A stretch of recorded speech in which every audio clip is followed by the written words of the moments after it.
Elves, monsters?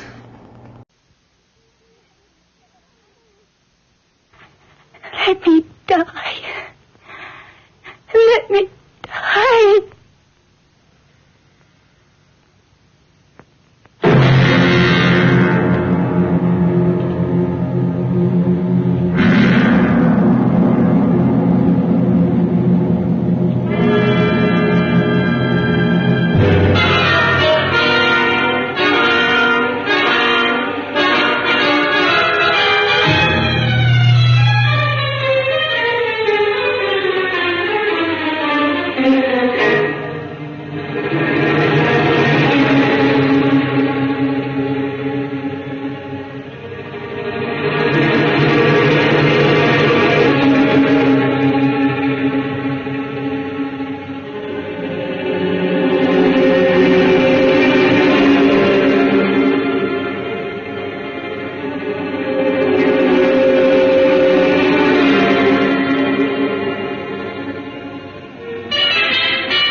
I should have known he was as good as dead when they wheeled him in.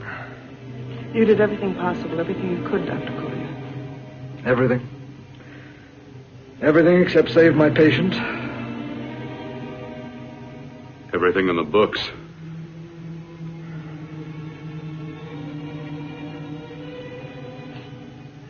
Now, Dad, do I have permission to take over and try things my way? The operating room is no place to experiment. He's dead. I can't do any harm. Very well. The corpse is yours. Do what you want to do. All right. Make an opening into the chest cavity. Apply 100 milliamps of current directly to the heart, then massage by hand. I'll handle the brain area. By yourself? By myself.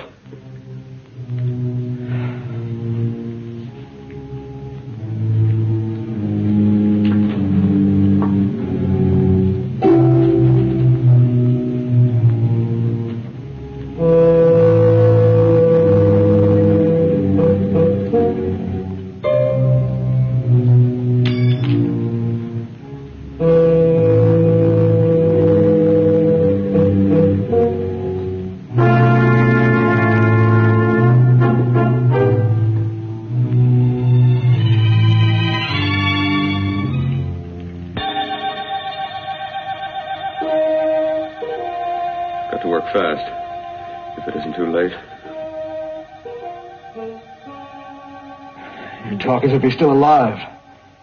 He is. I just picked up a faint pulse beat. Keep massaging the heart. I am.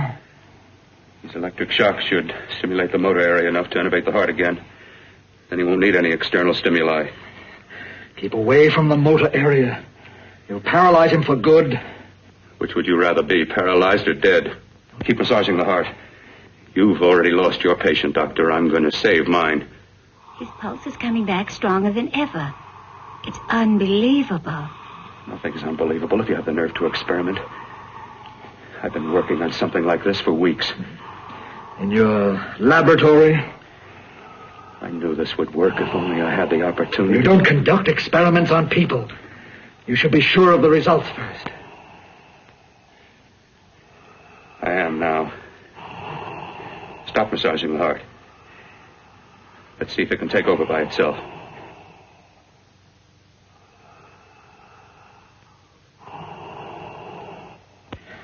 Close up the chest. I'm about finished with the cerebral area. How's his pulse? Strong and steady.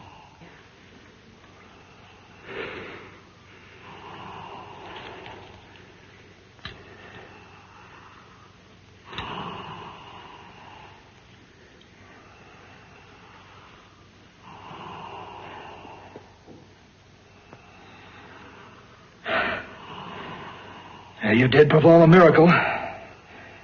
I may not approve of your methods, but I am proud of your results.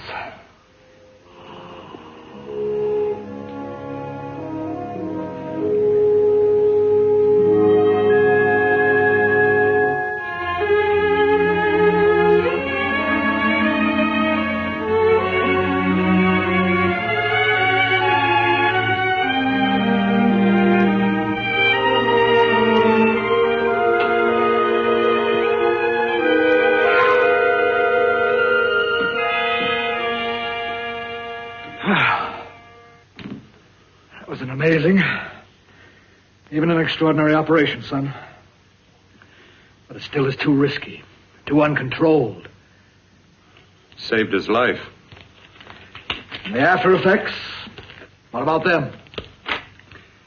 You've lost the urge to experiment, to explore.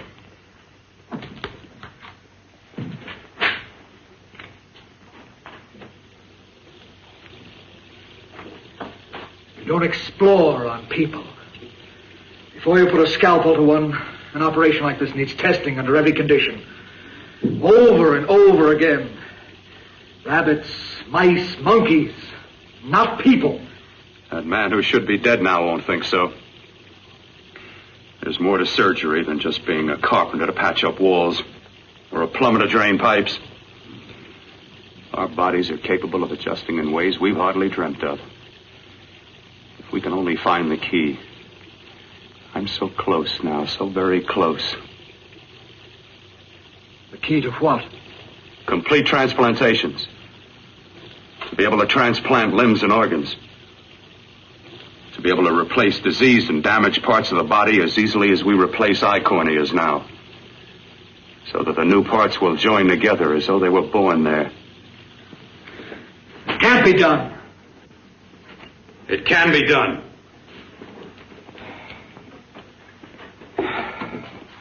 With my new special compound I've created, I'll do it. I know I can do it. Sure. That's what you say. That's what I know. I know I'm close. Darling, I'm so proud of you, I could kiss you. Promises, huh? Always promises. Careful, your father's liable to report us. Stop the floor show. When you two are married, it won't be fun to watch anymore. Well, I can promise you one thing. Your grandchildren won't be test tube babies. You better hurry if you want to catch that plane to Denver, Dad. You know that medical convention can't start without you. Jan, you'd better check about my reservations. Oh, yes, I'll call the airport. I'll be right back. Bill, the line between scientific genius and obsessive fanaticism is a thin one. Now, I want you on the right side of it. If I don't experiment, how can I hope to perform operations like the one you almost messed up? But I can't cover up for you anymore. The superintendent had it out with me. He thinks it's you who's been stealing those limbs from the amputee operations. So what if it is? I've got to have limbs for my transplant experiments. Well, you said test and experiment. Test and experiment. Yes, but limbs and organs taken from people. I've got to have them to work with. Sure, I've made a few mistakes, but I've learned from them. I've learned. Your reservations are all set. 3:30 takeoff. Well, what have you two planned for the weekend? Oh, nothing much. It's a quiet weekend. Are you sure you're not going up to the country house? You're always sneaking off up there. The place gives me the creeps. I should have sold it when your mother died. You can't sell that place. Well, I mean, it's nice to get away from the city. I can work without anyone snooping around. You spend too much time up there. All right, I'll see you both in a few days. Got to clean up and get out of here. Fine operation or not, Bill. You're walking on thin ice. But don't go too far.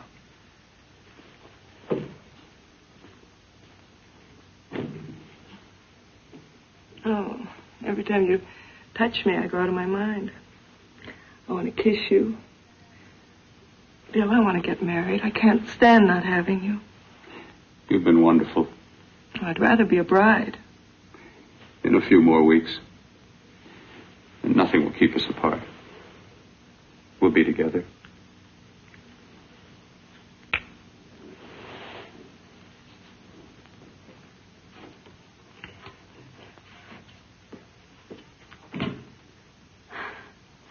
Dr. Courtner.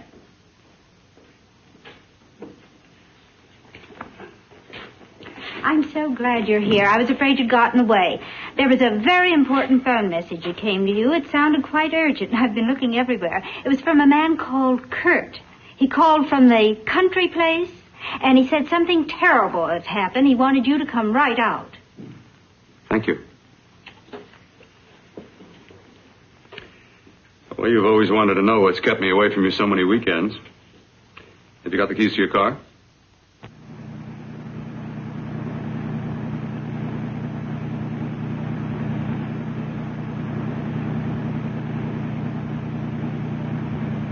Why haven't you ever taken me up here before? Because the things I'm working on don't need an audience. That telephone call. What about it? All right. Hold off the questions. Why the mystery, Bill? What's it all about? We'll be there soon enough. You'll see. I've got to hurry.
I'm coming! Matter? What's happened to you? It's been a terrible accident. I've got to save her. Got to save her. What is it?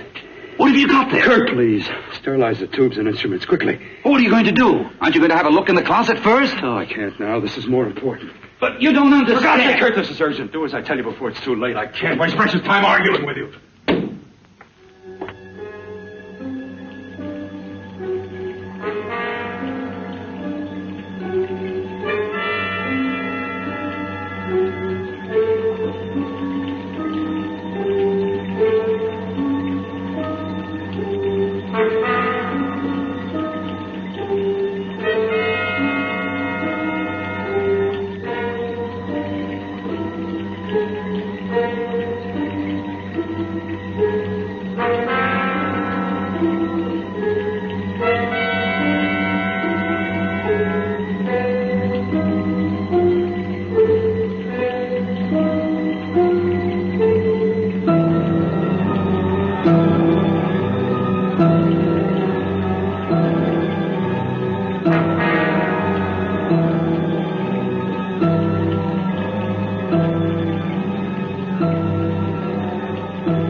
Eyelids. I saw them move. It can't be. My eyes are deceiving me. What you see is real. What's done is done, and what I've done is right. It's the work of science.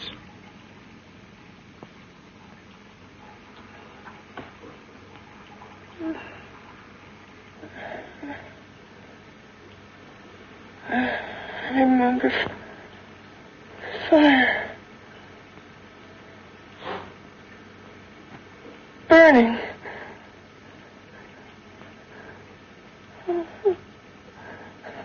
Let me die.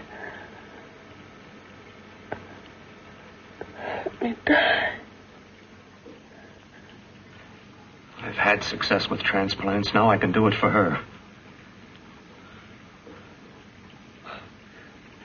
Transplant her to what? I brought her back. She'll live, and I'll get her another body. I can make her complete again. Only a madman can believe that she could ever be like before. Don't argue with me.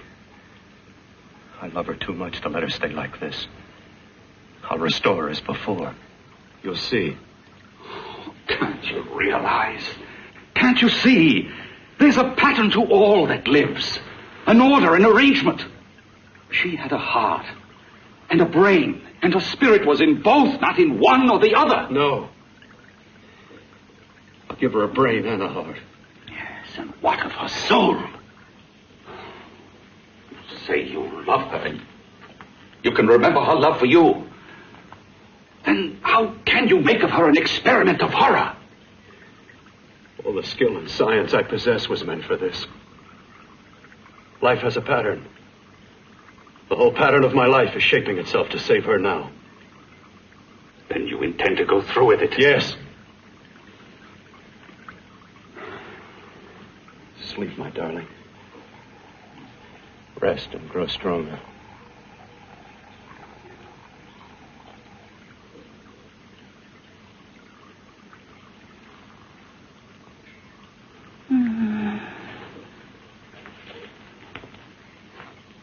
long do you think we can keep her alive under these conditions? 48. 50 hours at the most. Yes. And you really believe you can work a transplant on her successfully? Yes. Like my arm. Withered and deformed. Yours was an early experiment that failed. With her, I'm using my new adreno serum. Must work. I've got to go now. If the police or anyone call, tell them you don't know anything about it. I don't think anyone will trace us here because her body was burned in the wreckage. Yes, of course, of course. Look, Bill, before you go, do have a look in that closet. It's the reason why I called you up here.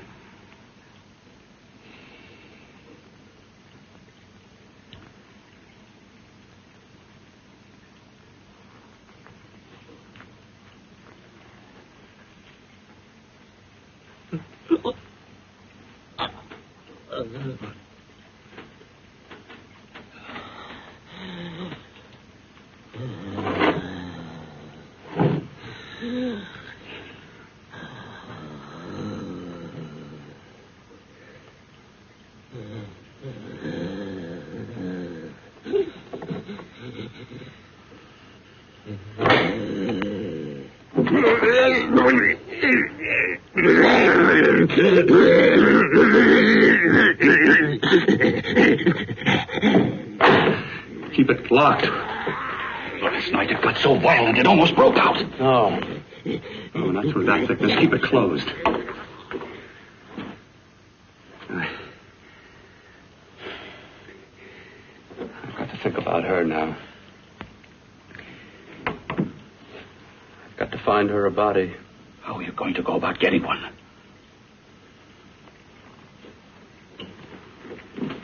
Bill, how will you do it? There are ways. There are ways.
inside the closet.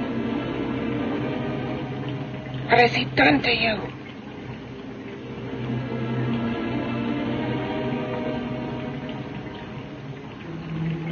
I know there's someone there.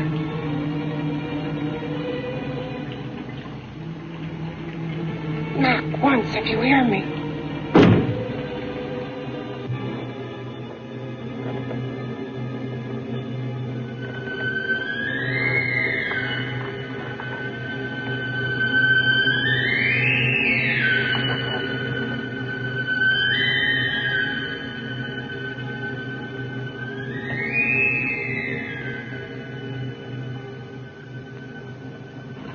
And I'm not the first. Knock twice if I'm not the first.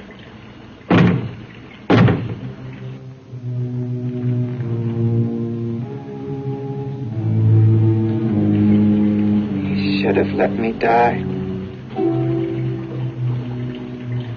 I hate him for what he's done to me. If he only knew what it's like being like this.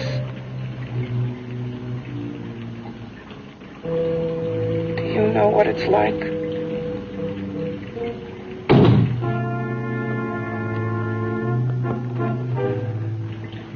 Together we could have revenge. You want revenge?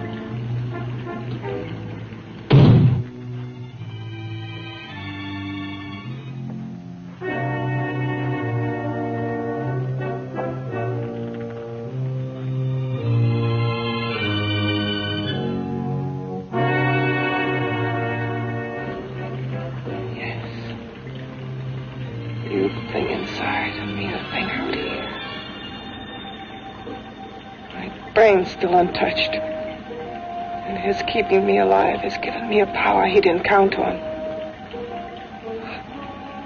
Power that you can feel. Across this room and through that door. Can't you?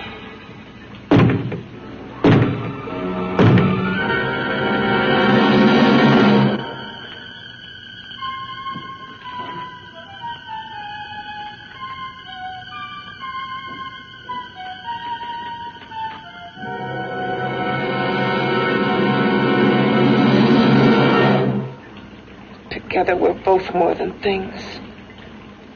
We're a power as hideous as our deformities. Together we'll wreak our revenge. I shall create power, and you will enforce it. You, the thing inside. Me, the thing out here.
What's locked behind that door?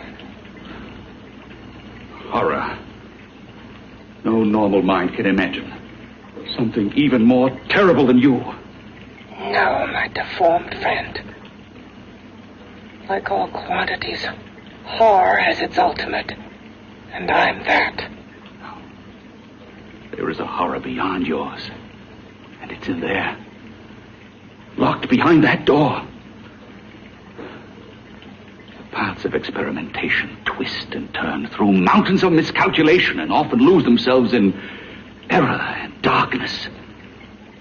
Behind that door is the sum total of Dr. Courtney's mistakes. He had no right to bring me back to this. Perhaps not. Who knows? But you should know that before he injected the serum into that, it was but a mass of grafted tissues, lifeless. Just lay there, weighted down with its transplants of broken limbs and amputated arms.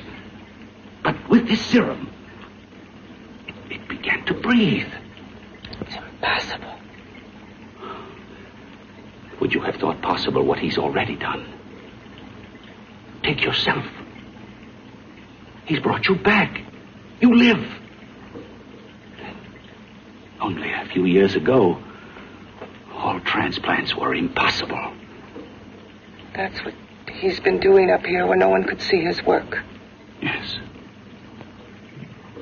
Experimenting with transplants on that. And on me. Letting him tear away my flesh time after time. Test after test. My hopes shattering with each grafted arm he fastened to me. Watching it wither and warp. Instead of strengthening. You see, he's learned from his mistakes. And you stayed with him, helping him in his grotesque work that he claims is for science. Was there a place for me on the outside with this? A world where eyes would look upon me with pity and people would turn away from me in disgust? No. The alcoholic has his bottle. The dope addict his needle. I had my research. I used to be a surgeon. It was my life. And one night in the laboratory there was an accident. They had to amputate my arm.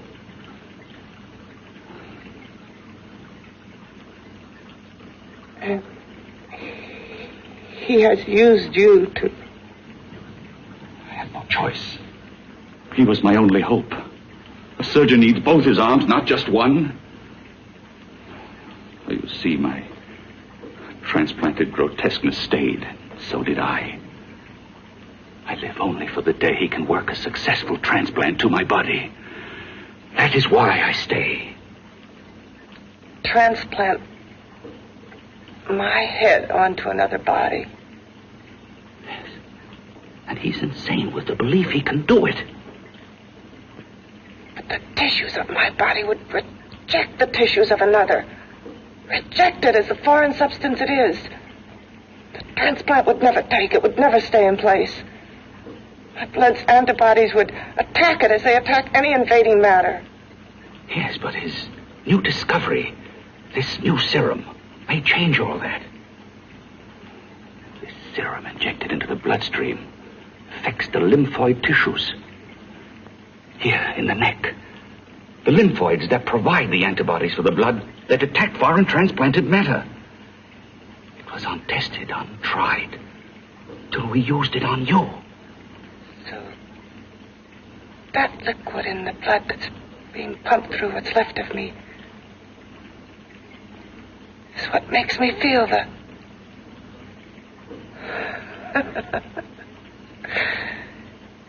He may produce results he didn't ask for.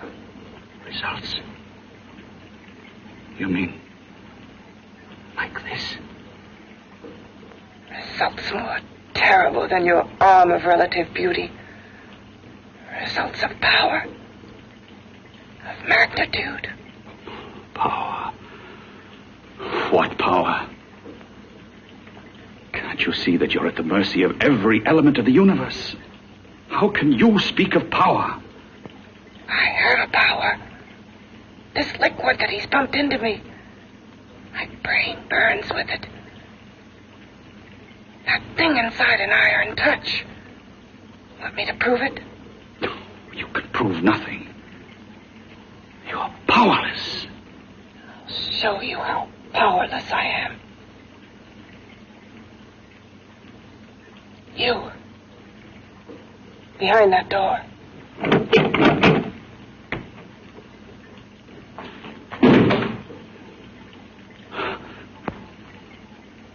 Let me know if you hear me. Whoever, whatever you are, I command you. You understand me. I'm only a head, and you're whatever you are. Together we're strong, more powerful than any of them.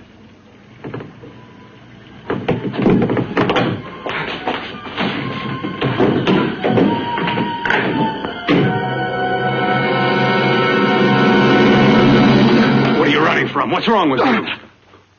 Oh, it's you. Something wrong, something beyond control in that room. There's nothing beyond my control. She's alive, and I'll keep her alive until I find her a body. I can't talk anymore. I'm tired. I've got to go to sleep. And you didn't find her a body? Well, I've got to be careful. I can't afford to be identified as the last person seen with a girl before she disappears. Do you think you'll get one?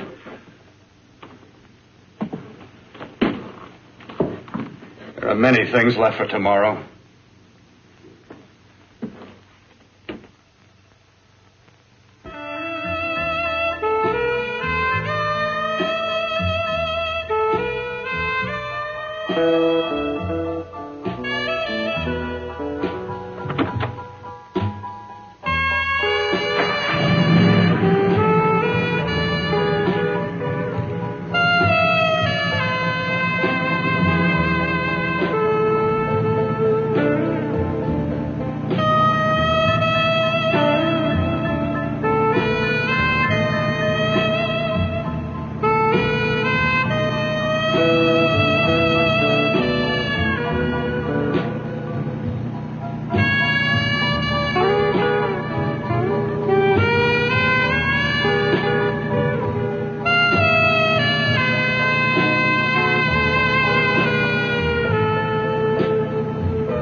I was about to call a cop the way you were looking me over. How have you been, Bill?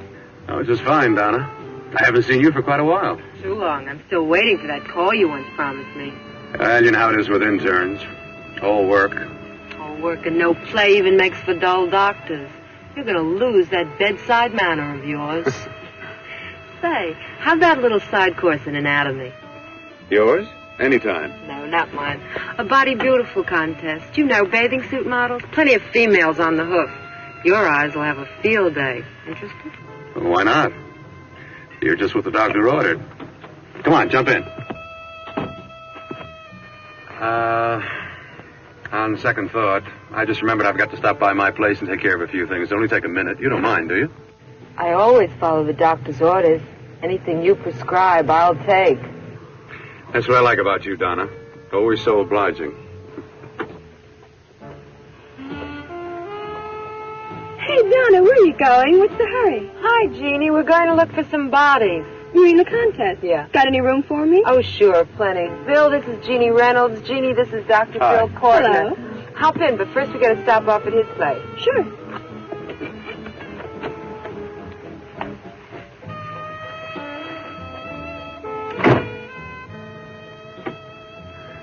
Well, as a matter of fact, I can wait.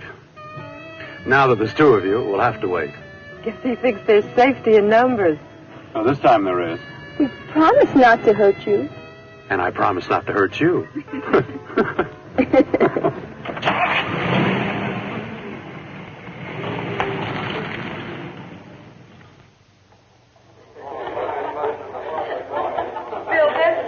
Yeah, looks fine.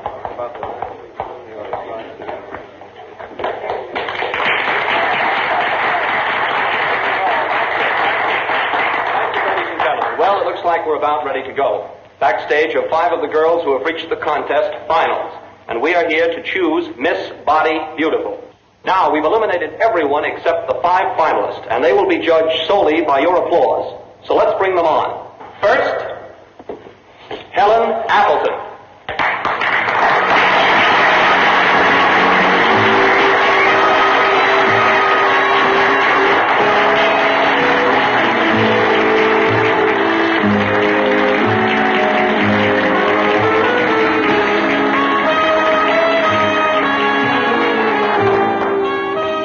Betty Brockton.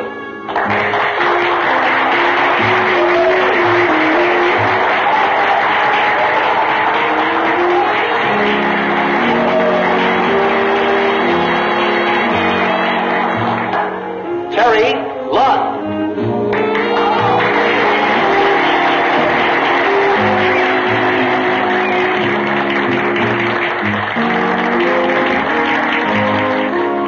Peggy Howard.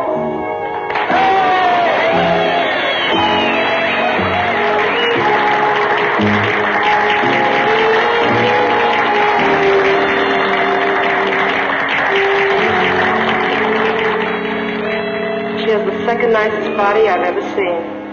Second to you? No, another girl, a figure model. You remember that one in school years ago? The one who had the accident. Oh, yeah. Doris, Doris Powell. Yeah, she's still around? Few people see her nowadays. She just stays in her studio posing for art classes and camera bugs.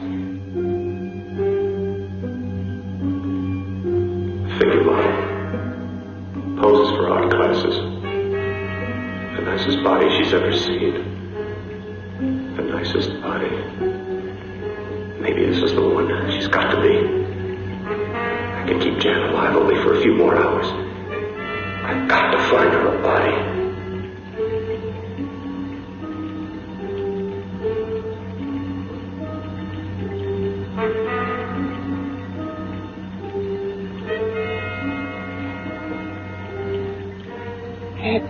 He intends to kill somebody.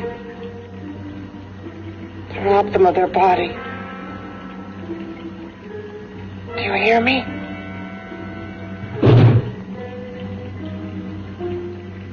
Yes, you hear me.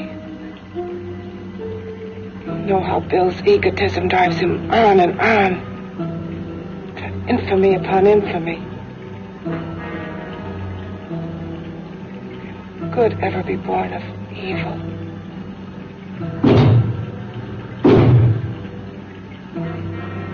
Yet he claims his work is for science, for humanity.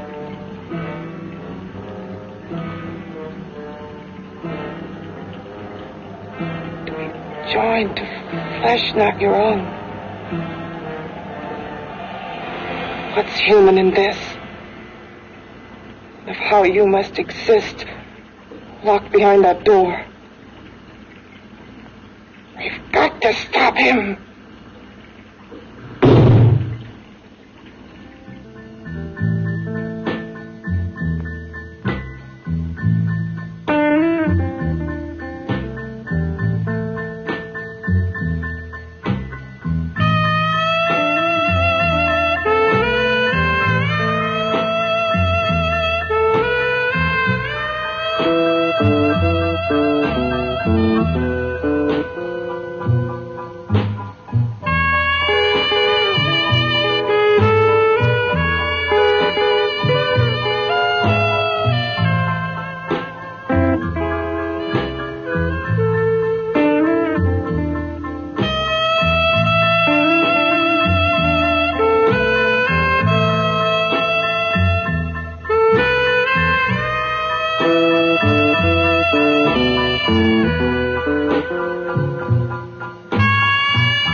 Okay, boys, I've had it for tonight. Come on, baby, one more. Just one more, please. Another 5 minutes, baby. Time's just about up anyway. Okay.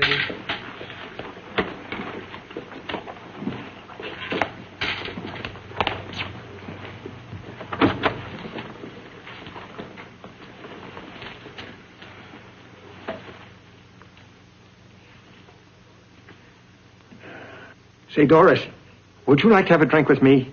Just you and me, away from everybody?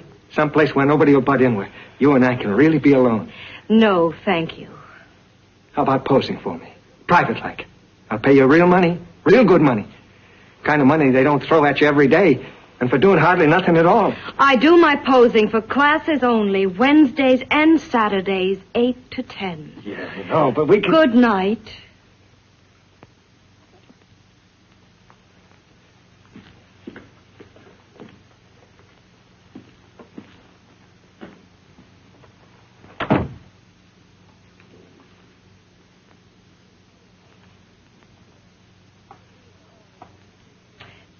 See it all, mister.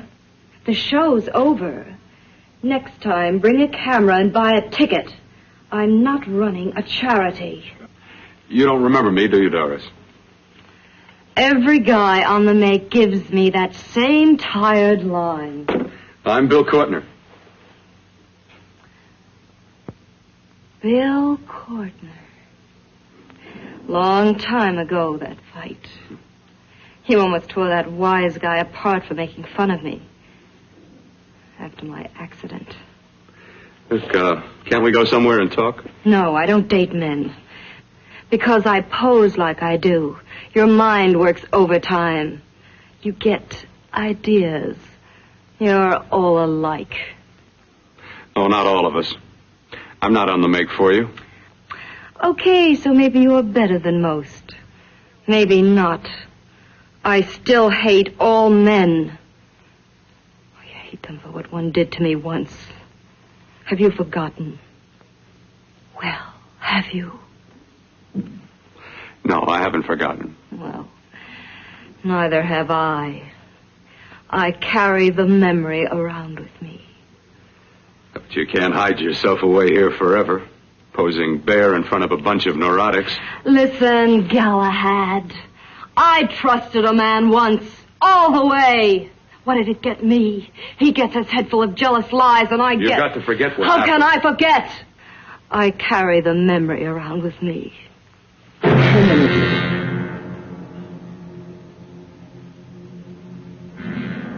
Am I so appealing to you now? Still so interested? Doesn't it make you sick?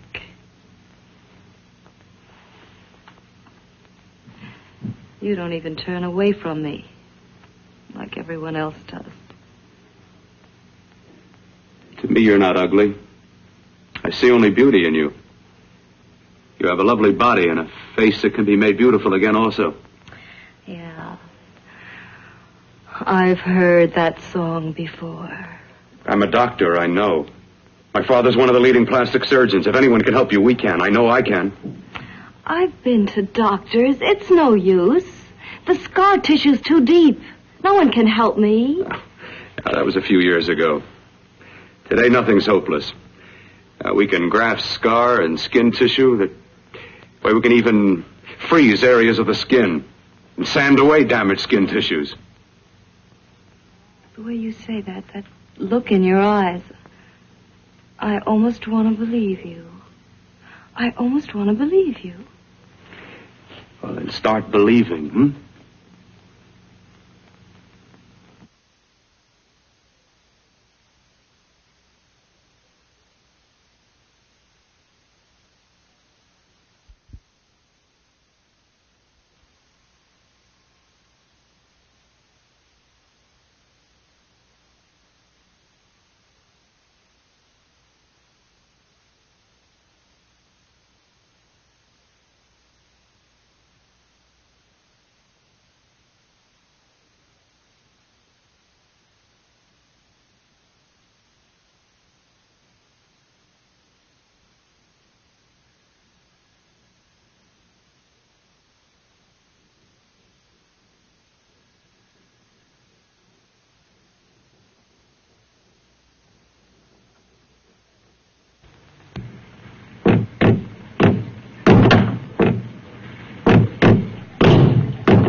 again.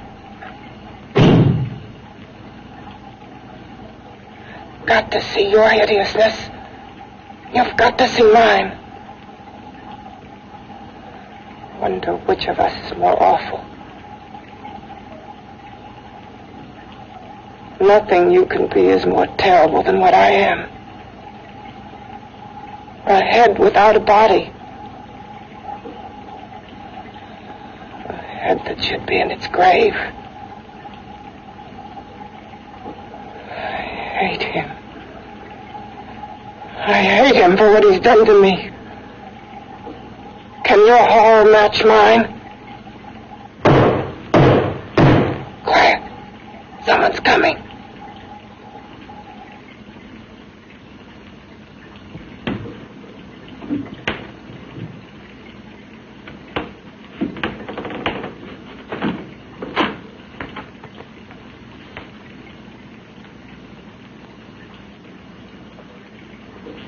I have come to feed your friend. While you feed yourself with hate, it prefers food. Your formless, sniveling fear becomes you more. Yeah.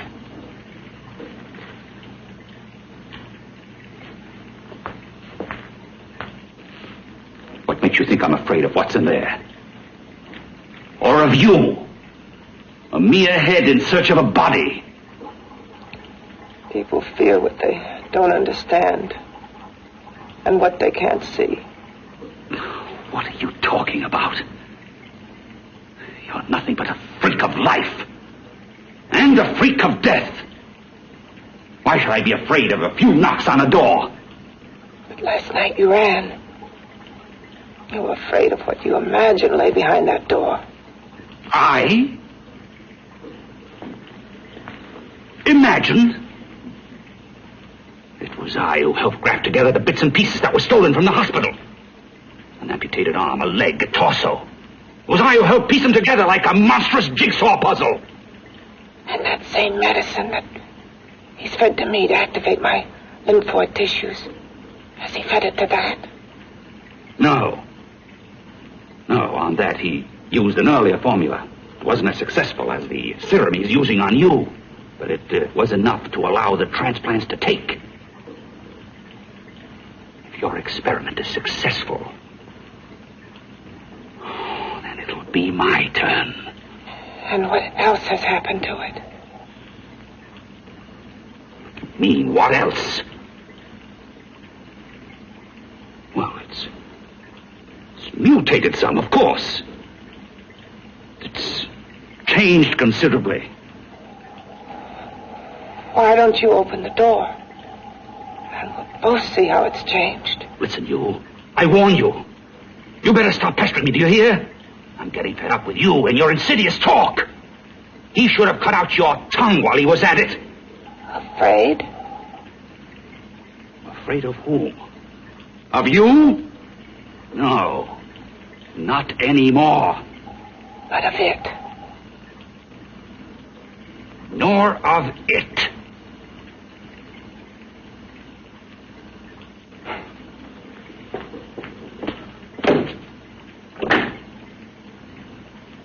He only keeps it locked in there so that it'll be safe, that's all.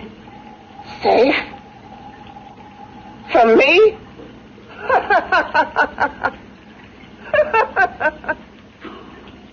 You beast. I hope he prolongs your existence into a lifetime of agony. Then we'll see who's laughing at whom. You miserable fool! Get him!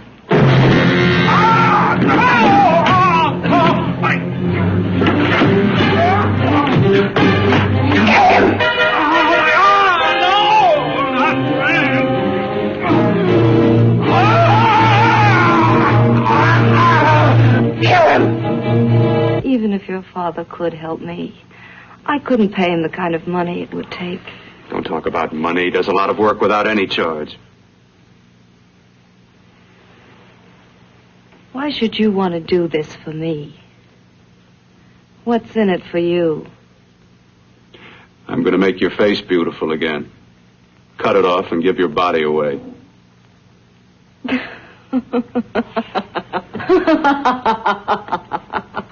I'm sorry, Bill. I have been knocked around so many times. I've lost count. It's tough living with this. I don't mean to sound ungrateful. Well, because you've been battered around, don't go sour.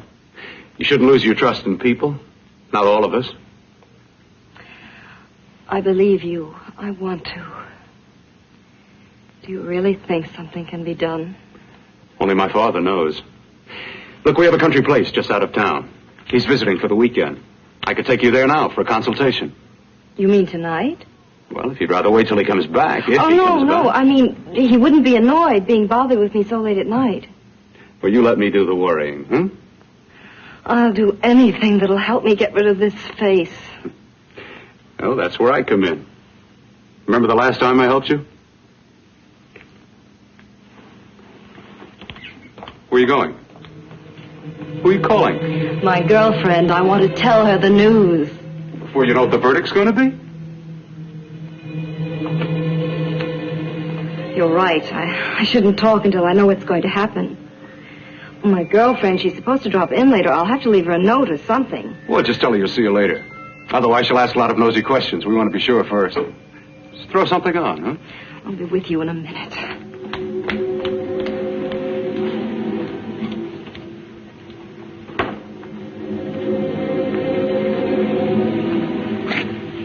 Just tell her you'll keep in touch. I'll leave it on the table. She'll see it. Had to go out with old friend Bill Courtner. We'll call you tomorrow. Doris. Here.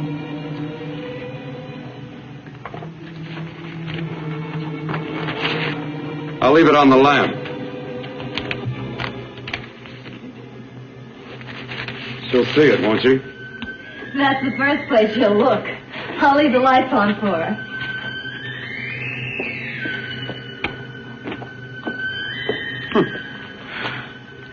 I have waited so long for this. So have I.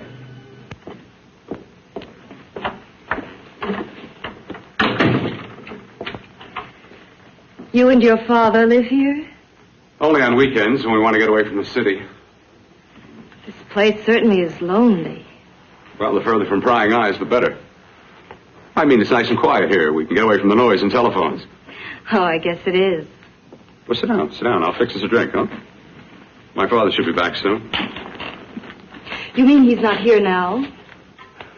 Oh, come on now, Doris. Do I look like a maniac who goes around killing girls? Now, you've got to learn to trust people. You know, people like me, really. I'm sorry. I trust you. I trust you with my life. Well, I can't ask for any more than that. I'll be right back.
I was beginning to think you'd forgotten about me. Forgotten you?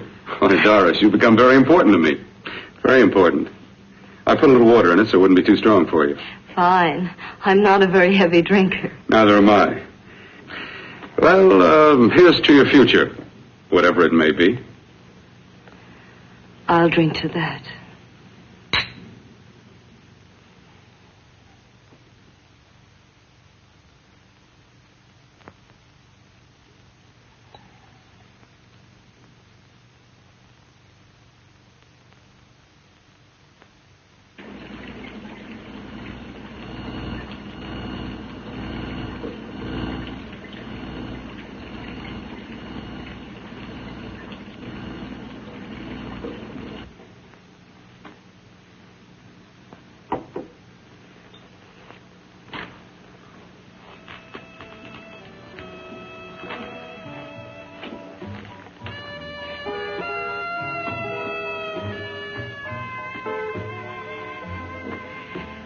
Getting awfully warm in here.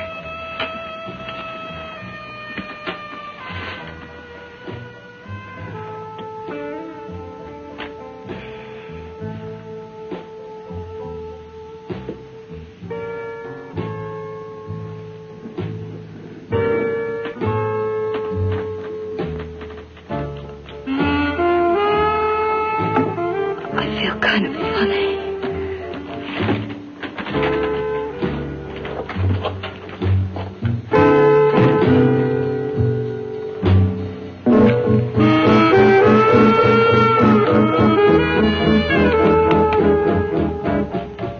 Bill, you put something in my drink,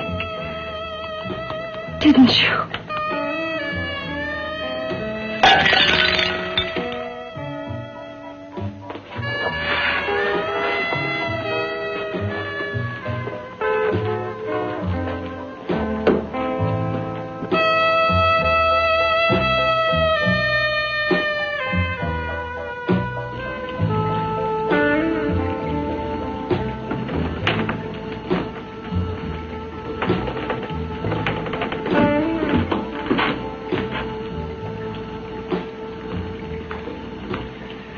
I told you I'd bring you a body. A beautiful one. Soon it will be yours. Bill, you can't. Yes, I can. I want you as a complete woman, not part of one. Is it a crime to want to keep you alive? Is it a crime for science to jump ahead by years? This kind of thing must be done. When it's over, you'll see. I've got to hurry now. The drug will wear off soon and she'll be awake. When she does come to, it will be your head consciously awakening for her.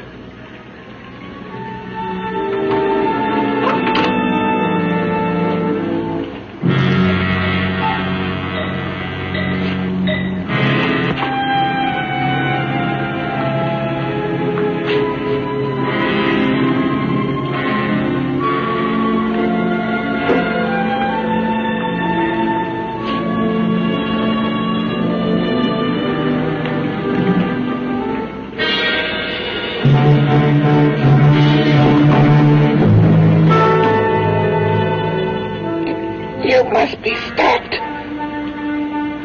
You must. And who's going to do it? It's got to be quiet here.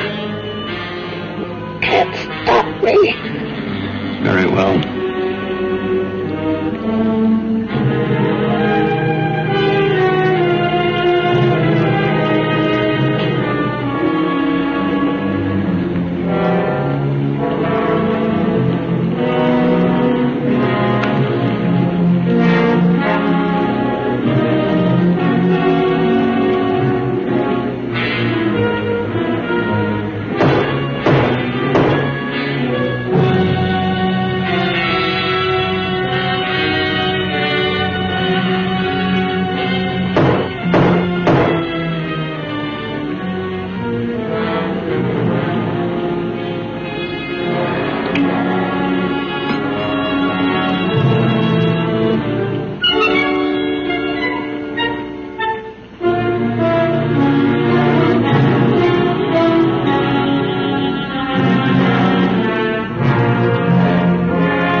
Singapore, in the south of Malaya. Population approximately 550,000. University, shipbuilding, important seaport. Doesn't it say anything about the 32 nightclubs there? Have you already worked down in Singapore? Not to work. However, I once had a friend, an oil sheik. He took me with him down there. He was quite a guy. Those are the guys that run around in turbans, aren't they? Listen, honey, when they take those turbans off, they're just like any other man. Got a light?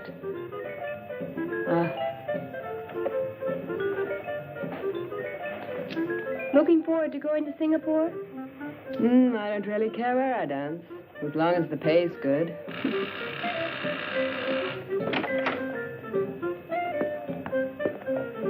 That's him now.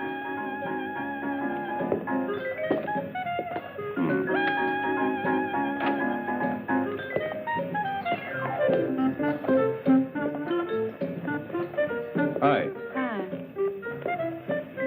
I've already been to Singapore. And you look like it. Oh, Gary.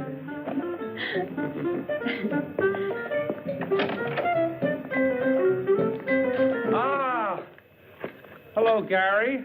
Hi, Georgia. You're looking prettier every day. How in the world are you doing? Mike? Yeah? Have you told the girls what this is all about? Sure, Gary. A tour for a dancing troupe. First engagement, Singapore. I've 12 of them here to pick from. Okay, Georgia. Let the girls in. We don't have much time. All right, if we start now, Mr. Blackwood? Of course. Oh, but one at a time, please. Okay. May? Smile, will you? How do you do? That's Mr. Webster, the manager. And this is May. She's the finest dancer in town. What was your last engagement? With the Coquettes, 1 year. One of the finest. Legs? Pardon me? Mr. Webster would like to look at your legs. Oh, sure. Thank you. You're hired. Please wait outside. Oh, thank you. May, Coquettes. And this is Rhonda Hunter. Dancer? Not really. But I picked things up real fast. Thank you. We're looking for dancers. But what's that got to do with Singapore? Come on, honey. Don't hold us up. Babs? This is Babs. Her legs are worth their weight in gold. Can those golden legs also dance? I was solo dancer in the Apollo Varieties. And why did you leave there? Oh, the boss really went for her, but his wife thought otherwise. All right, you can work with us, as long as you don't have any affairs. Mr. Webster doesn't tolerate any fooling around. I had all the boys I can take. Come on. Carolyn. This little one's from the National Ballet. Could you dance a little bit for us? Glad to. Would you put this one on for me? Sure. Let's have a look.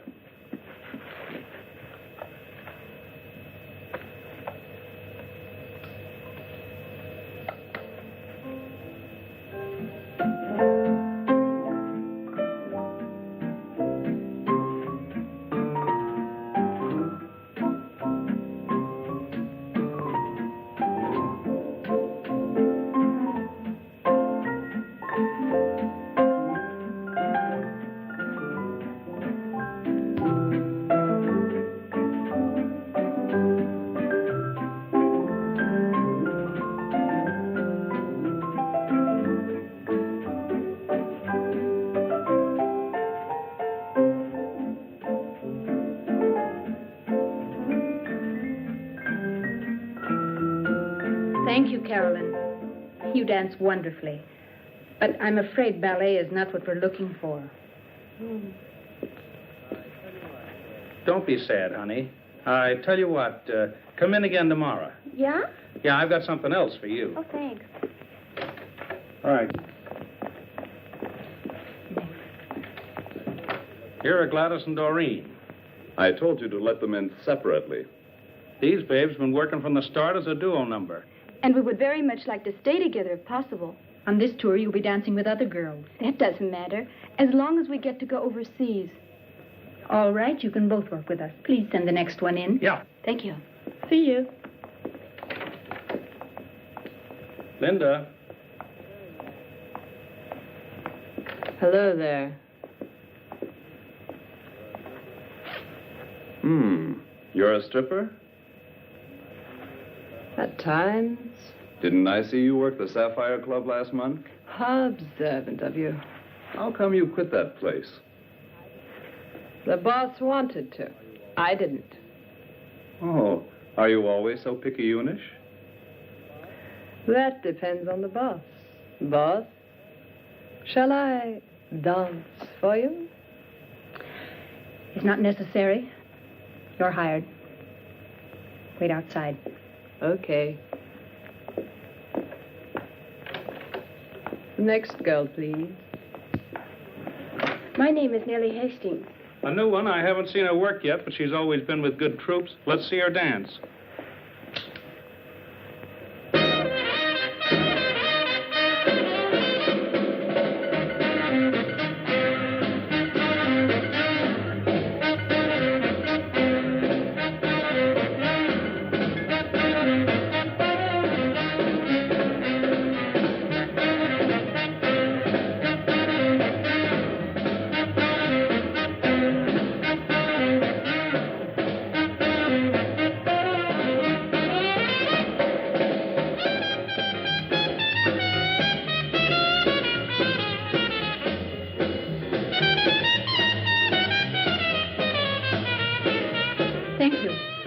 You're hired.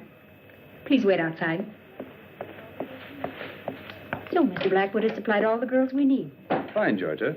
Go and tell the girls when costume and dance rehearsals will start. Will you, please? All right. Listen, Gary, I thought you were the boss. That you let Georgia select all the girls. I select all the girls. You? But you didn't say a word. Why should I? I have a little trick. When I keep my legs apart like so, it means I'm not interested. When I cross them like this, then it's okay. You always were a crazy guy. When do things get underway? 10 days. 10 days? Well, then, have a good trip. Thank you.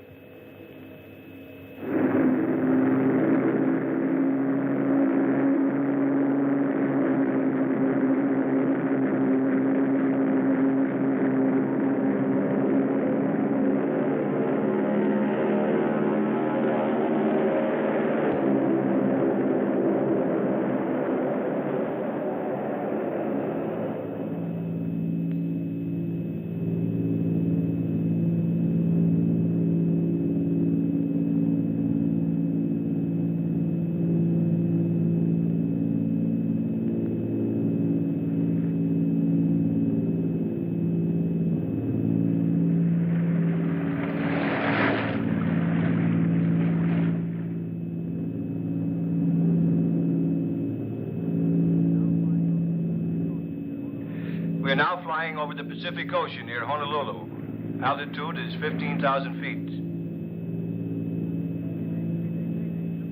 Mayday, mayday, mayday. Clipper 247, Clipper 247. We are 9,000 feet, losing altitude. Number 2 engine burning. Prop feathered, attempting emergency landing. Present position, it's... Repeat your position. Repeat your position. Damn, I can't pick him up anymore. Clipper 247.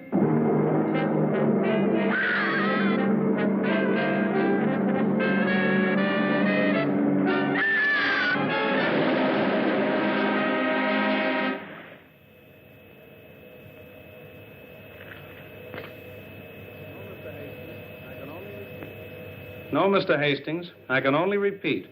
There's absolutely no reason yet to fear the worst. Until now, we only know that the plane caught fire and that we've lost radio contact.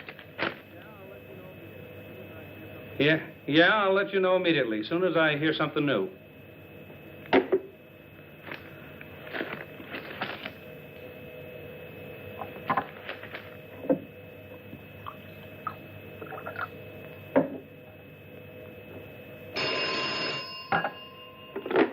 Blackwood Agency. No, Mr. Alberts, I don't have any further information. But of course there's a search party out there. I tell you, rescuers are looking all over for them. There's still hope, even after 4 days. Yes? I'll call you as soon as I hear something new.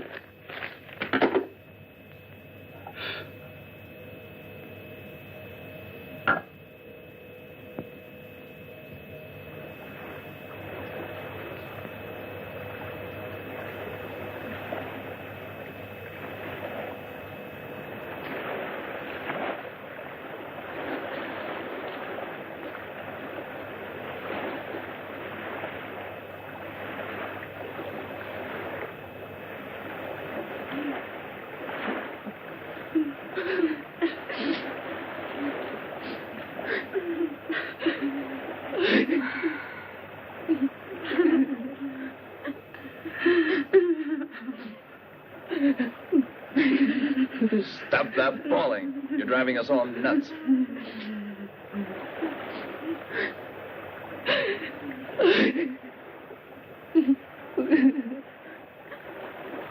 Water. Just one swallow. No more today. Tomorrow you'll get another ration. Gary, give me some water. What? Who do you think you are?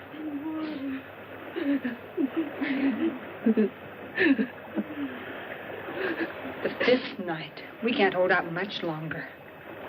You're starting that too, Georgia? A ship has to go by here sometime, or we've got to at least see some land.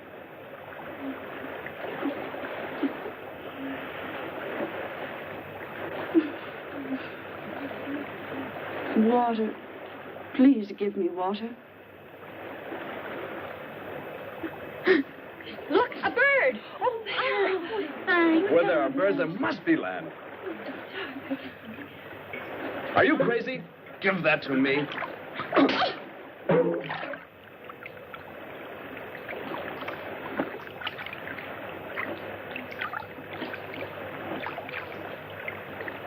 Look there, Gary, over there.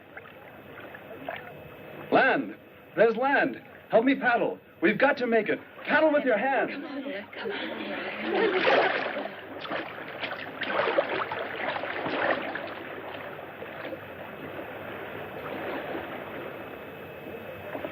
Don't stop now. We'll make it. It's not far now. Then we'll be safe.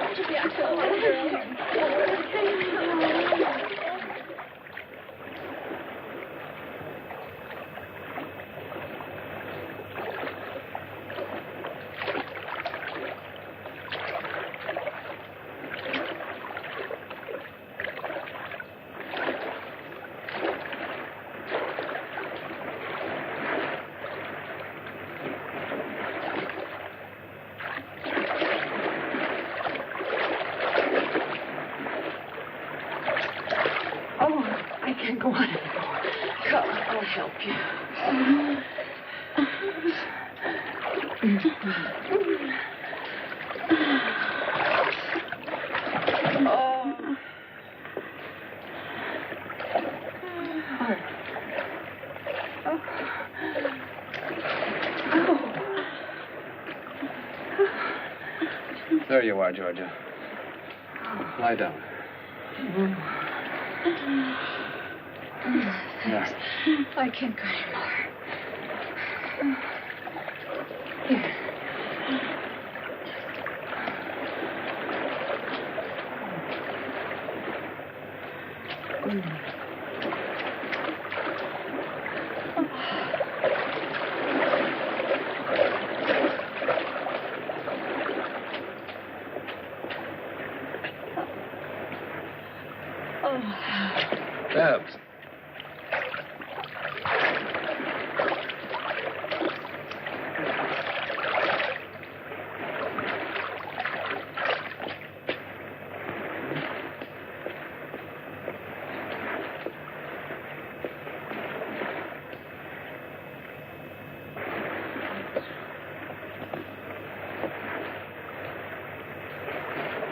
Kate.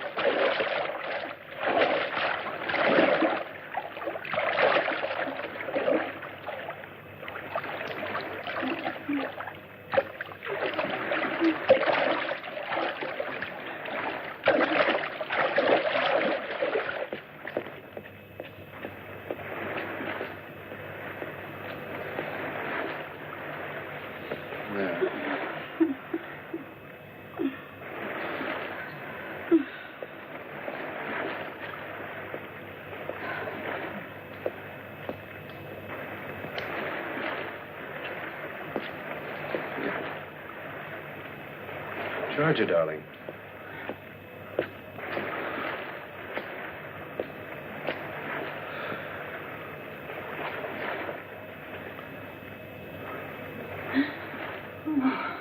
Oh, Gary. Oh, Gary. Oh.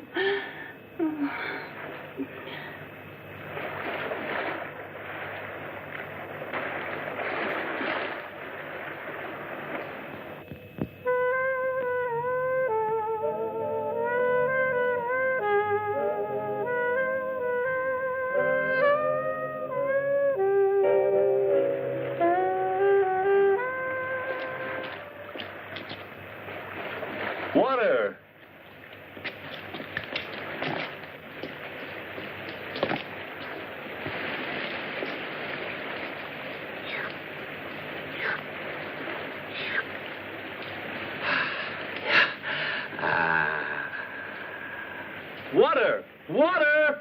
Water! Water! Come on! Come on! Come on! Oh, water? Oh, wonderful. Come on, girl. Oh, water. Oh, wonderful. Come on. Oh, Look, fresh drinking water. There it is. Oh, it's way over there. Oh, it's spring. Oh. Watch your let me in. Oh, feel it. Oh, is anything more wonderful than water? Oh, wonderful. Okay, girls, that's enough. Let's go and have a look around. Come on, come on, come on. Come on, Georgia. Ready? Let's go. That was good. Feeling better now? Stupid shoe. Don't lag I'll behind. help you. Thanks. Heels are too high for here. Kate, your scarf. I'll keep it. Coming?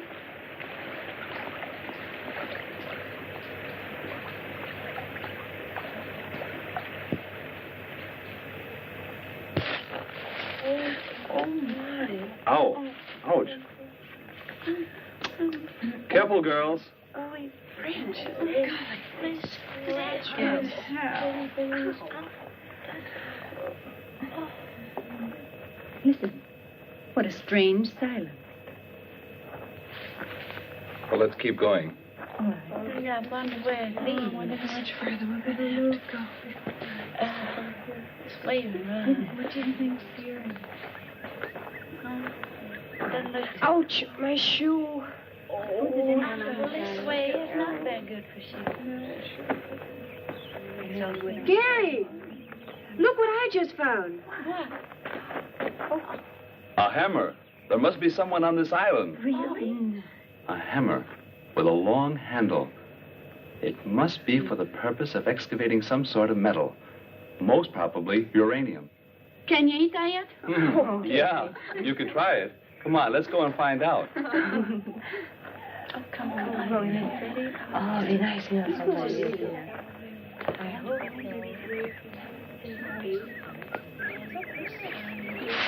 hope fine. So don't forget all over mine.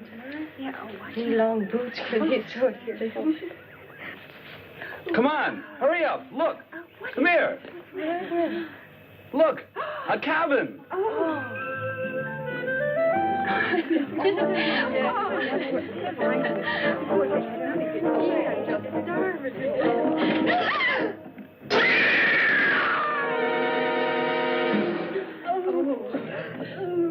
Let's get out of here.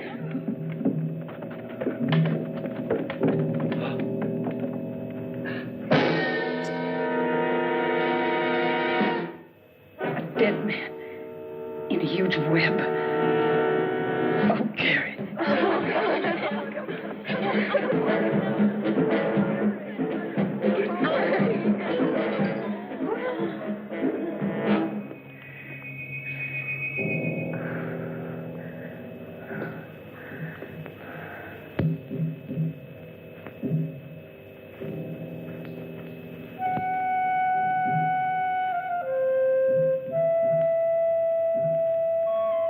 Hey there. Do you think we should? I don't know. Come on.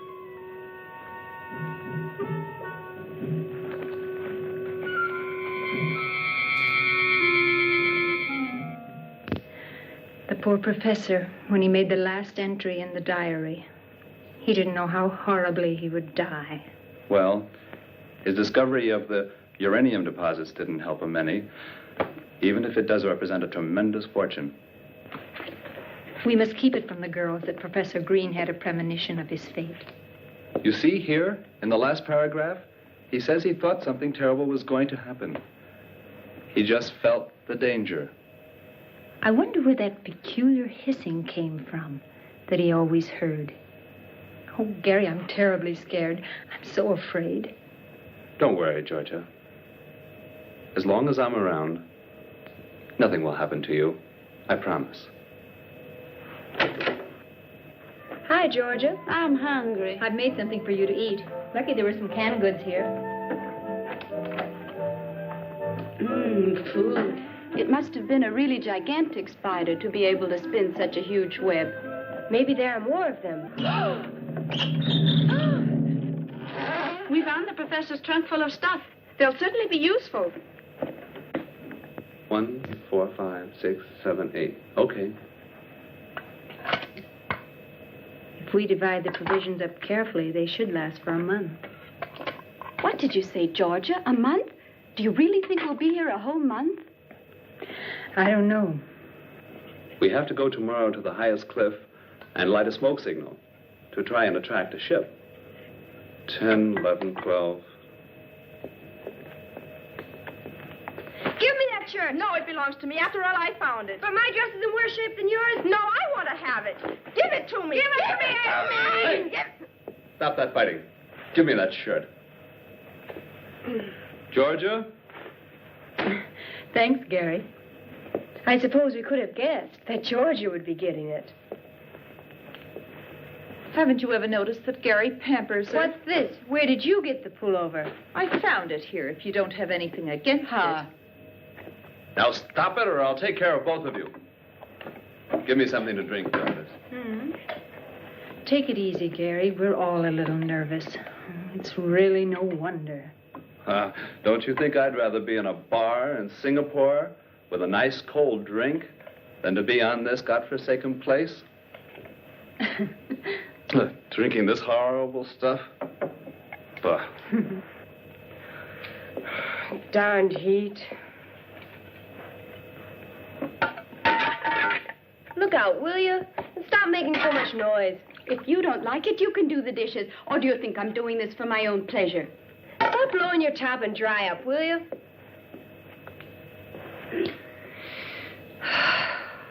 I simply can't stand this frightful heat any longer.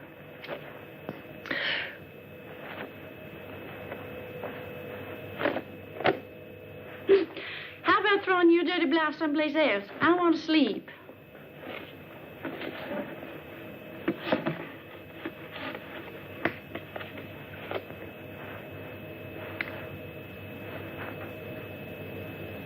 I sure hope you don't lose your lipstick. You'd hardly be able to get along on this island without it.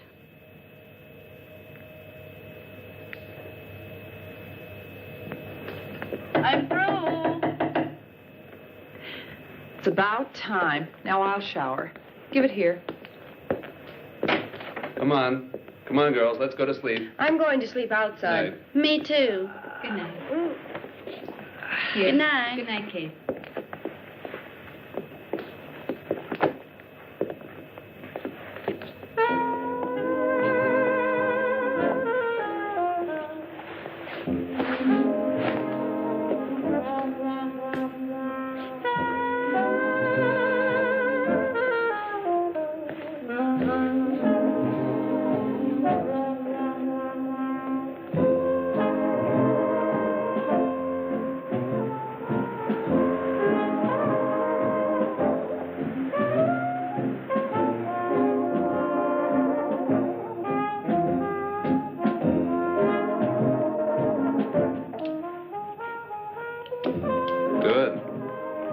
found the professor's revolver. Get some sleep, Gary. I can't. I think I'll go out for a little walk. But don't worry. I'll be back very shortly.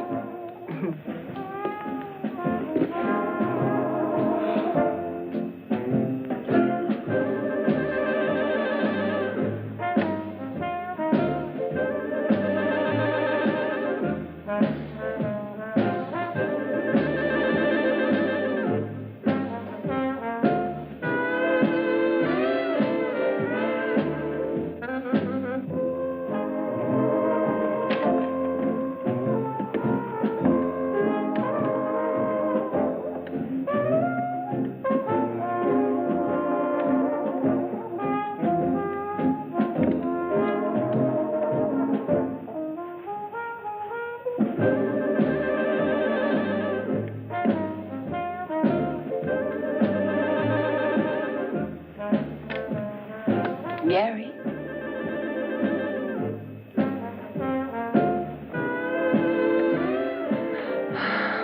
Oh, Gary.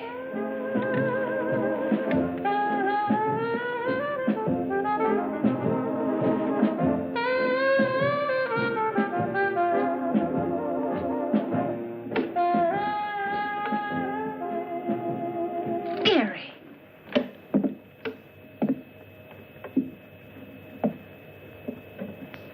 Damned heat. I don't know what I'm doing anymore.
Those were shots. I heard them clearly. Oh, I hope nothing's happened to Gary.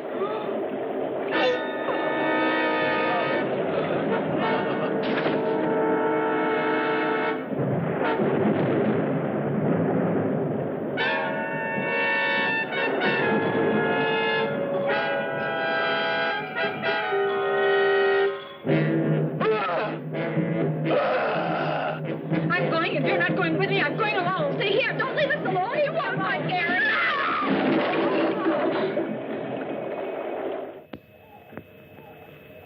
Oh, just leave everything as it is.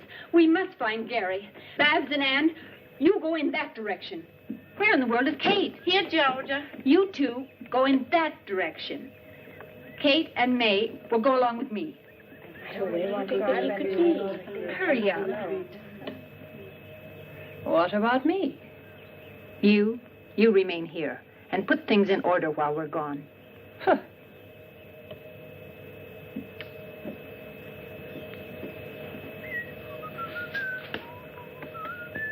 Hey, Gary! Would you quit that whistling? You're making me nervous. I'm not afraid when I whistle.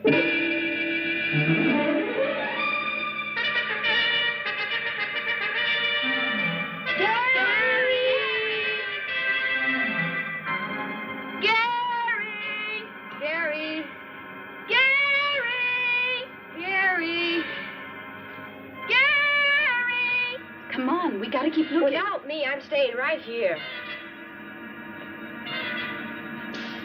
Did you hear anything? No. But there's something moving there. I don't hear anything. Gary! Hey, Gladys! Don't leave me alone. Then hurry up. Gary! Gary! Gary! Gary! Gary! Gary!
The scream came from there.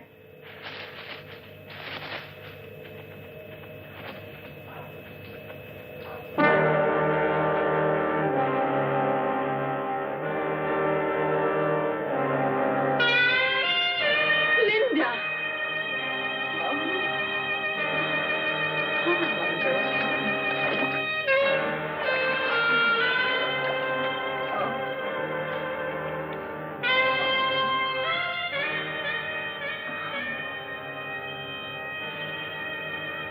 How awful.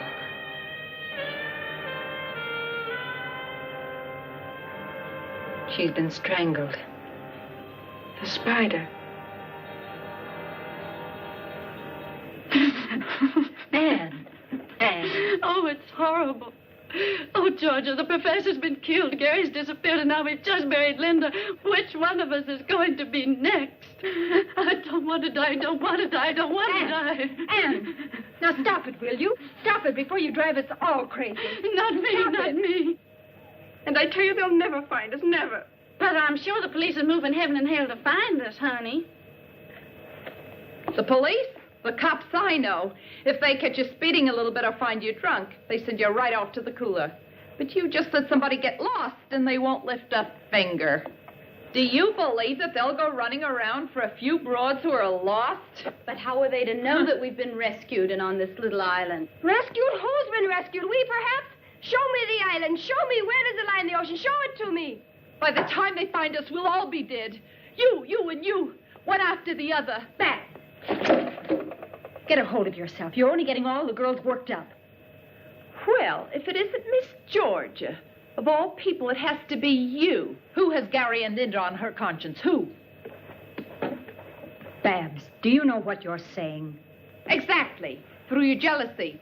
You should never have left Linda alone in the cabin. Shut up, will you? What can Georgia do about Linda's death? Take your hands off me, or I'll break your arm. Just you try that, baby. Take that. You!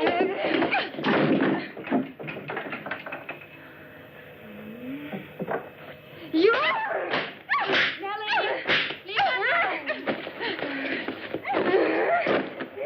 Stop it! Babs, Nellie, stop it! I bet you. Get off You started. You.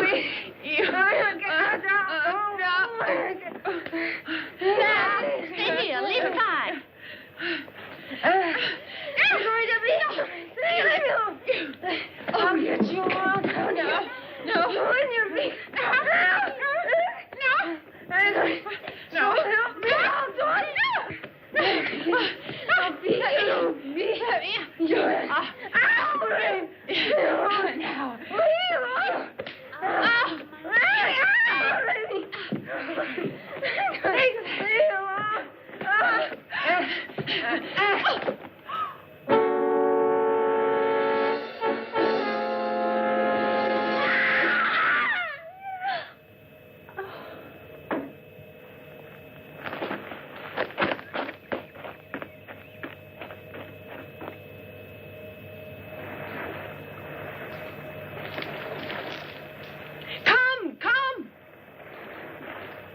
Is the ship getting any closer? I don't know. Come on, throw it on.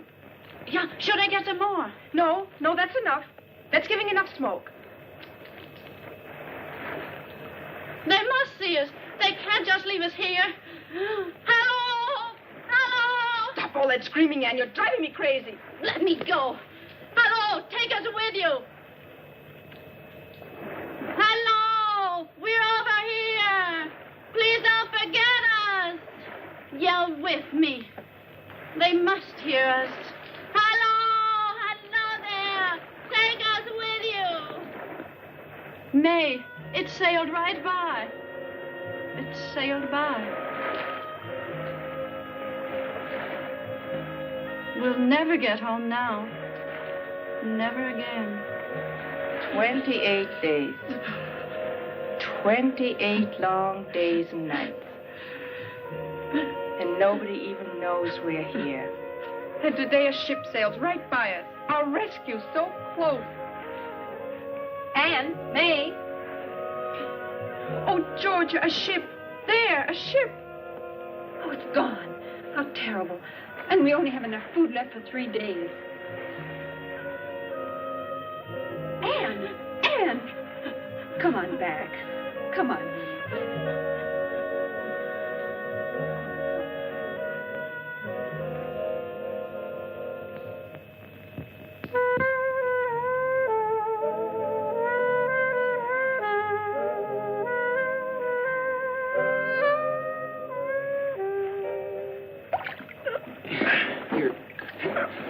You go ahead and start unloading.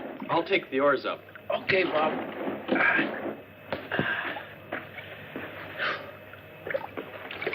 What are you carrying the oars so far away for? Afraid the mermaids will steal our boat? Don't talk to me about women on this godforsaken island. Should have taken one along as part of your ration. I wanted to, but it wasn't approved. Tough. Hey, come on over here and give me a hand, will you? Okay, I'm coming. Take it easy. Easy now. Easy, that is. Boy, that junk is heavy. Bob, you know, I'm sort of glad the professor picked us out to help him with his work, even though it's lonely over here. Give me some whiskey.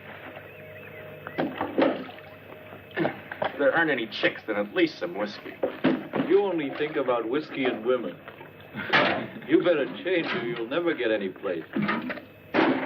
Get off my back. I'm sick of your preaching. Take the professor, for example. That guy's always been lucky. While we explore all sorts of islands for 6 months, he comes with us once and finds the stuff. And of all places on this miserable careful now. Stop grumbling, will you? Go on. I'll go and look for the professor now. Okay. Get on out of here, will you? In the meantime, I'll unload. And have fun. Yeah, sure.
How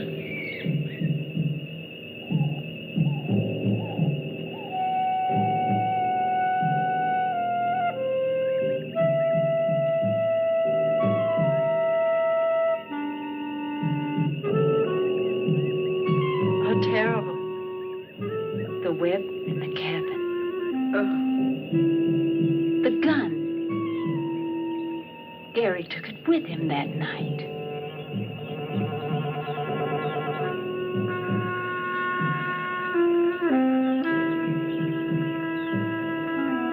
And this is his bracelet.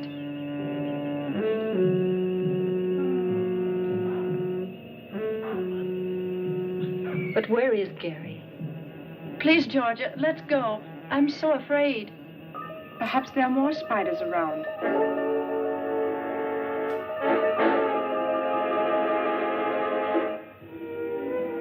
Come and sit with me. What do you want from me? Well, give you 3 guesses. I was going to ask you for the time.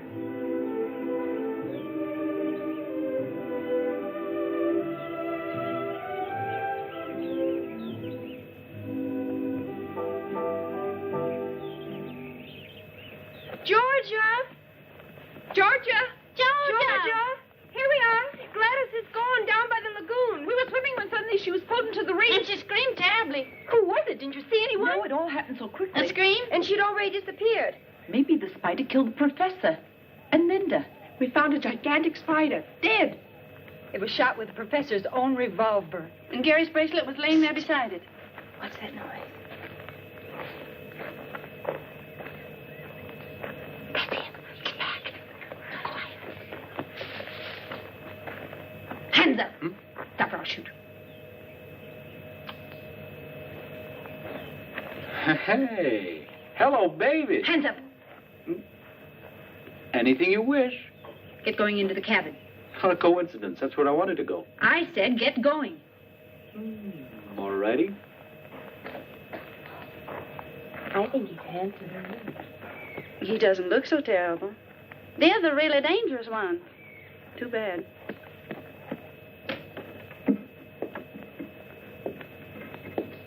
Okay, turn around. Where's Gladys? What did you do with her? Let me speak to him. Where is Gladys? Gladys? No idea. I don't know the young lady, unfortunately. We just got here, down on the lagoon. You see, Georgia? Well, we were swimming, and that's where Gladys disappeared. On the lagoon? Ah.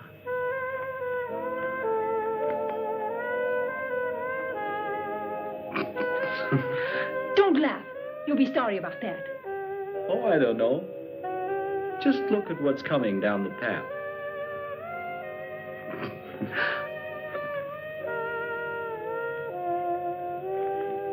Gladys! For goodness Gladys! Look, you're still here. Who's that? My friend Bob. We work together for Professor Green. Why, he's a big uranium research man. I met him before in the Reeds. A researching researcher. Then you had better luck than I.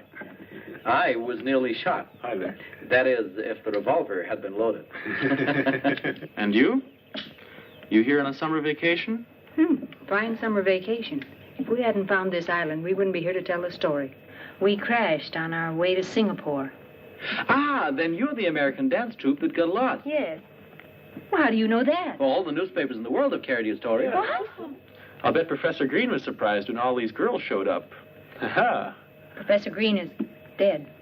What's with the professor? Dead? What? He was hanging in a huge spider web. That's how we found him. Linda is dead, and Gary, our manager, has also disappeared. Spider web? Do you really believe that? By the way, our ship is coming back in 2 days. We must radio information right away so that they can send an agent to clear the matter up. You mean it? A ship's coming by? Our expedition ship. Then it will take us with it? Yeah, of course. We're rescued. Yeah. We'll be going with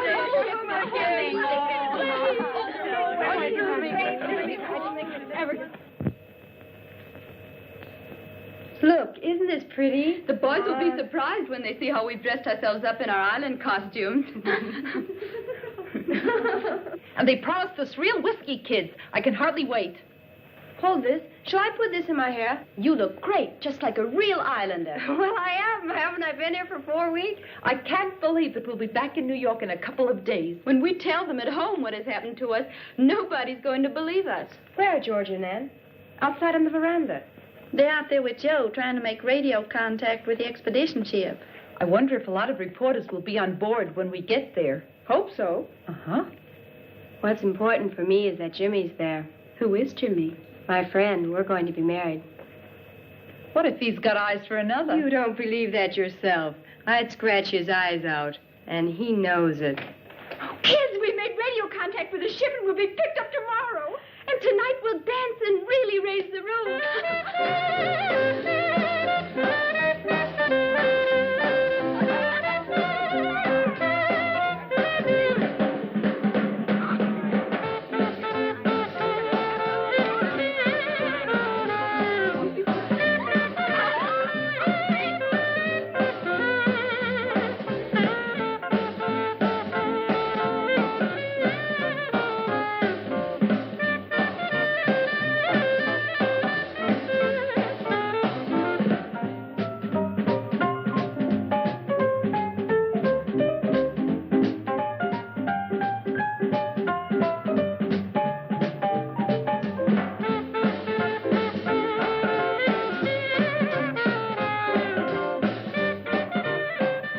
Tell me, what kind of a girl is Anne? Usually quiet and one of the nicest. She's away from home for the first time. Her folks live in Minnesota. I've never seen her so relaxed. I'd like to dance with her. Mm-hmm.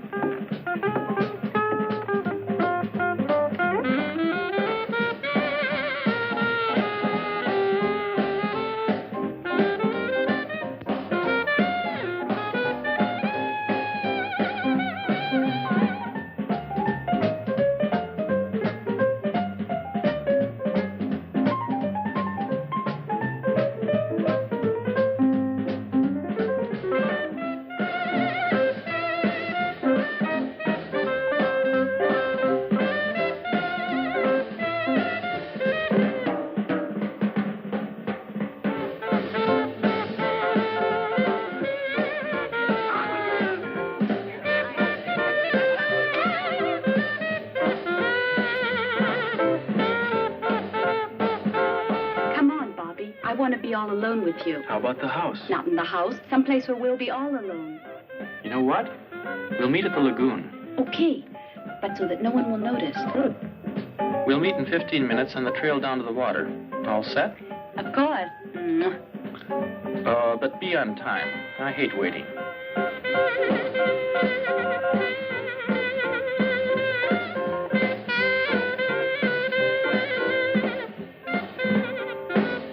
Thanks.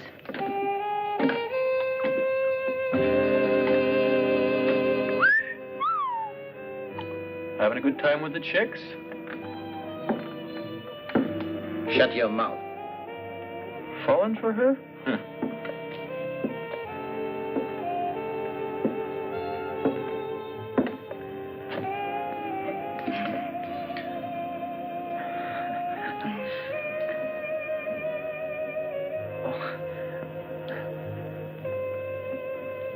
Thank you.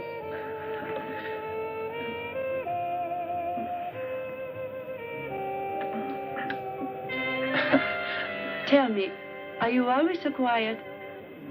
You know, when you've lived on islands for a long time, you forget how to say nice things to girls. Well, try it once. Well, I'm really glad that your airplane crashed. Well, that's a nice thing to say. I mean, otherwise I wouldn't have gotten to know you, and I'm glad about that. Oh, you say that to everybody. No, Anne. I don't know any girls. And when I think of the ones I do, I'd rather work. Well, I must say, you certainly are a master at paying compliments. Perhaps you're right. I should pay more attention to young women. Sometimes I envy Bob. He's so uninhibited and carefree. Bobby. Any girl is good enough for him. A real man is interested in only one girl. Then I'm a real man. How? Because I'm really interested only in one girl. Who's that? What does she look like? Cute? Elegant? Elegant? On the contrary. A little bit disheveled and neglected, but very pretty. Her name's Anne. Oh, Joe. That's one of the nicest things that's ever been said to me. Well, I meant it. I'm really fond of you. You know, when you leave for New York, here, so you won't forget me too quickly. But, Joe, please don't let me wait too long. Come on, I got 12 minutes left. What's in 12 minutes? My next rendezvous. Oh.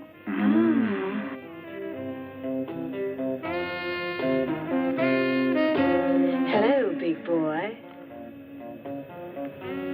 Well, I'll be darned. That's not bad either. Hey, all right. You really don't know where to start here.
Gladys, Oh, you're here.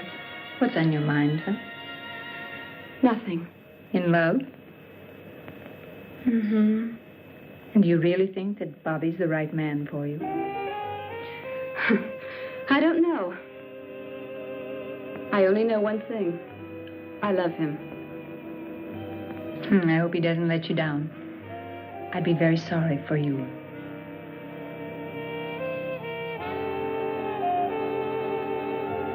Hello, Daddy-O. How about throwing those lamps on somebody else for a change? Yeah, baby. Like you swing, too.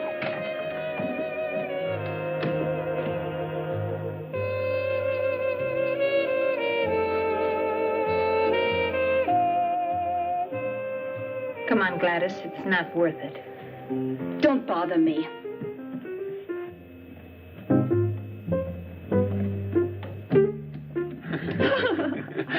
Hey, Georgia, give me a drink, too. Thanks.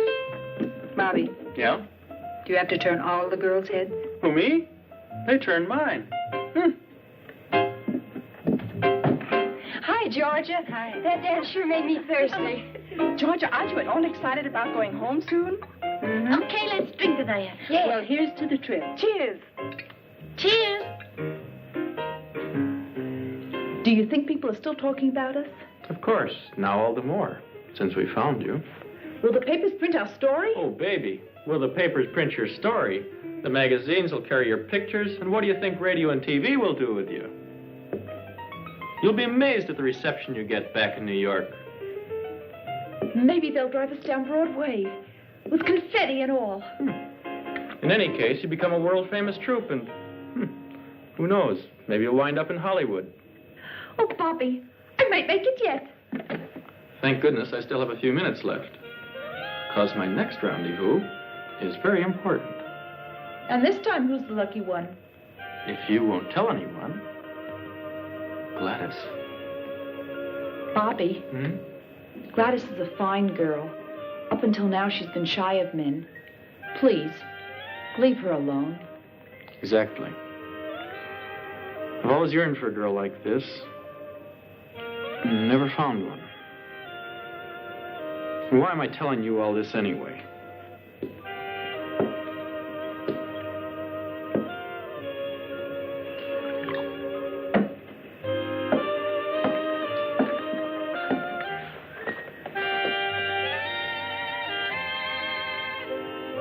Oh, Joe, I'm so happy. Well, that's what I expected. Same old story. You're nice to a man, and before you know it, he's getting thrashed. Anne, I must tell you something right away. Come on. Hey, Anne. Let her on. They're all good for nothing. They're all the same. Come on, let's have a drink.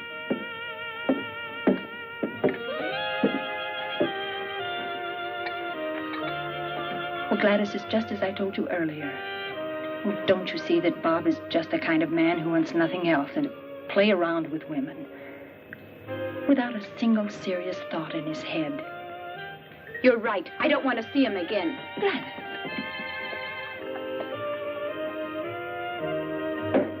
Look, Bob. You can keep those remarks about Anne to yourself. Get it?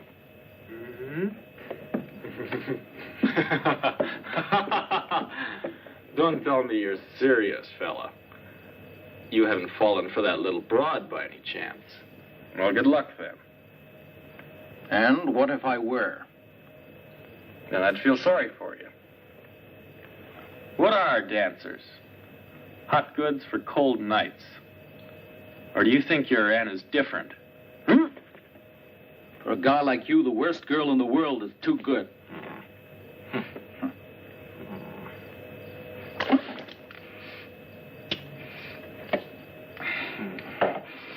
No, not here. Come on.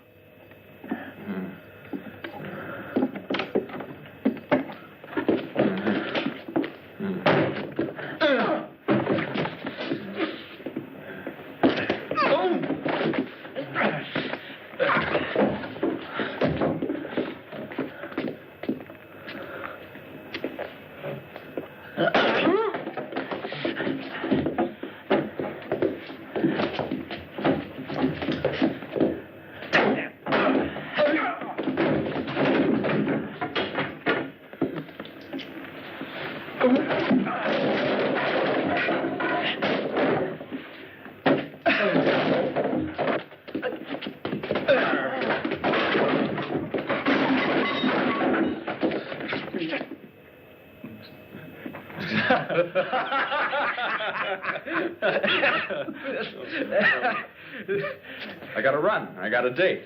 Okay.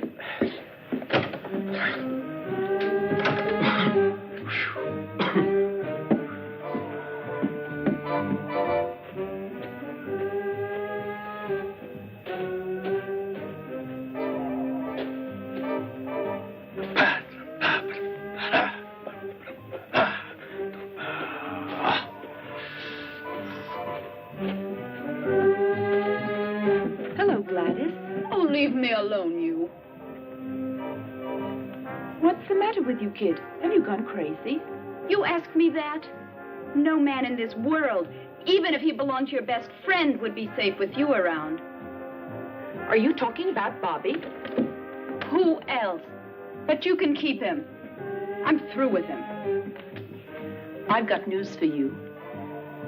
Bobby just made it clear to me that you're the kind of girl that he's been looking for. Do you mean that, Babs? If it weren't true, do you think I'd leave him? Babs! Go to him. He's waiting for you.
Bobby.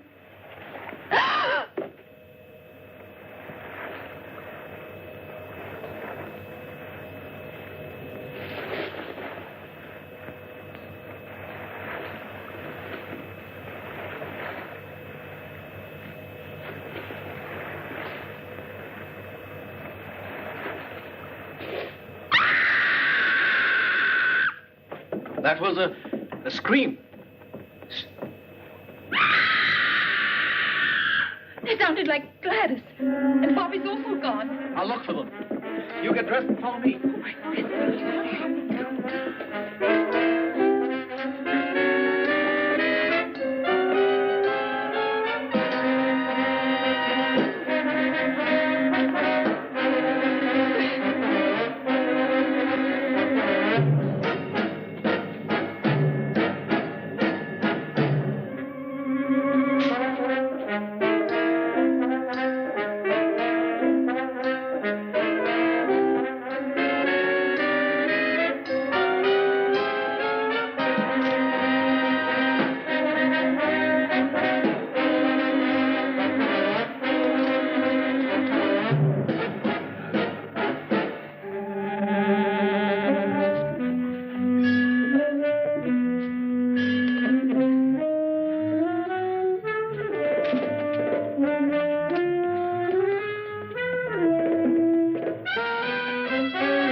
I'll go back and get the ammunition. Quick!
Maybe there.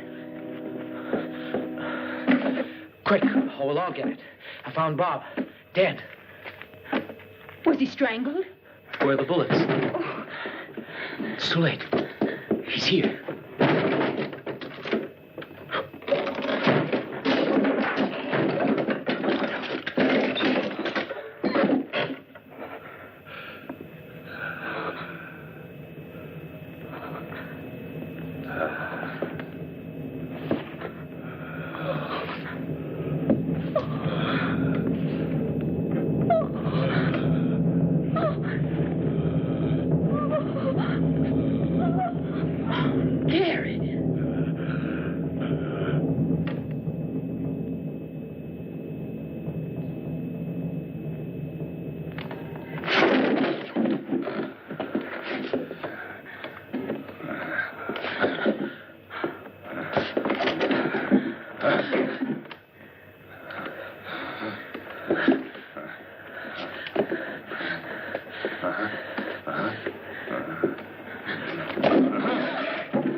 All right, come on.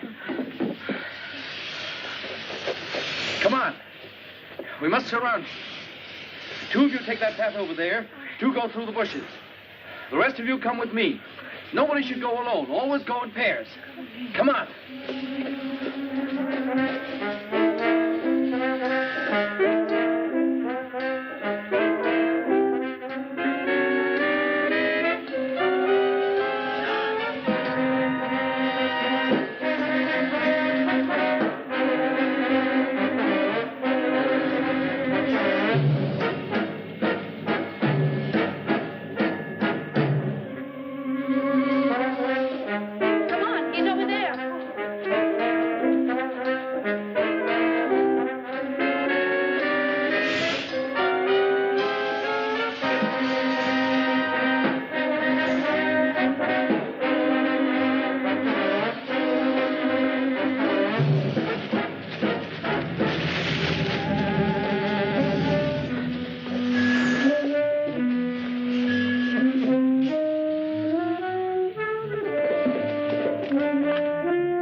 Quicksand starts here.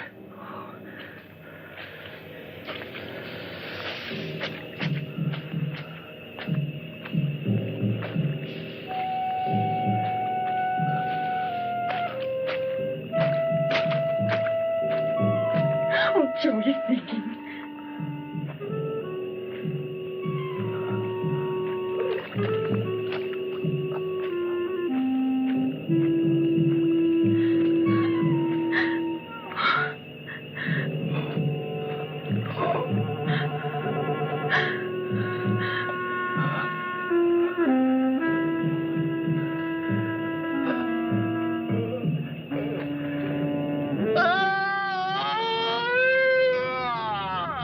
better dead than continue living.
Bring out Elizabeth Selwyn.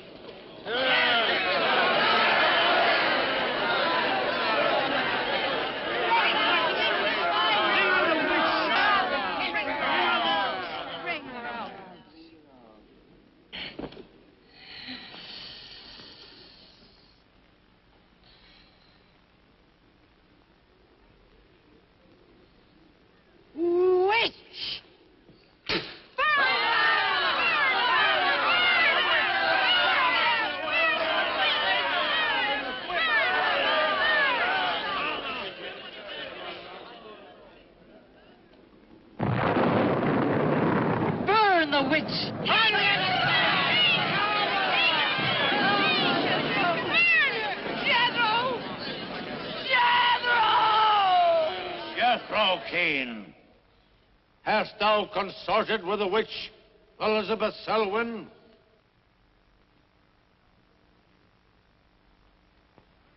No. Burn the witch!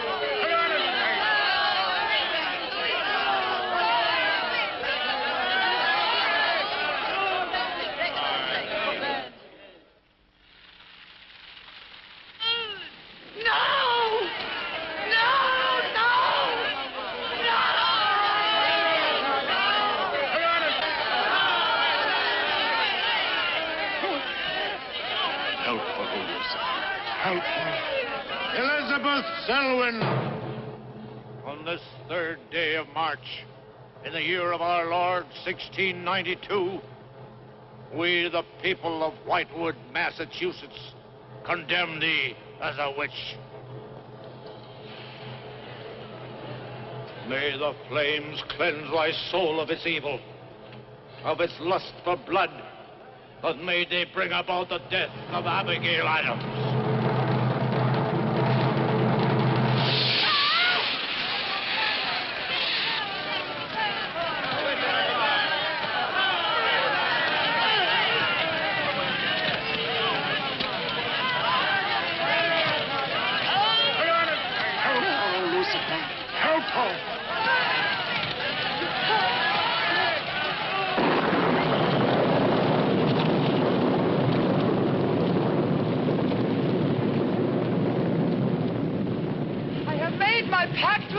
constable!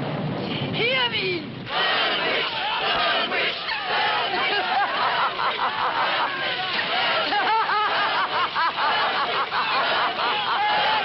Burn, witch, burn, witch, burn, burn, burn. So shouted the people of Whitewood when they burned Elizabeth Selwyn in 1692.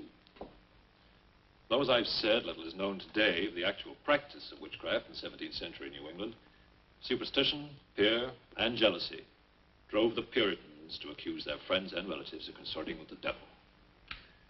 Raiding around huge bonfires, repeating vindictive chants, they consigned the poor creatures to the flames. The tortured souls cried out in agony as the flames mounted higher and higher. Burn, witch, burn, witch, burn, burn, burn. Dig that crazy beat. Shh. That will be all for today. Tomorrow will be my concluding lecture on the history of witchcraft in 17th century New England. I shall bring along some illustrations which I'm sure will interest you all. I'll bring the matches. Maitland! Since you chose to attend these lectures, I had hoped that it was in a spirit of scientific curiosity about the subject. That'll be all. Bill, how could you? Takes it all so darn seriously. He's got you all hypnotized. Oh, Miss Barlow. Yes, Professor. Can I see you for a moment, please? What about our date? Look, I'll wait for you outside. Yes, Professor. Rather a difficult young man, that. I fear that you are more of an attraction to him than my poor efforts. However, I've been reading through your papers, Miss Barlow. They show a very sound appreciation of the subject. I want to go to New England to do my senior paper. Mm-hmm. They're really quite good, you know. Oh, I'm not quite sad. Some first-hand research. I want to get the atmosphere. Find out how widespread witchcraft really was. What the witches were really like. That might take a little time, you know. Well, I have the time. My brother and I were going to spend our vacation with our cousins. What I'd really like to do is to get a room in the smallest, oldest town in New England I can find. Check through all the town hall records. Recheck the libraries. Talk to the Puritan descendants. Make a really thorough investigation. Your brother is professor of science, Miss Barlow. I hardly think he'd be very interested in the history of witchcraft. Then I'd go alone. You don't think he'd object to that? You leave Richard to me. He's picking me up here for lunch. Hello, Bill. Professor Barlow. Nan here? Yeah, she's in there with him. Well, I don't like her getting mixed up in this witchcraft business. Why not? It's only part of her history course. Professor Barlow. Yeah? Before you go in there, could I have a word with you? Sure. Well, it's about Nan and me. Oh. If you're really serious about this, I happen to know of a town in New England. As a matter of fact, it's the identical place where the events occurred that I mentioned in today's lecture, Whitewood. It's quite a small place. It's a little bit off the beaten track, so maybe these directions will help you. Thank you. I think you might very well find what you're looking for there. I happen to know the woman who owns the inn at Whitewood. Her name is Newless, Mrs. Newless. So you just tell her I sent you. Raven's Inn, Whitewood. What's Whitewood? Now, Dick, don't be too upset, but I'm going to change my plans for the vacation. Change your plans? Yes. Going to a place called Whitewood for a week or so to do some research. Who are you? What about Cousin Sue? Well, she's expecting you for a birthday party on the 17th. She'll never forget. I can still easily make it by then. This is important. My term paper's got to be good. It could mean a scholarship. And I've made all the arrangements. Come on, Dick. You'll have a good time without me. My mind's made up. I'm going to Whitewood. Surely any good encyclopedia will give you all the nonsense you want to know about witchcraft. Witchcraft is not nonsense, Barlow. I'm sorry, Driscoll. Witchcraft, black magic, sorcery. To me, it's nothing but fairy tale mumbo-jumbo. I'm a scientist, Driscoll. I believe what I can see, what I can feel and touch. The basis of fairy tales is reality. The basis of reality is fairy tales. Did you ever meet a witch, Driscoll? Perhaps. Oh, come on. You're an historian. No witch ever survived the burning at the stake for all their pacts with the devil. In 1692, Elizabeth Selwyn went to the stake. She was buried in a churchyard in New England. And yet 3 years later... Yeah? 3 years later, a new wave of blood sacrifices broke out in the village that had condemned her. The daughters of the elders who had condemned her were themselves found murdered with every last drop of blood drained from their bodies. And afterwards, people came forward to testify that they had actually seen Elizabeth Selwyn. Oh, stop.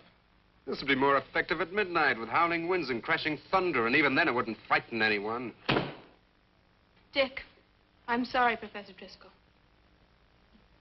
That's all right, Miss Barlow. You won't be the first person to have scoffed at the subject. Honey, when you get to, where is it? Whitewood. Ah, yes, Whitewood. Well, send me a picture postcard of a witch. If possible, autographed. Now, let's have some lunch, eh? I'm sorry, I have a date.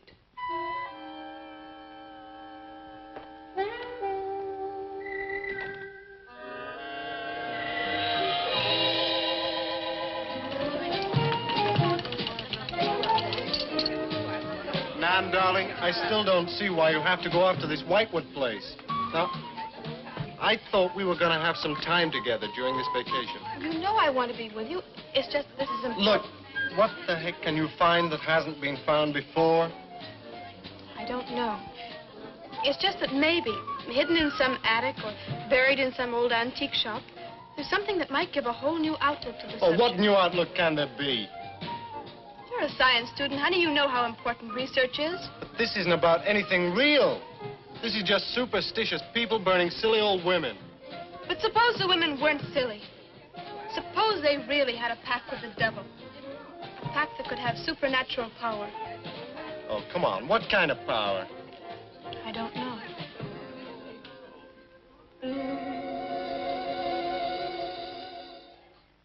Oh, look, it's no use, Bill. We've both tried our hardest to talk her out of going. Do you really think she will find anything worthwhile? Well, I think we have to respect her desire to find something new, even if we don't agree with the subject. Agree with it? I've never heard so much nonsense as that guy Driscoll talks in all my life. Well, here I am, all packed. Oh, I suppose there's nothing I can say will stop you from going, huh? Yeah, well, I'll put this in the car.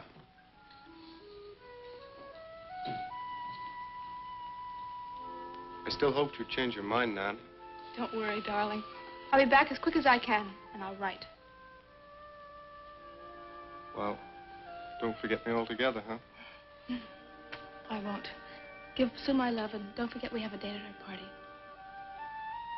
Bye, darling.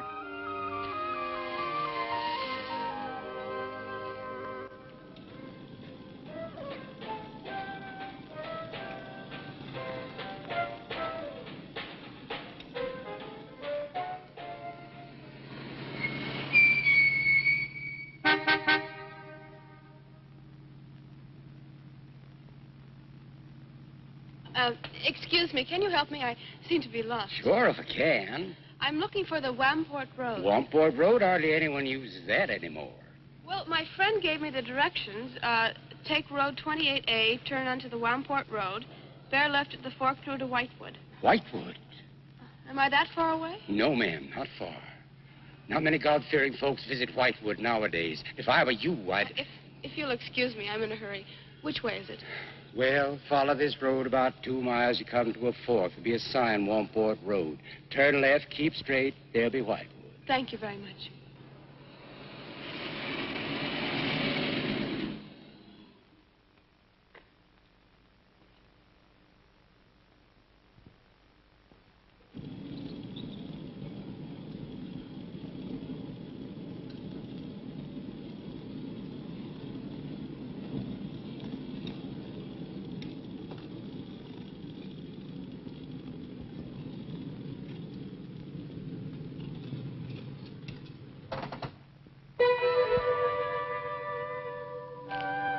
Does that sign say Wamport Road?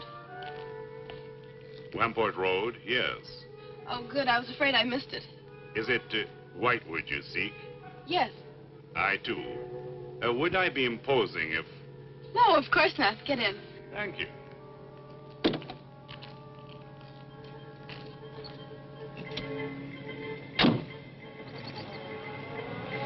think the Highway Commission would do something about these roads. Watch out, here comes another bump. What is your mission in Whitewood? Mission? Well, I'm going there to do some research on witchcraft. Professor Driscoll gave us some very interesting lectures on the subject. And I'm going there to get some original source material. Do you know Whitewood? I've known it for many years. Do you go there often? Fairly often. Oh, then you must know the Raven's Inn.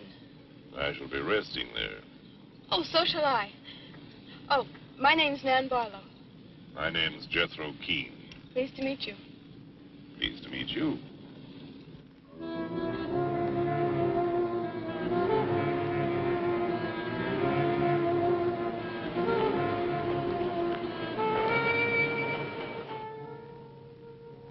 Just like a picture out of a history book.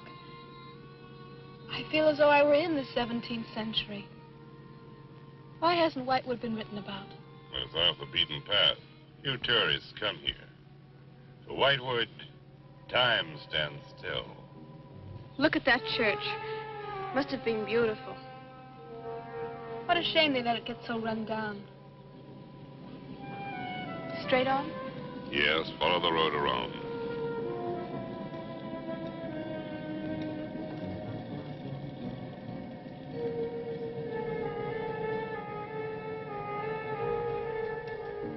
Ah, there it is. What a lovely old building. 17th century at least. How picturesque can you get? Right by the graveyard. Yes, it has not been used for more than 200 years. Any witches buried there? There are indeed. All in a section of unconsecrated ground. Spooky, isn't it? Well, keep your fingers crossed for me, Mr. Keene. I hope Mrs. Newell has that room.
Oh, I didn't hear you come in.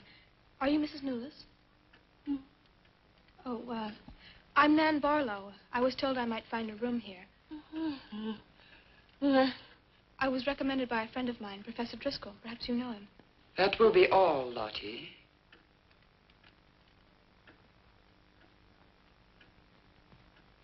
I'm sorry to keep you waiting. Unfortunately, Lottie cannot talk. I've often told her not to answer the bell. Oh, poor thing. Then you're Mrs. Newell.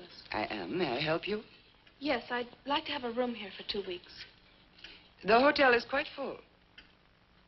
Oh, the guests are never about at this time of the day. Well, I'm a student of Professor Driscoll's. He told me if I mentioned his name, I'd have no trouble. Well, there is a room I could let you have.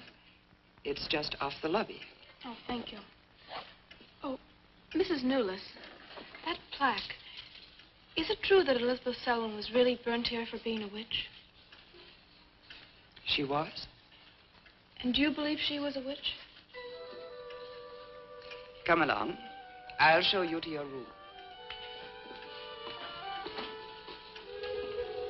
I hope you will be comfortable.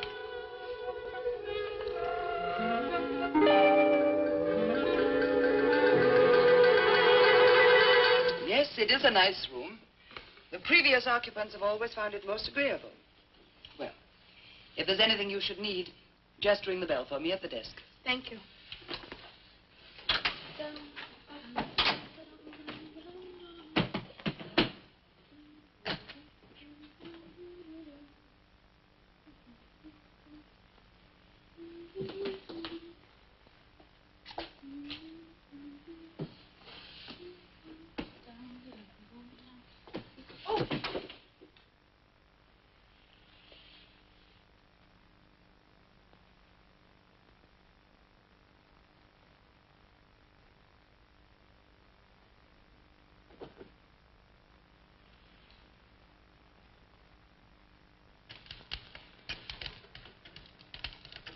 It's been so many months.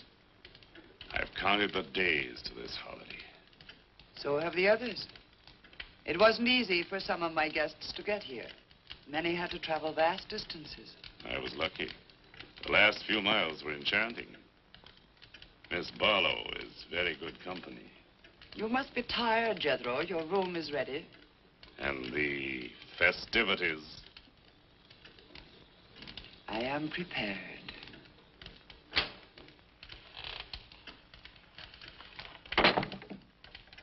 Oh, Mrs. Newless.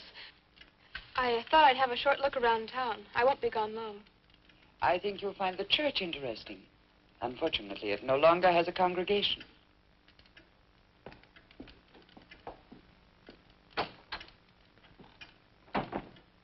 He will be pleased.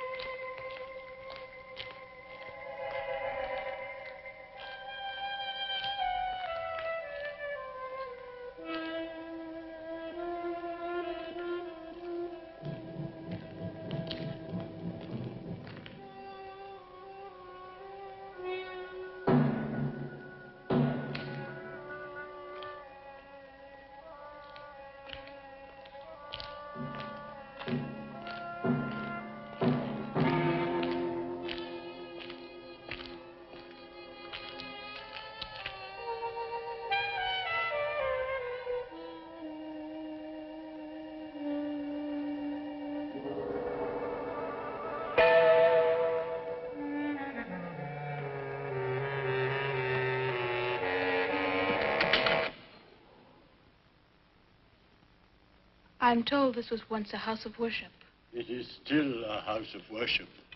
I am the reverend of this church. As long as the breath of life is within me, this house shall remain God's house. Must have been a beautiful building. To me, it is still beautiful. I'm sorry. What a shame the people have let it fall into such a state. Strangers rarely come to Whitewood. Who are you? I'm Nan Barlow. I'm staying at the Raven's Inn. Why have you come to Whitewood? Well, because I'm interested in witchcraft. Young woman, leave Whitewood. Leave Whitewood tonight. For 300 years, the devil has hovered over this city, made it his own. The people in it are his. Evil has triumphed over good here. Look at my church. I have no parish. No one worships here. His is the power. What power? Leave Whitewood. Leave Whitewood tonight. I beg of you. What power? Leave before it is too late.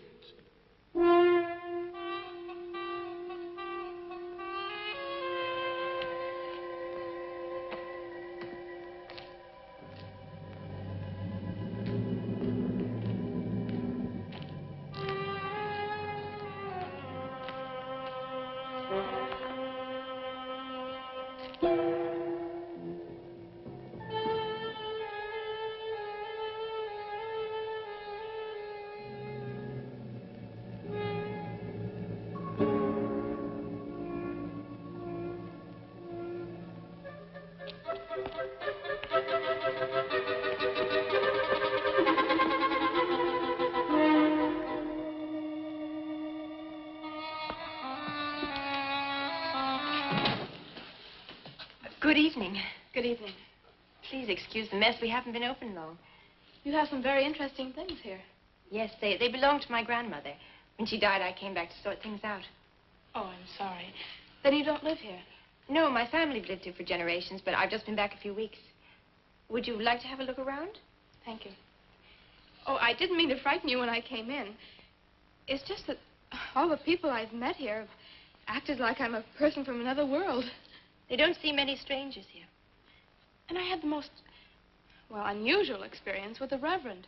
He barred my way from the church. And he talked to me about a curse. And he warned me to leave Whitewood. Can you explain that? No, I can't. Does he often act that way? He's my grandfather. Oh, I'm sorry. Oh, it's all right. It's happened before with strangers. Oh, the lack of parishioners and loss of his sight has made him bitter and suspicious.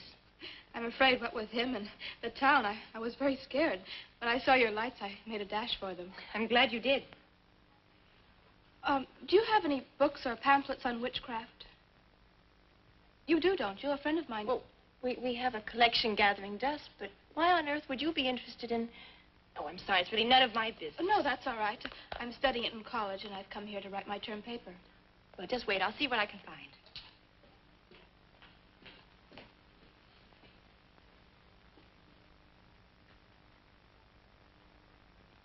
That's Elizabeth Selwyn, burned as a witch, March 3rd, 1692.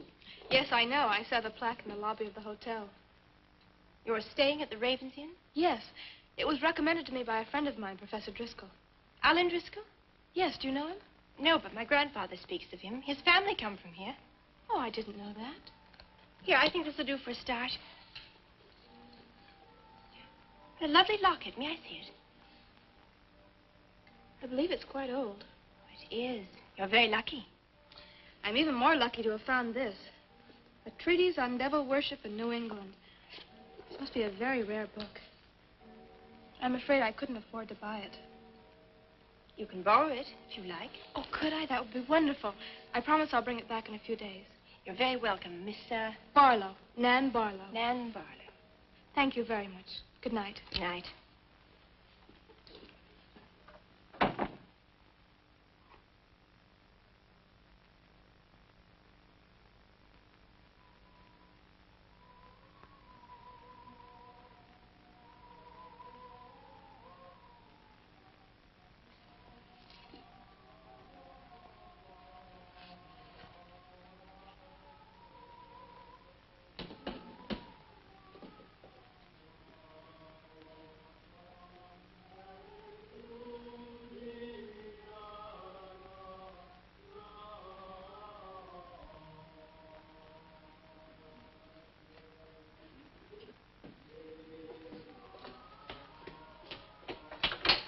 Mrs. Newless? Mrs. Newless? Yes, Miss Barlow? I've heard some strange noises in my room. Oh, possibly the water in the pipes. This is a very old inn. No, it seemed to be coming from the cellar underneath. I hardly think so, Miss Barlow. The cellars do not extend beneath your room. Then why is there a trapdoor in the floor? The ground was filled in many years ago to strengthen the foundations of the building. But I'm sure Well, if you insist, I will come and see you.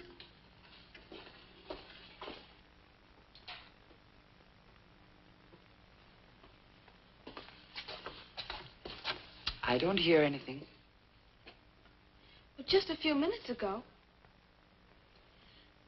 Never mind, I'm sorry. You're welcome.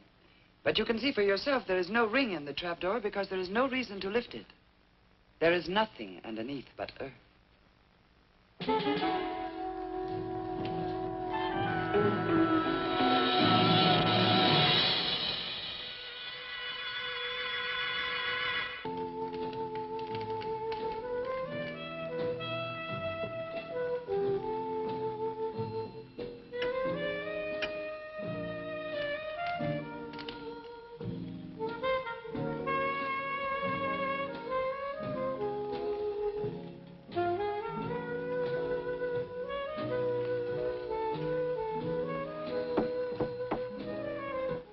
Come in. Oh, hello, Lottie. Come in. Oh, I don't need any more towels. I haven't used mine, and they're quite clean.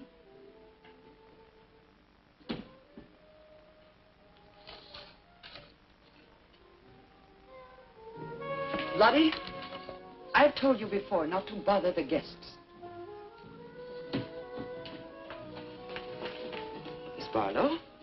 I thought you might care to join the others. I will as soon as I finish my notes. I'll put some clothes on and join them. A treatise on devil worship in New England. Well, do you find this interesting? Why, it's fascinating. The things I've learned. I bet you don't know the half of it. And you live right here on a spot where the witches were actually burnt. Listen to this.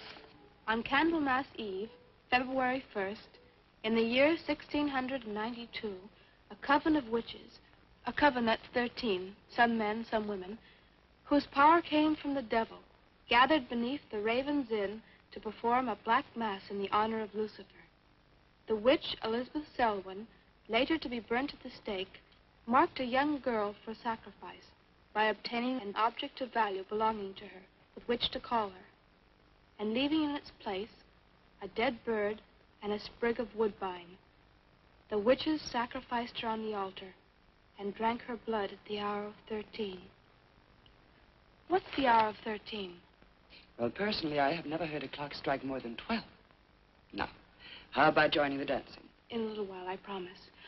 Oh, by the way, I seem to have misplaced my locket.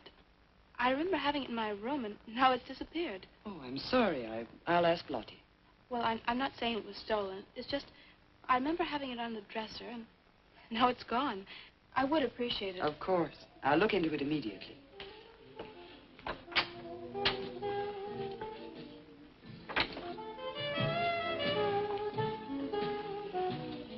Lottie, I have warned you too often about annoying our guests. If you disobey me again, I shall turn you out. And if I turn you out, there will be no place for you anywhere. You do understand, Lottie, don't you?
Ah, Miss Barlow.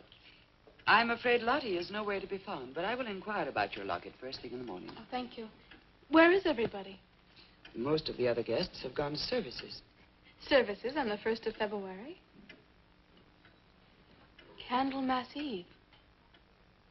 The night when the witches mocked the rituals of the church. Are you all right, Miss Barlow? Yes, quite. Thank you. Good night. Good night, Miss Barlow.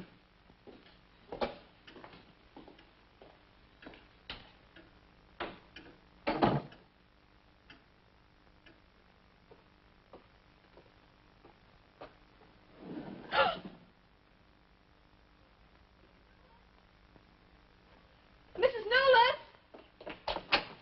Mrs. Nolas! Mrs. Nolas!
Elizabeth Selwyn.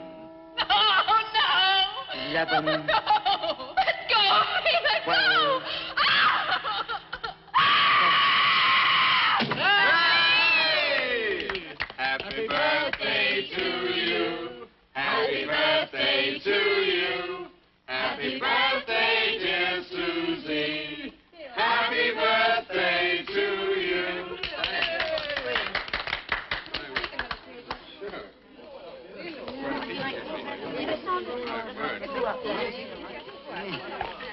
Yummy. Delicious. Dick, have you got any idea what's happened to Nan? I'm sure she'll show up. She probably met a good-looking Hewitt and is bringing him along to the party, only their broomstick blew a gasket. Well, it's not like Nan to be late for anything. Aren't you a bit worried about her? Oh, she'll be here. I'm sure she'll make it. Oh, it's probably here now. You answer the door, and I'm going to put a record on for some dancing. All right.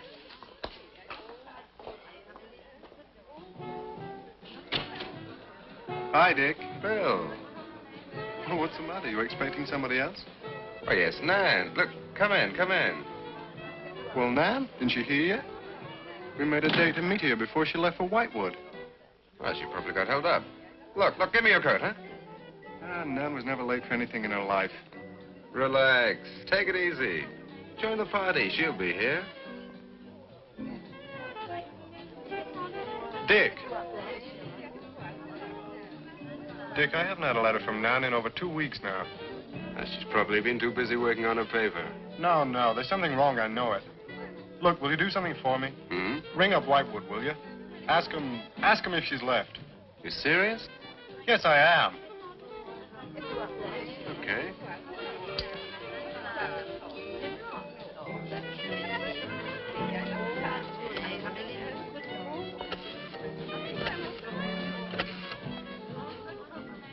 On a long distance, I'd like to speak with Miss Nan Barlow at the Raven's Inn, Whitewood. No, I don't know the phone number. What? Didn't she give you the phone number? Oh, I know, but that's my sister.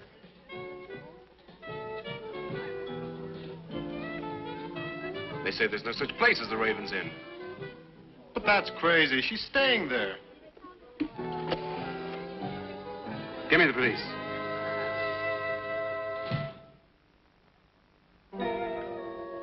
She left in such a hurry, she must have forgotten to return it to you, Miss Russell. She seems such a nice girl, too. Wouldn't have thought she was the sort who'd forget to return a book. We cannot always judge by our first impressions, can we? I'm not usually wrong about the people I lend my books to. Well, perhaps you'll be more careful in future. Thank you for letting me have it. Remember me to your grandfather.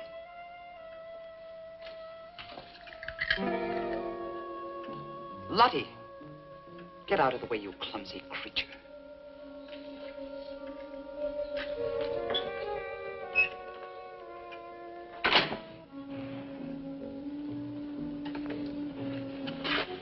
Can I help you? Yes, we're from the sheriff's office. We had a call this evening. A missing persons report from some college kid named Nan Barlow. The party calling said that her last known whereabouts was the Raven's Inn. And Barlow, that's strange. Yes, I met her. When did you last see her? About 2 weeks ago. She came to my shop and borrowed this book. It's quite valuable, and so not hearing from her, I decided to come and get it. Mrs. Newless had it. May I? A treatise on devil worship. I must put this in the report. Peculiar things some of these college kids do nowadays. Well, thanks for your help. Come on, Charlie.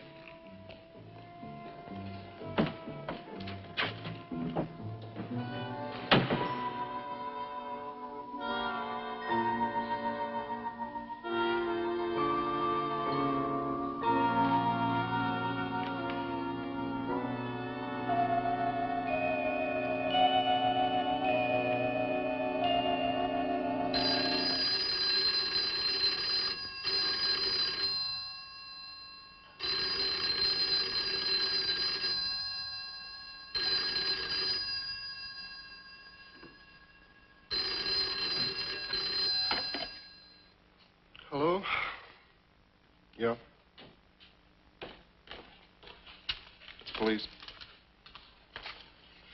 Yeah? Okay, thanks. Thank you. Well? Police sent a car out to the Raven's Inn. Nan checked out 2 weeks ago. Don't get it. Well, neither do I. Look, these are Nan's books and papers. Go through them. See if you can find anything which might give us a lead. I'm going to pay a visit to a colleague of mine.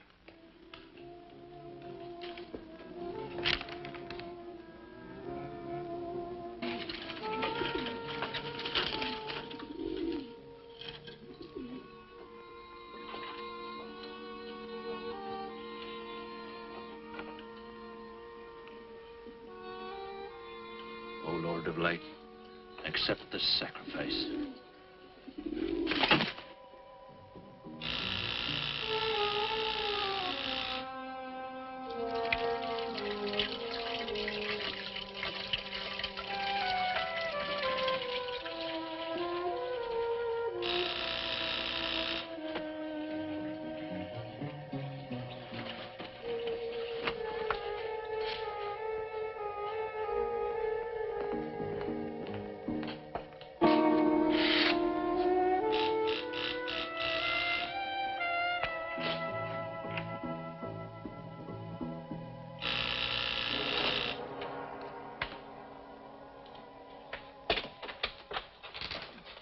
Barlow. May I come in? Well, of course, please do. Take your coat. I tried to phone you last night, but I guess you weren't in. No, I wasn't. Would you care to go in the study? Sit yourself down. Thanks. You take a drink? Ryan soda. Ice, please. So what's on your mind? Well, Nan's missing. And she has been since the day after she arrived at Whitewood. Really? You quite sure? That's what the police said. What are they doing about it? Carrying out a routine check. I don't suppose they can do much more until they've got something definite to go on. Well, I would have thought there was a very great deal more they could do. What? As far as they're concerned, she disappeared 2 weeks ago, and no one in the village seems to know anything about it. What did you come see me for? I thought you might have some ideas. Why did you send her to Whitewood? Because it was the best place for her research. And you suggested she stay at the Raven's Inn. Sure, it's the only inn there is. With an unlisted phone number? The inn has its own clientele, Barlow. It doesn't need to advertise. How do you know it so well? Because I was born in Whitewood. I see. And you'd have every reason to believe she'd be perfectly safe in going there. I've no reason to suppose that she wouldn't be. Nan struck me as being perfectly capable of taking care of herself. I grant you that, but why hasn't she come back or let us know? Look, Barlow, I can understand your anxiety, but I'm quite sure there's nothing for you to worry about. Nothing at all. She's probably got absorbed in the subject and gone off someplace. I wish that all my class had her application. Yeah, well, I'm going to find out where this application led her.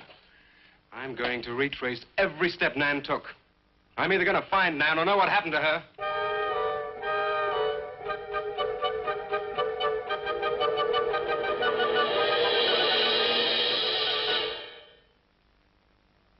I can't stop you from going. No. I'm not afraid. Afraid? Why? Well, if anything did happen to your sister and somebody else went along to try and find out about it. Same thing might happen to them? Possible. You seem to think something happened to my sister then. No, I just think you're jumping to conclusions, Barlow. Maybe, but I shall find her. Professor Driscoll, Yes. I don't like to disturb you, but may I see you? Well, of course, please come in. Good luck in Whitewood. Thanks. I'm sorry, but did you say he was going to Whitewood? Yes, he is. Silly to be surprised, but I've just come from Whitewood. Really? It's quite a coincidence. My own family happens to come from Whitewood. As a matter of fact, I was born there. Yes, I know. Please sit down. Thank you. You care for a drink? No, thank you. I think you know my grandfather, the Reverend Russell. Russell? Oh, yes, of course I do. How long have you been living in Whitewood? Since my grandmother died a few weeks ago. Oh, I'm sorry. Well, now, how can I help you? I've come about a pupil of yours, Barlow, Nan Barlow. Yes. She came to Whitewood 2 weeks ago. I met her and liked her, and she told me that she was a student in one of your classes, that you recommended that she stay at the Raven's Inn. That's quite right, I did. Well, that's what I've come to see you about. On the day after she arrived, she disappeared. Oh? Later, the police came asking questions. Her family were worried. I thought you might have their address. And why do you want her family's address? Because I have something of hers I want to return.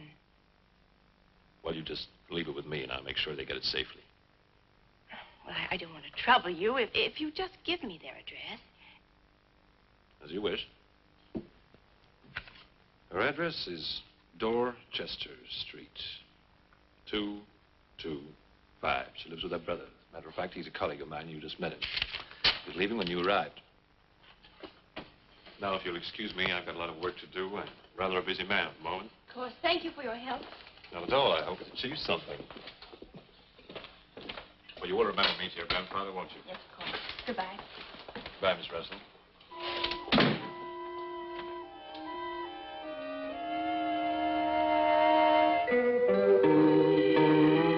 Yeah, that's Nan's locket, all right. As far as I know, it's unique. I gave it to her. Where did you get it? The servant at the inn gave it to me. It was strange. I don't think she wanted Mrs. Newless to know I had it. Mrs. Newless? She runs the inn. Well, why did you come here, Miss Russell? I found this. Professor Driscoll's notepaper. I found it in the pages of a book I lent your sister on her first evening in Whitewood.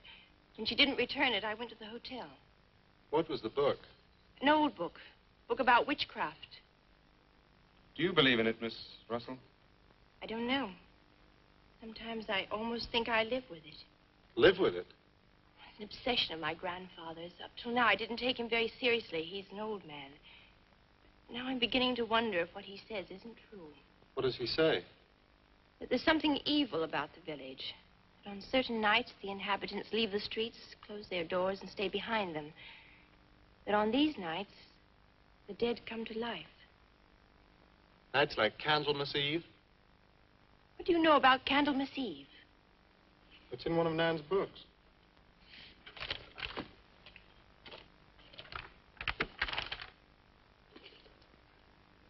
I don't believe it.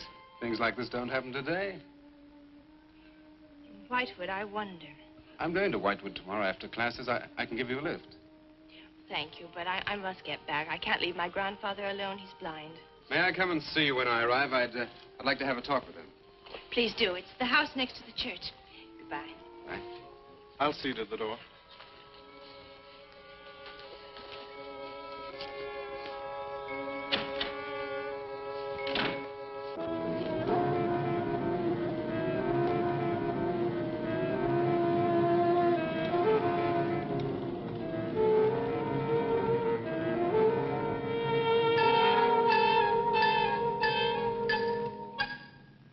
Would you be going to Whitewood? Yes. Would you take me along with you? It's a dark night for walking.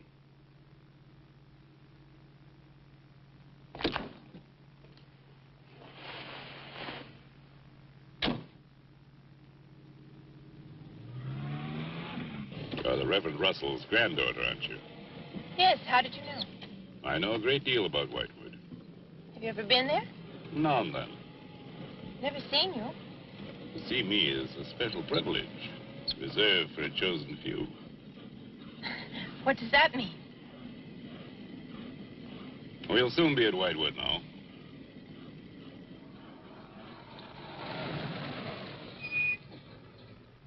This is as far as I go. You will.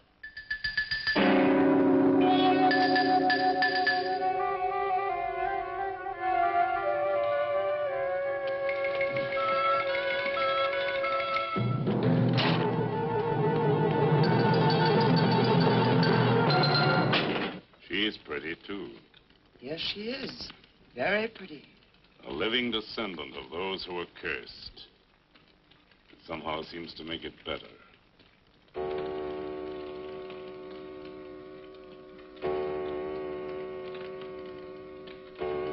Another day. And tomorrow,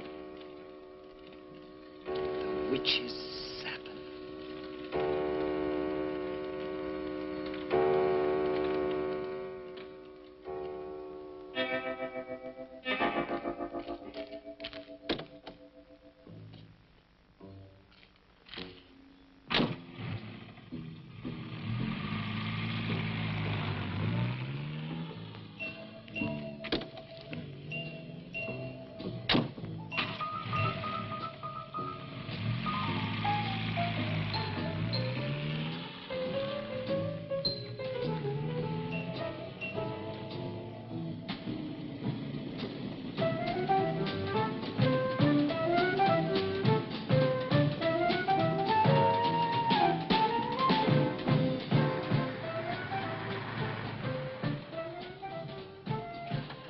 Which way to Wamport Road? Straight ahead. Fork in the road. You see a sign. Turn left. You heading for Whitewood? I am. Many people head this way? Not many. Is this the only way in and out of the town? In this direction, yep. You wouldn't remember by any chance a pretty girl in a convertible about a month ago? The Barlow girl. Read about her in the papers. Never seen her again. Told the police. Thanks.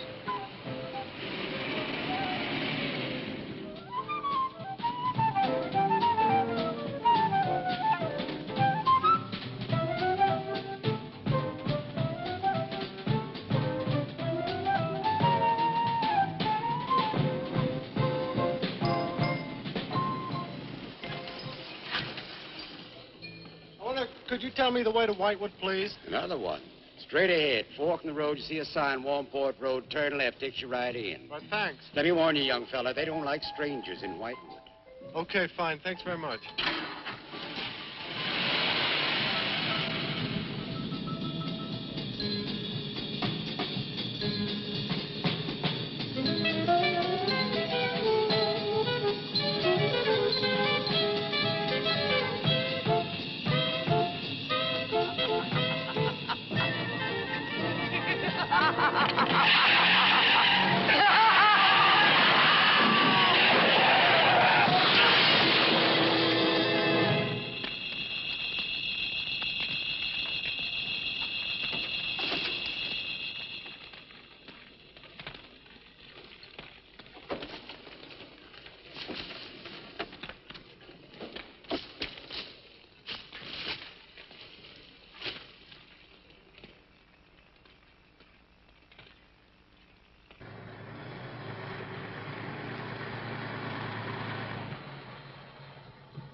Good evening.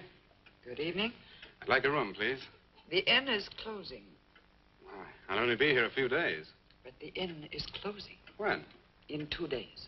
Well, if you don't mind, I'd like to stay until then. If you insist. Could I have the same room my sister had? Still available, isn't it? Yes, it's available.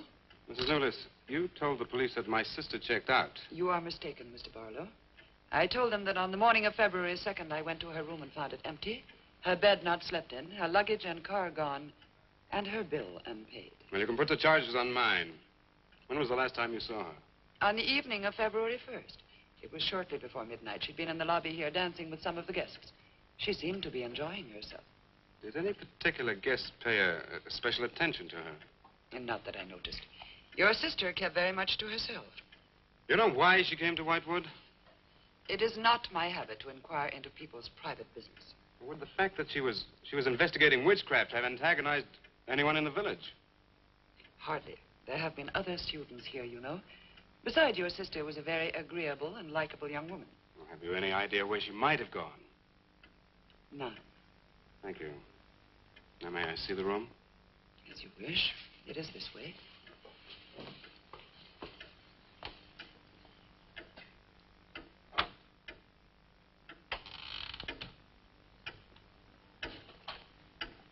If you should need anything and I am not at the desk, you have only to ring the bell.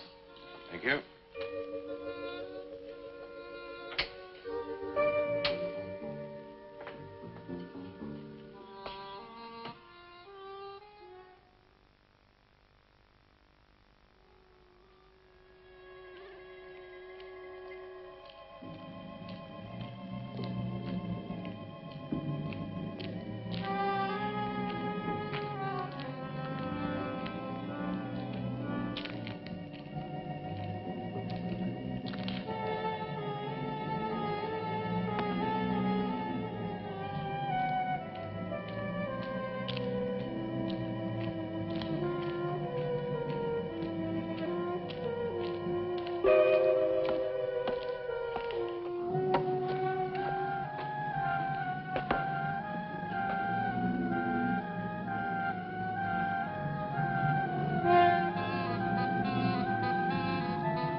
Hello. I'm so glad you've come. I saw your car outside the Ravens Inn earlier. I wondered what had happened to you. I've been talking with Mrs. Newless, and then I took a walk around the village. Find out anything? Everyone here seems to be afraid of something. And you don't think it's just my imagination? I don't know. Who's to say where imagination ends and truth begins? It's nothing tangible. It's just the way they look at you. I felt it, too. May I see the book that Nan borrowed? Yes. I put a marker between the pages where she must have stopped reading. Just sit down, and I'll tell my grandfather you're here. Thank you.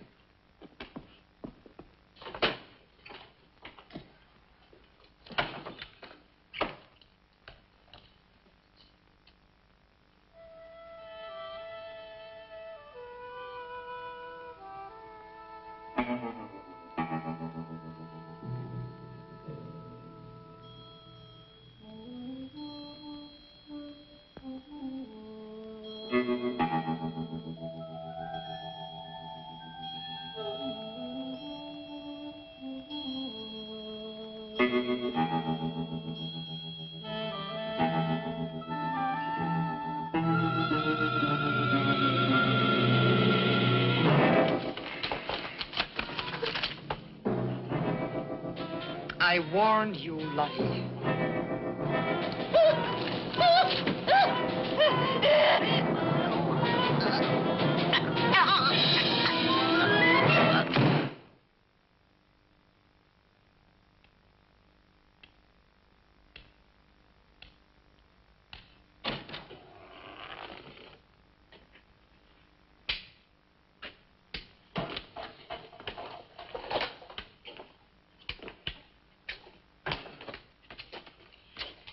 Grandfather, this is Mr. Barlow. How do you do, sir? God be with you. Shall we sit where we'll be more comfortable? Here's your chair, Grandfather. You must be tired. I am very tired. I have little strength left these days for the fight. Won't you sit down? I'll make some coffee. The fight against what, Mr. Russell? Against the evil that besets this village. The people are creatures of the devil. They know no other God. You mean they worship Satan here? Today? Satanism was never stronger than at the present time. For 200 years, the people of Whitewood have carried out rituals that mock the church's teaching. I find it very hard to believe, sir. Do not doubt, my son. It is real enough. For years, I struggled against the witches. Their master took away my sight. Seems incredible. I have tried to convince others. They, too, found it unbelievable. But I know these people have a pact with the devil to worship him and do his works. In return, he gives them eternal life. Eternal life? Aye. And to seal this bargain, they must sacrifice a young girl on 2 nights of the year. When are these nights, sir? Candlemas Eve and the Witches' Sabbath. Candlemas Eve, that's February the 1st. And when is the Witches' Sabbath? Tonight. Now you know why I came to see you. I had no idea it was so late. May I have a rain check on the coffee? I'd like to have a few words with Miss Newless again. Of course. Good night, sir. Good night. I'll see you to the door. God be with us. Well, Miss Russell, do you think that Nan's disappearance is connected in some way with these witches' ceremonies? Yes. Well, I'd like to come back later, if I may. Please do. And my name is Pat. Well, mine's Richard. I think I feel better now you're here. Well, I'm going to stay until I find out what's happened to Nan. Take care.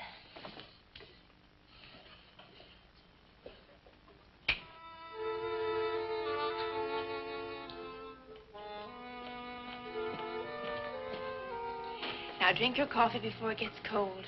You must not see that young man again tonight. Why not? The devil comes in many disguises. I'll get you a spoon. Father, there's a bird in the drawer. It's got an arrow through it. Go and look on the front door.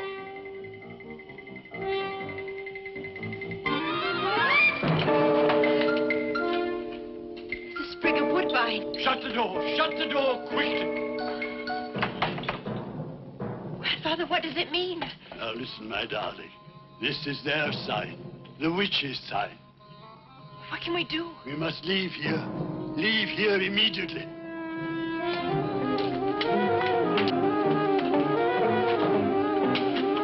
Stop the car.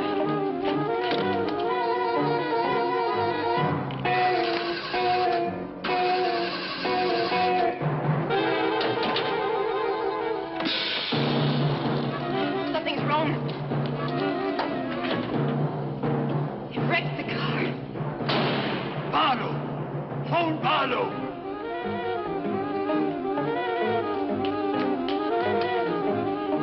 Hello? Hello? Hello, I want the Ravens Inn.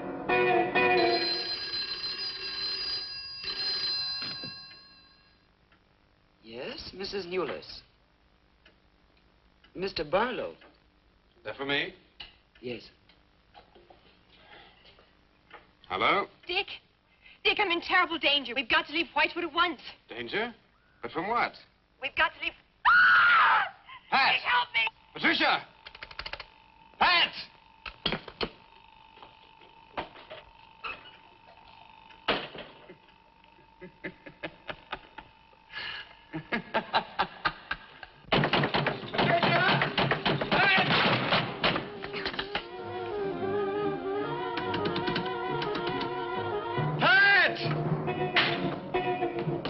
Patricia!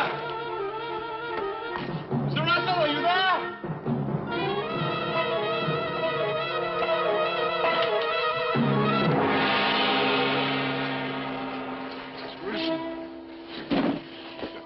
What's happened, Mr. Russell?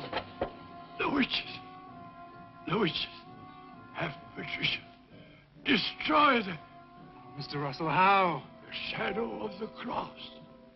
Use the cross. I adjure thee, O creatures of salt, by the living God.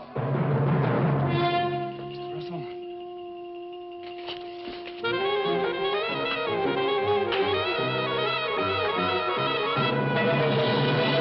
Maitland! Maitland, what's happened?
Hello, operator?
wedding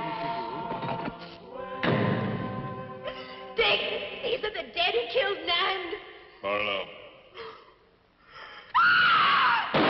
Help me.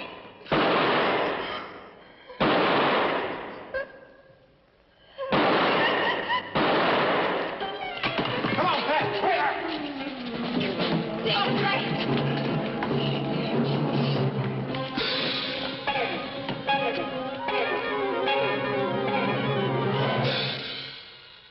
Dick.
Maitland!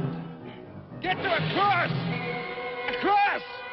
The shadow of a cross!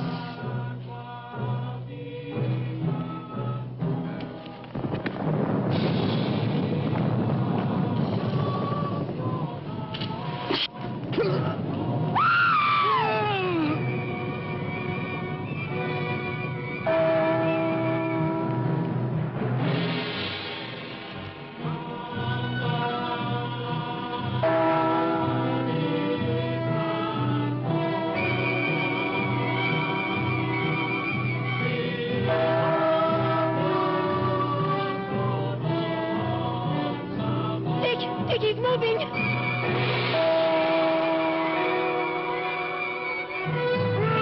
Lift the cross!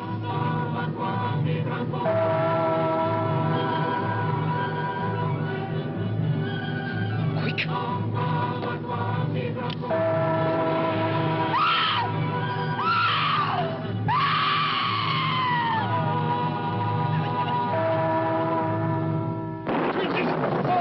I'm jersey by the living God!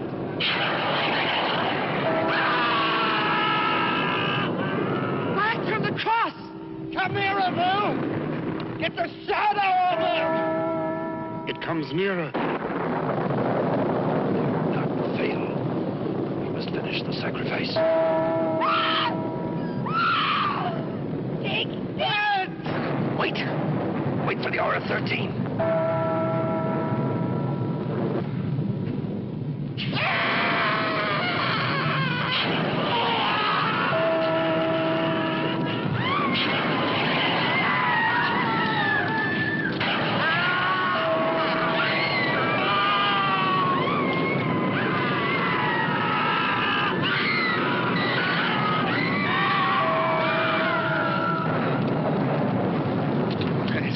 You right? I think so.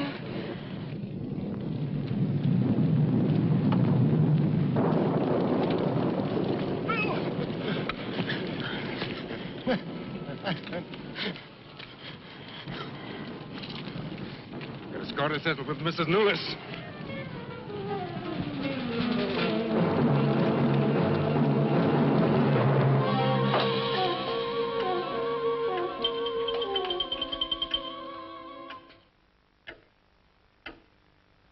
You stay here.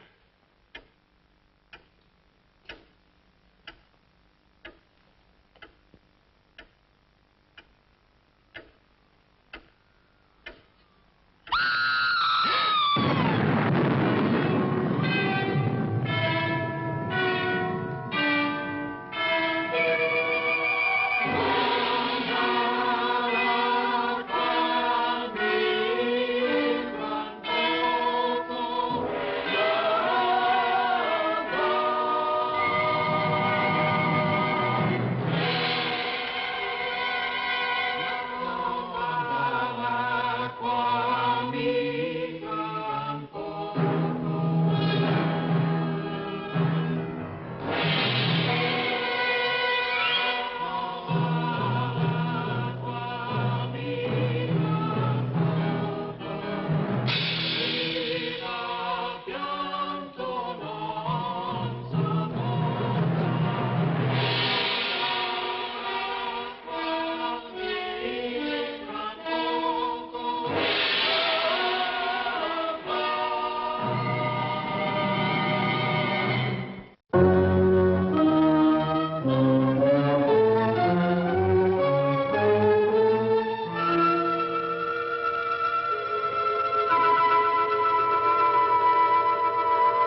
They ought to make the day the time changes, the first day of summer. What? Well, it's 8 o'clock and it's still light. A lot of good the extra daylight does us. Now, we've still got a 3-hour drive back. We're not going to be home until after midnight. Well, if it really bugged you, Johnny, you wouldn't do it. You think I want to blow Sunday on a scene like this? You know, I figure we're either going to have to move Mother out here or move the grave into Pittsburgh. She can't make a trip like this. Oh, I don't know that she can. Is there any of that candy left? No. Look at this thing. We still remember. I don't. You know, I don't even remember what the man looks like. Johnny, it takes you 5 minutes. Yeah, 5 minutes to put the wreath on the grave and 6 hours to drive back and forth. Mother wants to remember, so we trot 200 miles into the country and she stays at home. Well, we're here, John, all right? We're back on? Oh. Ladies and gentlemen, we're coming back on the air after an interruption due to technical problems.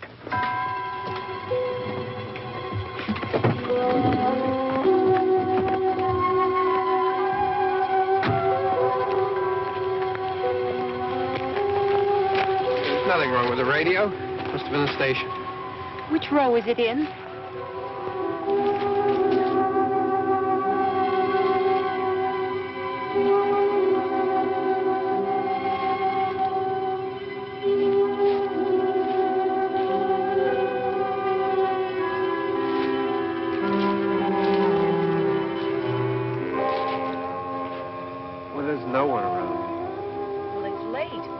Gotten up earlier. Oh, look, I already lost an hour's sleep when the time changed. I think you complain just to hear yourself talk. There it is.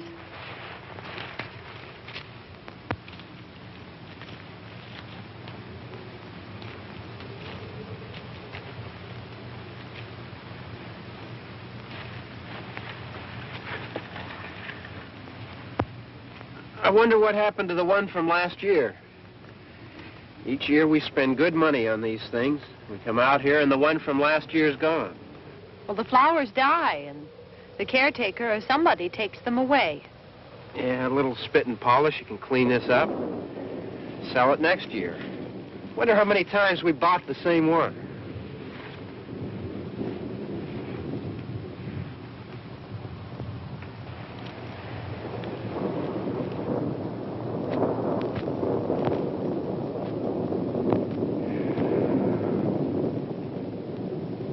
Hey, come on, Barb. Church was this morning, huh?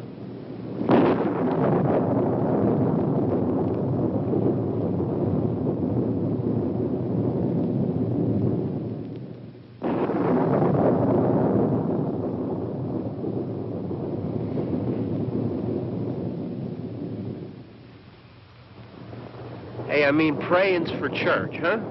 Come on. I haven't seen you in church lately. Well, there's not much sense in my going to church. Do you remember one time when we were small, we were out here? It was from right over there. I jumped out at you from behind the tree, and Grandpa got all excited, and he shook his fist at me, and he said, "Boys, you'll be damned to hell." Remember that? Right over there. Well, you used to really be scared here. Johnny. You're still afraid. Stop it now. I mean it. They're coming to get you, Barbara. Stop it. You're ignorant. They're coming for you, Barbara. Stop it. You're acting like a child. They're coming for you. Look, there comes one of them now. He'll hear you. Here he comes now. I'm getting out of here. Johnny.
Don't worry about him. I can handle him.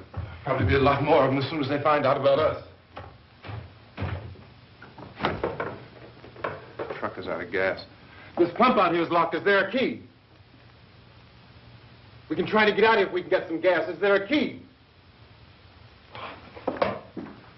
I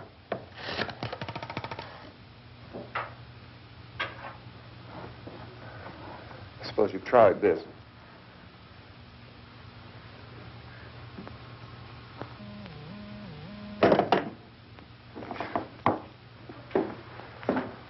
Do you live here?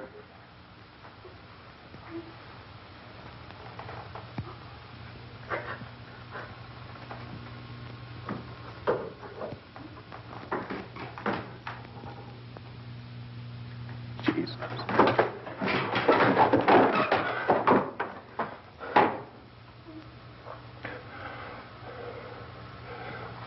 We've got to get out of here. We have to get to where there's some other people. Maybe we better take some food. I'll see if I can find some food.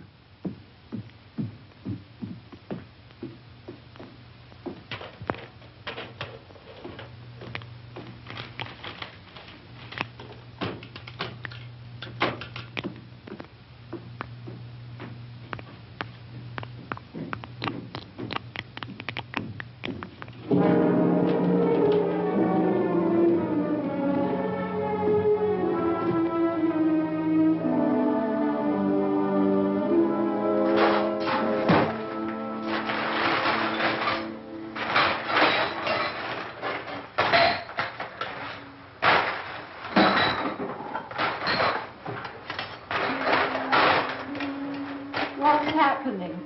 How do you think it's happening? What's happening?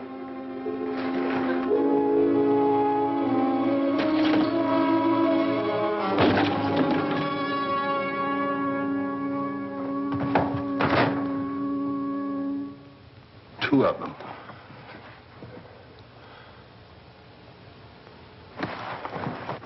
There are two of them out there. Have you seen any more around here? I can take care of those two. I don't I know you're afraid, but we have to... I don't know! I don't know! What's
I know we're in here now.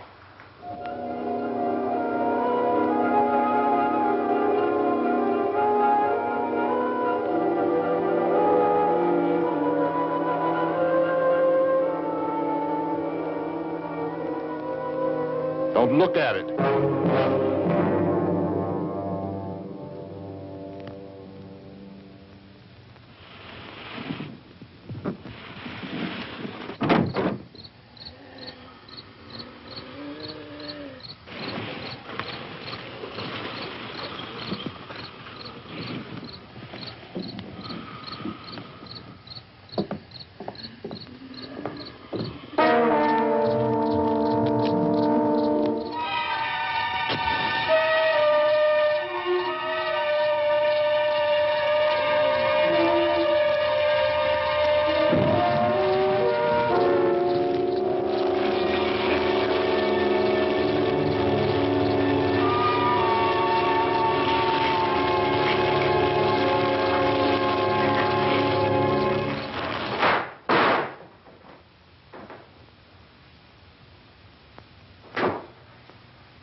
Get some more lights on in this house.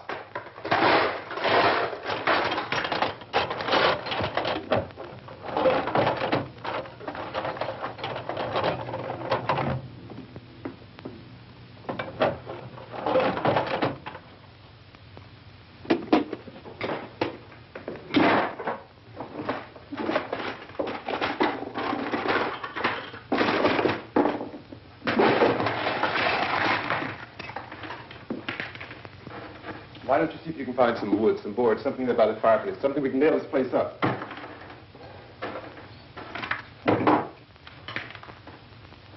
Oh, God damn. Look, I know you're afraid. I'm afraid too. But we have to try to board the house up together. Now, I'm going to board up the windows and the doors. Do you understand? We'll be all right here. We'll be all right here until someone comes to rescue us. But we'll have to work together. You'll have to help me. Now, I want you to go in and get some wood so I can board the place up. Do you understand? Okay? Okay?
biggest ones you can find.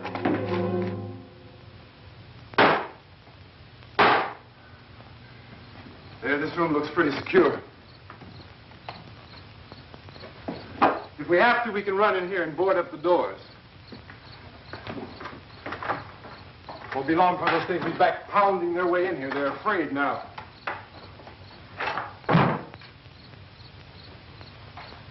They're afraid of fire. I found that out.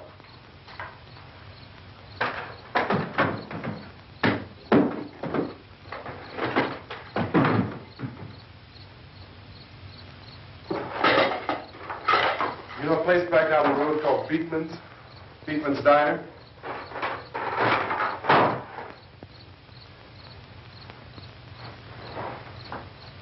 Anyhow, that's where I found that truck I have out there.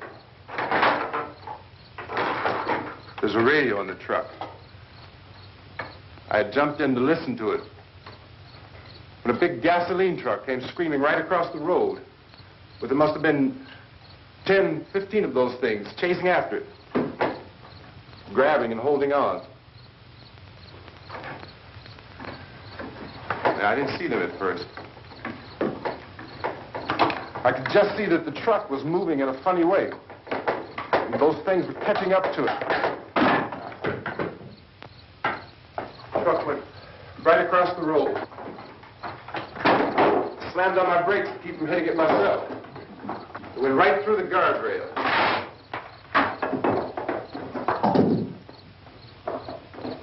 I guess the driver must have cut off the road into that gas station by Beekman's Diner. It went right through the billboard, ripped over a gas pump, and never stopped moving. By now, it's like a moving bonfire.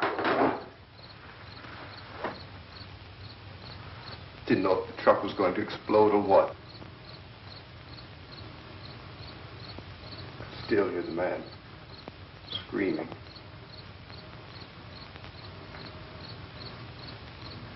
This thing is just backing away from it. I looked back at the diner to see if there was anyone there who could help me. It was when I noticed that the entire place had been encircled. There wasn't a sign of light left except by now there were no more screams.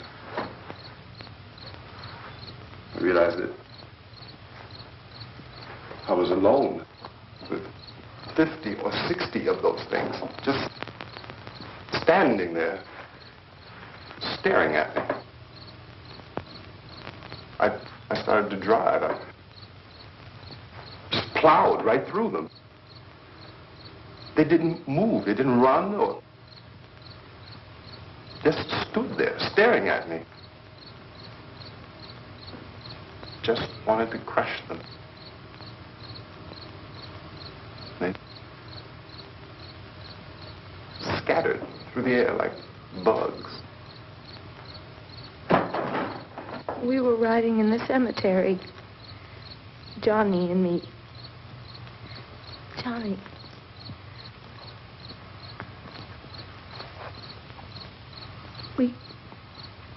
We came to put a wreath on my father's grave.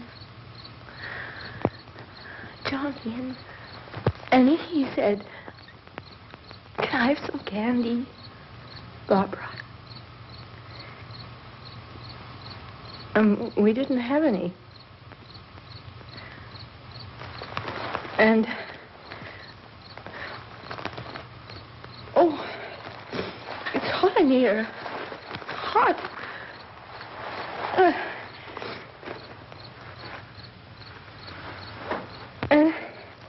And he said, "Oh, it's late.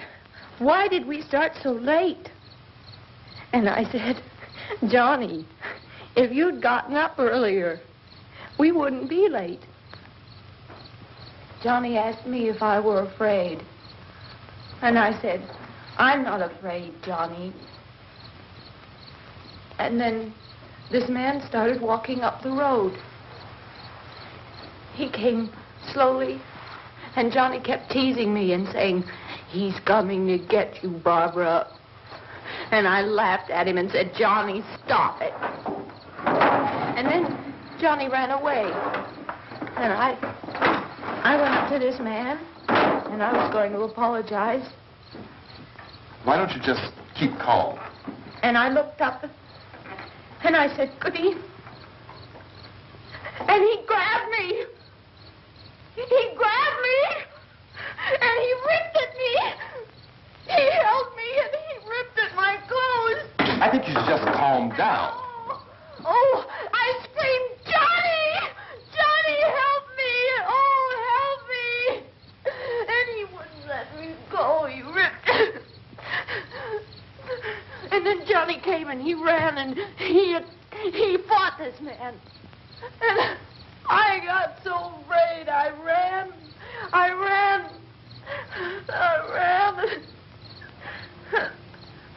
And Johnny didn't come.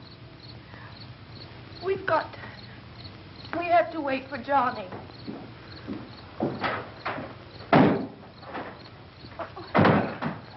Maybe we better go out and get him. We have to go out and get Johnny. He's out there. Please, don't you hear me? We've got to go out and get him. Please! We have got to go get Johnny! Please help me! Please! Don't you know what's going on out there? This is no Sunday school picnic. Don't you understand? My brother is alone! Your brother is dead. No! My brother is not dead! Oh.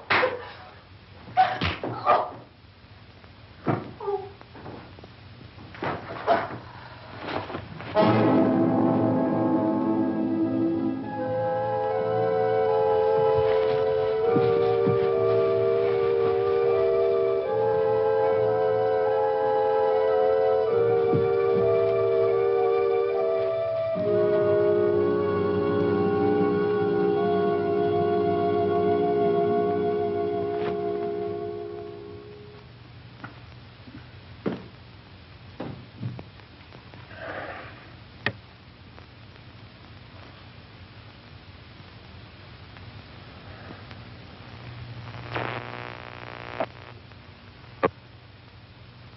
Because of the obvious threat to untold numbers of citizens, and because of the crisis which is even now developing, this radio station will remain on the air day and night.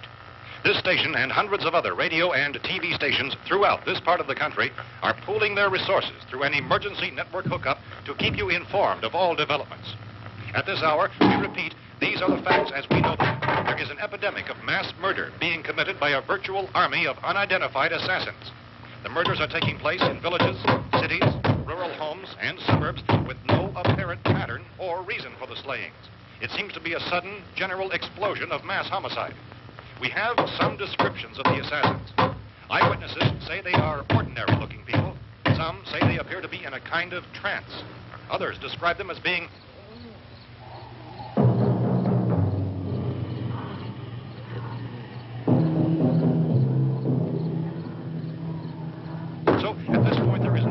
authentic way for us to say who or what to look for and guard yourself against. Misshapen monsters. Reaction of law enforcement officials is one of complete bewilderment at this hour. So far, we have been unable to determine that any kind of organized investigation is yet underway. Police, sheriff deputies, and emergency ambulances are literally deluged with calls for help. The scene can best be described as mayhem. Mayors of Pittsburgh, Philadelphia, and Miami, along with the governors of several eastern and midwestern states, have indicated the National Guard may be mobilized at any moment, but that has not happened as yet.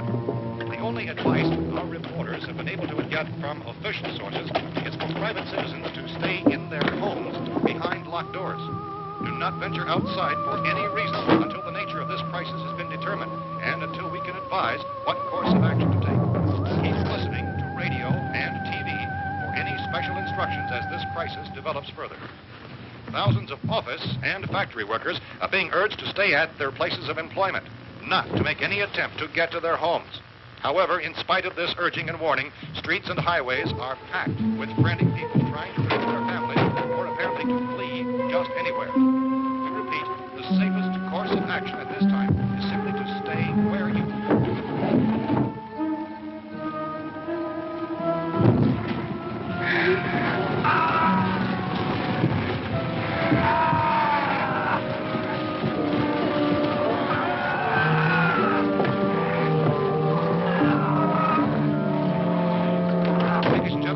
just received word that the president has called a meeting of his cabinet to deal with the sudden epidemic of murder which has seized the eastern third of this nation. The meeting is scheduled to convene within the hour. Members of the presidential cabinet will be joined by officials of the FBI and joint teams behind closed doors. The White House spokesman, in announcing this conference, says there will be an official announcement as soon as possible following that meeting. This is the latest dispatch just received in our newsroom.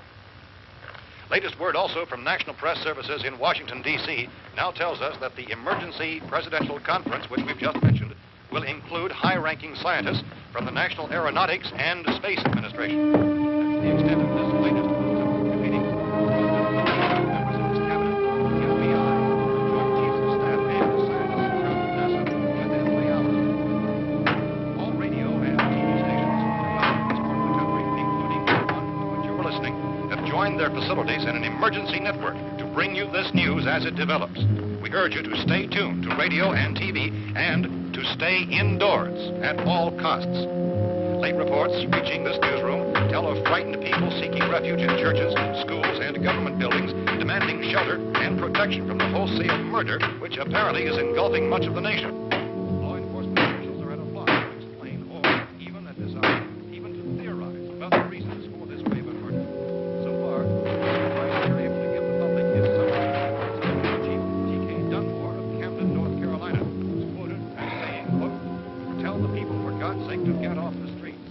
Tell them to go home and lock their doors and windows up tight. We don't know what kind of murder-happy characters we have here." End quote. He's Chief Dunmore of Camden, North Carolina. So far, the only descriptions, the only clues anyone has of the killers come from frightened witnesses of some of the slain. These eyewitness accounts variously describe the murderers as ordinary-looking people, misshapen monsters, people who look like they're in a trance, and things that look like people but act like animals. Some eyewitnesses tell of seeing victims who look as though they had been torn apart. This whole ghastly story began developing 2 days ago with the report of the slaying of a family of 7 in their rural home near Belfort. Since then, reports of such senseless killings began snowballing in a reign of terror which has hopscotched in an erratic, disconnected manner throughout much of the eastern and western United States. Efforts to keep track of the murder reports by the placing of markers on a map seem to indicate a general spreading of the extreme southeastern United States to the north and west.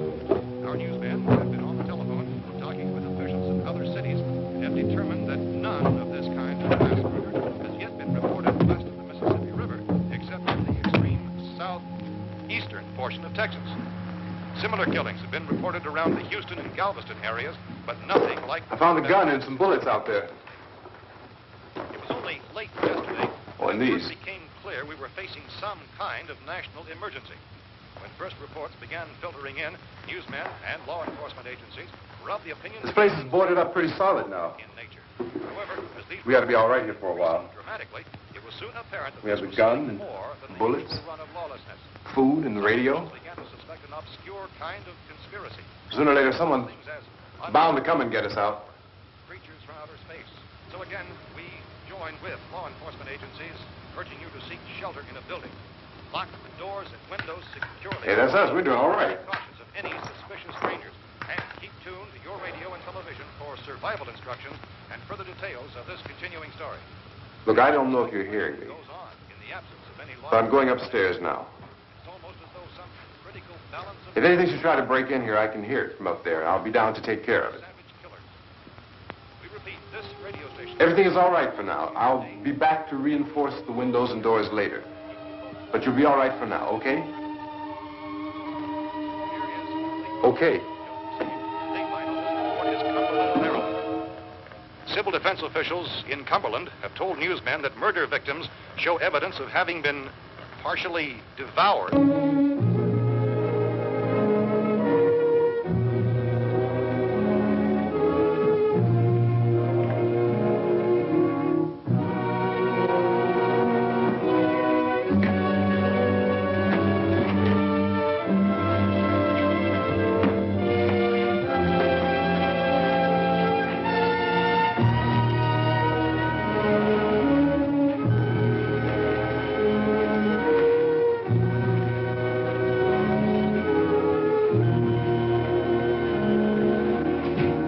inconsistent reports from witnesses to the effect that people who acted as though they were in a kind of trance were killing and eating their victims prompted authorities to examine the bodies of some of the victims.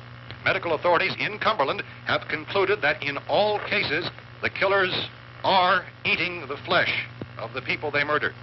Repeating this latest bulletin just received moments ago from Cumberland, Maryland, civil defense authorities have told newsmen that murder victims show evidence of having been partially devoured by their murderers.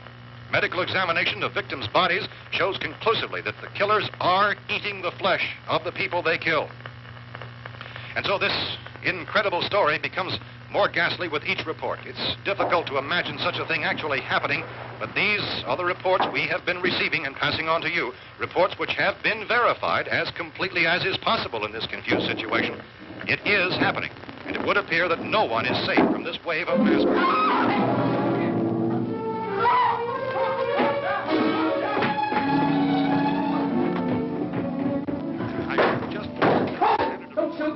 We're from town.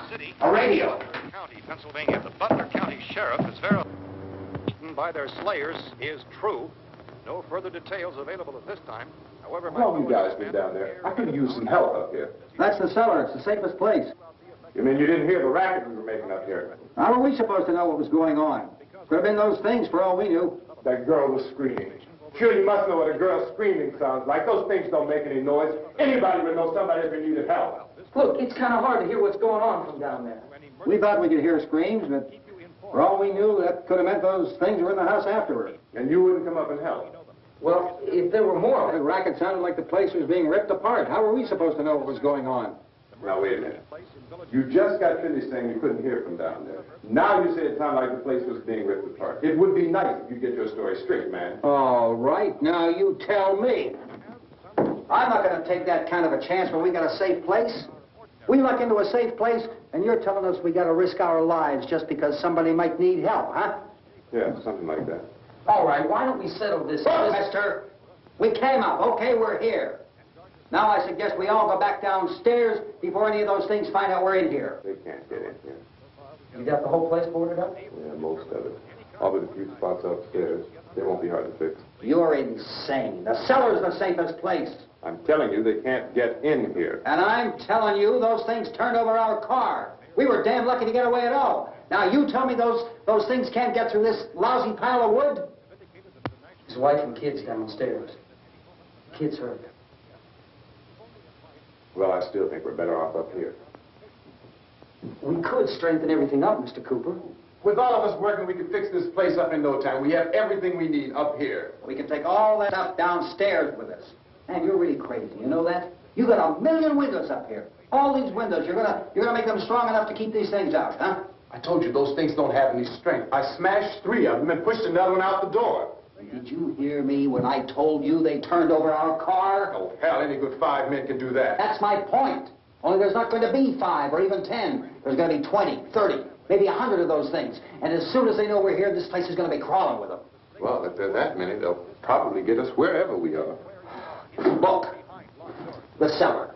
The cellar, there's only one door, right? Just one door, that's all we have to protect.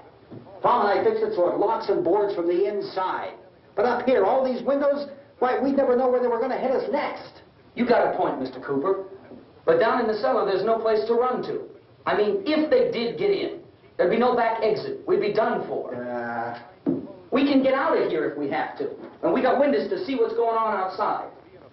But down there with no windows, if a rescue party did come, we wouldn't even know it. But the cellar is the strongest place. The cellar is a death trap. I don't know, Mr. Cooper. I think he's right. You know how many's out there? I don't know. Maybe 6 or 7. Look, you two can do whatever you like. I'm going back down to the cellar, and you better decide. Because I'm going to board up that door, and I'm not going to unlock it again no matter what happens. Now, wait a minute, Mr. Cooper. No, I'm not going to wait. I've made my decision, now you make yours. Now, wait a minute. Let's think about this. We can make it to the cellar if we have to. And if we do decide to stay down there, we'll need some things from up here. So let's at least consider this a while. You boxed yourself in the cellar and those things get in the house, you've had it. At least up here you have a fighting chance. Yeah, it looks like about 8 or 10 out there now. There's more than there were. There are a lot out back, too.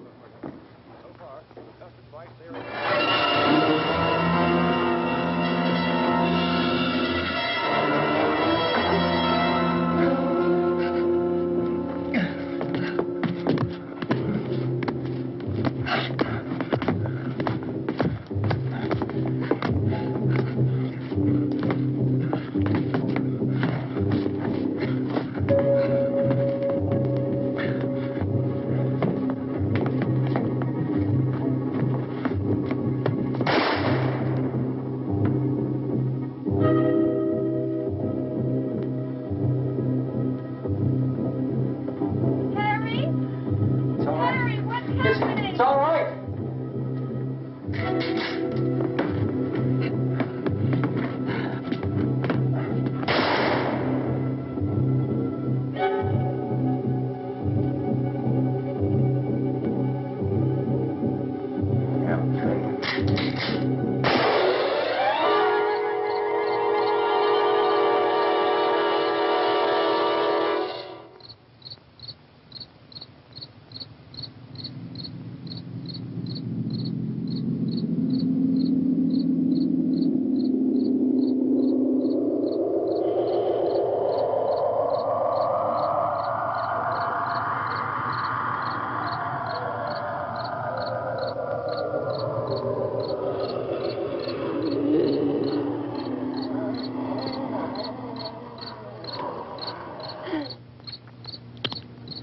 We gotta fix these boards. You're crazy. Those things are going to be at every window and door in this place. We've got to get down into the cellar. Go down in that damn cellar. Get out of here! I'm taking the girl with me. You leave her here. Keep your hands off her. And everything else that's up here, too. Because if I stay up here, I'm fighting for everything up here. And the radio and the food is part of what I'm fighting for. Now, if you're going down the cellar, get. The man's insane. He's insane. We've got to have food down there. We've got a right. This is your house. We've got a right. You going down there with him? Well, yes or no? This is your last chance. No beating around the bush. Listen, I got a kid down there. She can't possibly. I couldn't bring her up here. She can't possibly take all the racket and those things smashing through the windows. Well, you're her father. If you're stupid enough to go die in that trap, that's your business. However, I am not stupid enough to follow you. It is tough for the kid that her old man is so stupid. Now, you get the hell down in the cellar. You can be the boss down there. I'm boss up here. You bastards. You know, I won't open this door again. I mean it. Mr. Cooper, with your help, we could... With my help? Let him go, man. His mind is made up. Just let him go. Wait a minute. Judy, come on up here, honey.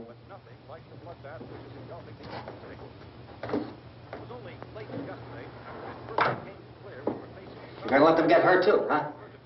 It's all right, honey. Go ahead.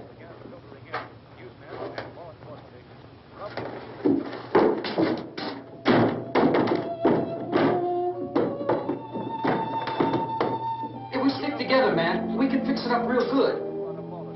There's lots of places we can run to up here.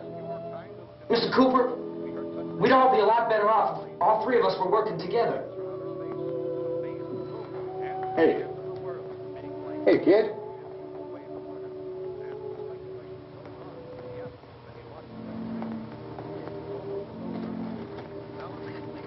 He's wrong, you know. I'm not boxing myself in down there. This radio station will remain on the air day and night. Well, we're safe now. It's boarded up tight. What about Tom and Judy? They want to stay up there, let them. There are two other people upstairs, a man and a girl. We heard the screaming. Yeah, but I didn't know who they were, and I wasn't about to take any unnecessary chances. Of course not, Harry.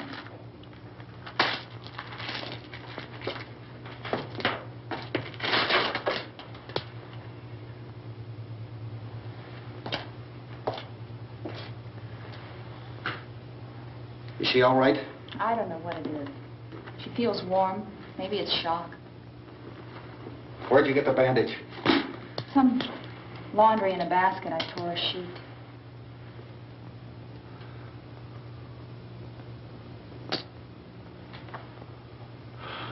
Let them stay upstairs. Let them. Too many ways those monsters can get in up there. We'll see who's right. We'll see when they come begging me to let them in down here. That's important, isn't it? What? To be right, everybody else to be wrong. What do you mean by that? Does anyone up there know why we're being attacked? Whatever it is, it isn't just happening here. It's some kind of mass murder. It's going on everywhere. The radio said to stay inside. Radio? Radio upstairs. I heard a news bulletin. There's a radio upstairs and you boarded us in down here? I know what I'm doing. What did it say? Nothing. Nothing. They don't know anything yet. There's mass murder everywhere, and people are supposed to look for a safe place to hide. Take the boards off that door. We are staying down here, Helen. Harry, that radio is at least some kind of communication.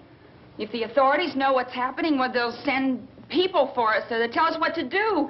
How are we going to know what's going on if we lock ourselves in this dungeon?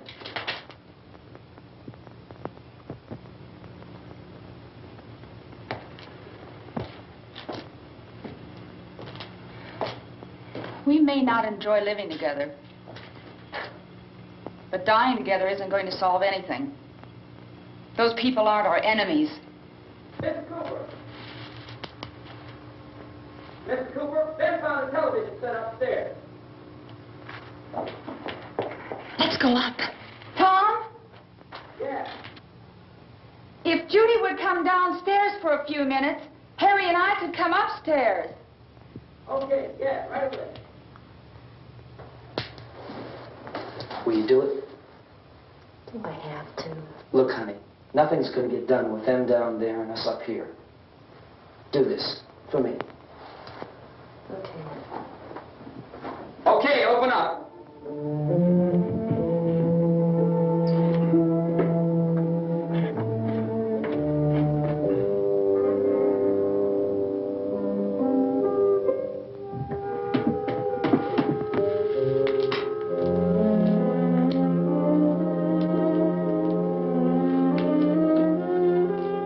I'll take good care of her, Helen.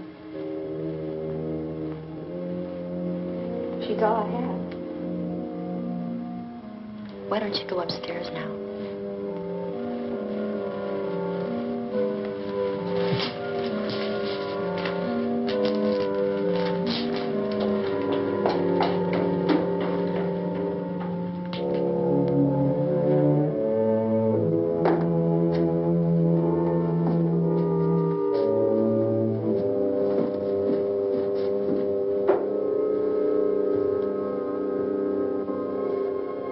Her brother was killed. Hey, give me a hand with this thing. I gotta go help Ben with the television.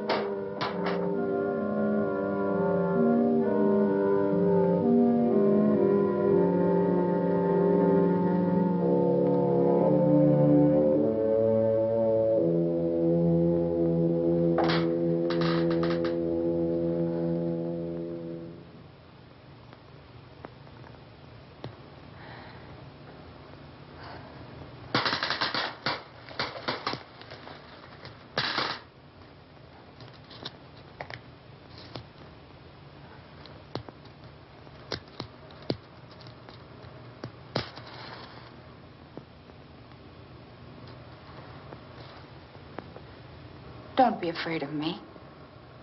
I'm Helen Cooper, Harry's wife.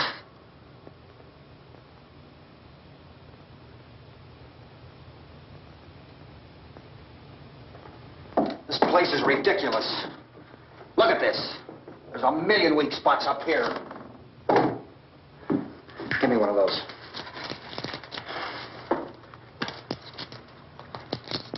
Her brother was killed.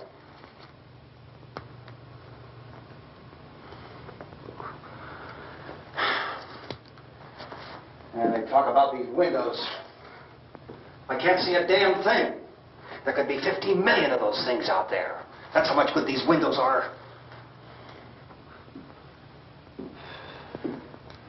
Why don't you do something to help somebody?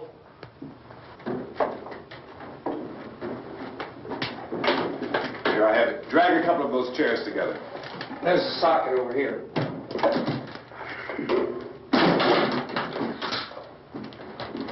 You better watch this and try to understand what's going on.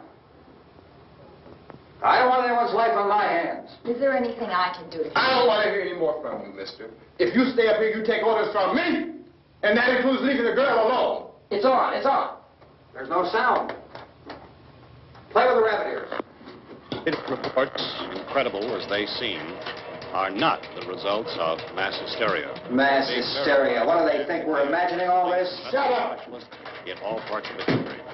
The wave of murder which is sweeping the eastern third of the nation is being committed by creatures who feast upon the flesh of their victims. First eyewitness accounts of this grisly development came from people who were understandably frightened and almost incoherent. Officials and newsmen at first discounted those eyewitness descriptions as being beyond belief. However, the reports persisted, and medical examinations of some of the victims bore out the fact that they had been partially devoured. I think we have some late word just arriving, and I'll interrupt to bring this to you. This is the latest disclosure in a report from National Civil Defense Headquarters in Washington. It has been established that persons who have recently died have been returning to life and committing acts of murder. A widespread investigation of reports from funeral homes, morgues, and hospitals has concluded that the unburied dead are coming back to life and seeking human victims.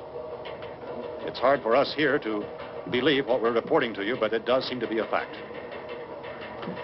When this emergency first began, radio and television was advising people to stay inside, behind locked doors for safety. Well, that situation has now changed, and we're able to report a definite course of action for you. Civil defense machinery has been organized to provide rescue stations with food, shelter, medical treatment, and protection by armed National Guardsmen. Stay tuned to the broadcasting stations in your local area for this list of rescue stations. This list will be repeated throughout our news coverage. Look for the name of the rescue station nearest you and make your way to that location as soon as possible. So we have that truck. If we can get some gas, we can get out of here. There's a pump out by the shed. I know, that's why I pulled in here, but it's locked. Emergency meeting called this afternoon by the President. Since convening this conference of the Presidential Cabinet, the FBI, the Joint Chiefs of Staff, the CIA has not produced any public information. Why are space experts being consulted about an earthbound emergency?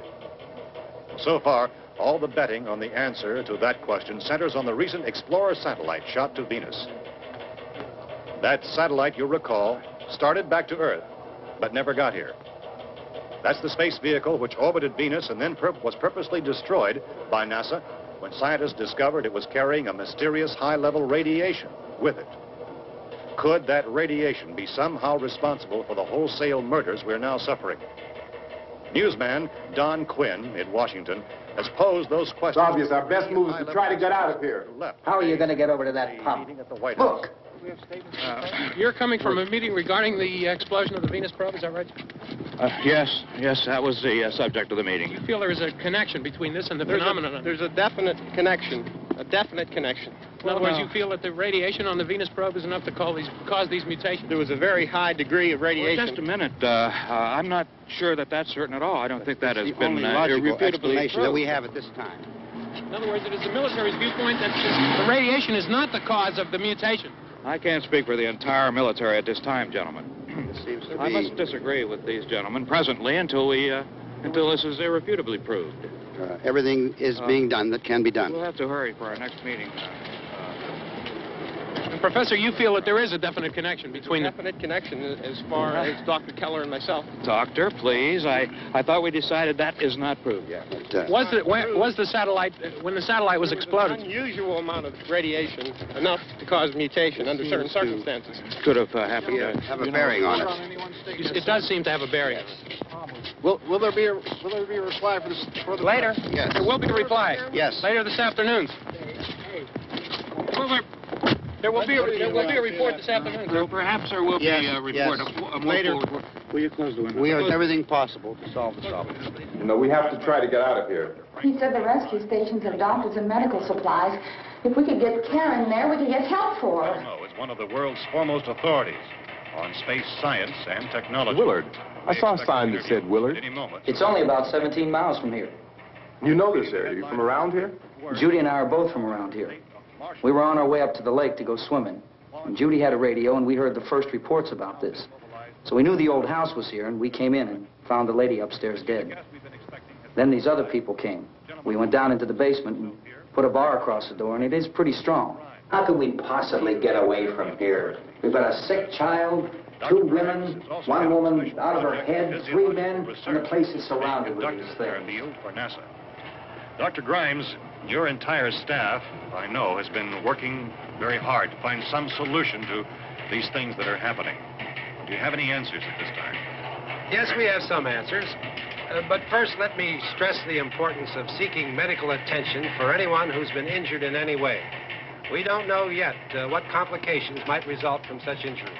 How bad has your kid been hurt? Good advice, Doctor. Now, how about the basic complications? Well, Look, you go down there and tell... Isn't it Judy? Yeah, you tell Judy to come up here and you stay with the kid, all right? direct action taken with regard to the Venus probe. In the cold room at the university, we had a cadaver from which all 4 limbs had been amputated. Sometime early this morning, it opened its eyes and began to move its trunk. It was dead, but it opened its eyes and tried to move. They want you upstairs. Did she ask for me? She hasn't done anything. I don't understand. Baby. It's Mommy. I heard. I'll come back down as soon as I find out what they want. Thank you, Judy. The body should be disposed of at once, preferably by cremation. Well, how long after death, then, does the body become reactivated? It's only a matter of minutes. Minutes?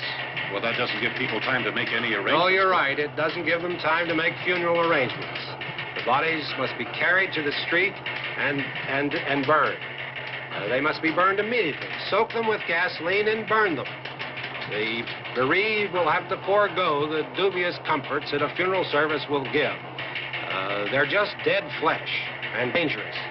I see. Judy, I need you to find some bedspreads or sheets to tear up into small strips, okay? Is there a fruit cellar here? Yes.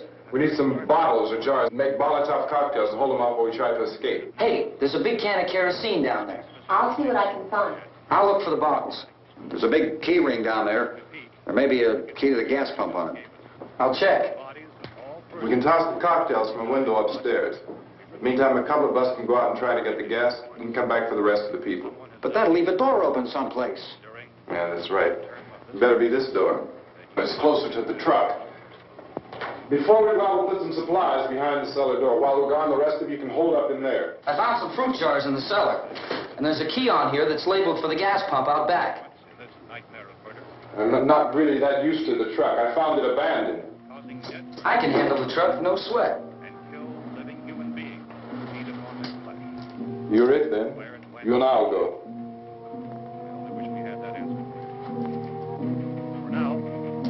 We'll put whatever lumber we find behind the cellar door. You can go upstairs and toss the cocktails from a window. Tom, you and I will have to unboard this door. After you toss the cocktails, you hustle back down here and lock this door. It's no good to board it up because we'll have to get back in quickly. After we get the gas and get back into the house, then we'll worry about getting everybody into the truck. Now let's move it. Place to leave safely, except to the rescue station, which have been set up. Indications are that before this emergency is over, we will need many, many more such rescue stations.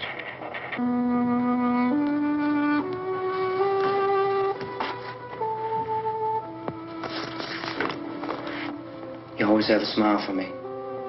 How can you smile like that all the time? How many do you have done? Come on, honey, we gotta move. Tom, are you sure about the phone? The phone is dead out. All you get is a recorded message. If I could only call the folks. They're going to be so worried about us. Everything will be all right. As soon as we get to Willard, we'll call them. They might even be there. I know. Tom? Are you sure we're doing the right thing, Tom? What, about getting out of here? Yeah. Well, the television said that's the right thing to do. We've got to get to a rescue station. I don't know. Come on, honey. You're starting to sound like Mr. Cooper now. But why do you have to go out there? Look, I know how to handle that truck, and I can handle the pump. Ben doesn't know anything about that stuff. But we're safe in here. For how long, honey? We're safe now. But there's going to be more and more of those things. I know. I know all that. Hey, listen. Remember when we had the big flood? Remember how difficult it was for us to convince you that it was right to leave? Remember? Remember we had to go to Willard then? This isn't a passing thing, honey. It's not like just a wind passing through. We've got to do something, and fast.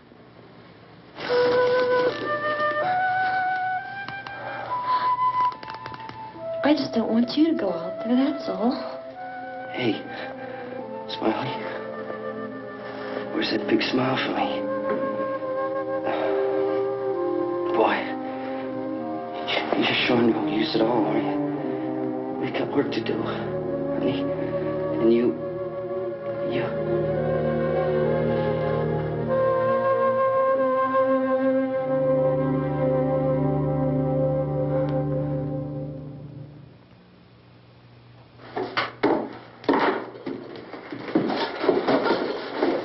We better get her downstairs. We have to go downstairs now, Barbara. She's right. You have to go downstairs now, just for a little while, until we get back. Then we can all leave. Oh, I'd like to leave. Yes.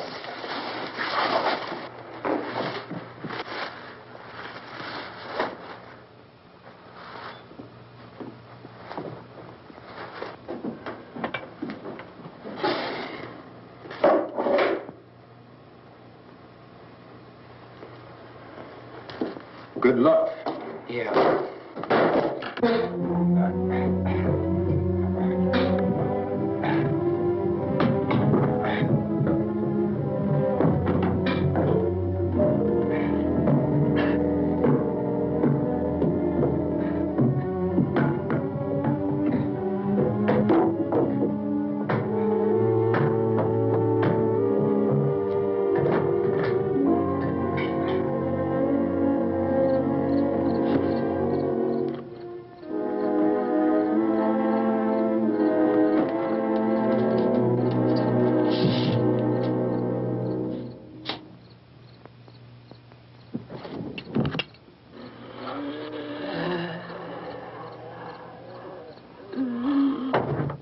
You ready upstairs? Yeah. Okay, toss 'em.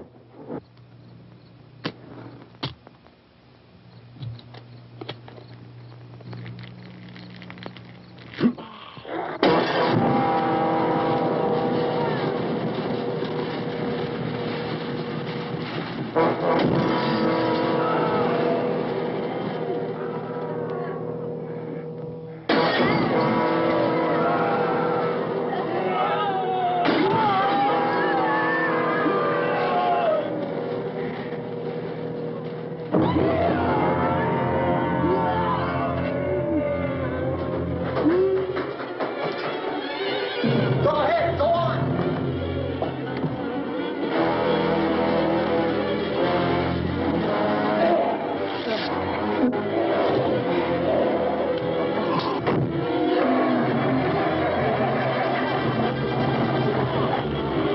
I'm going with them. Get back in the cellar. I'm going. It's too late. It's too late.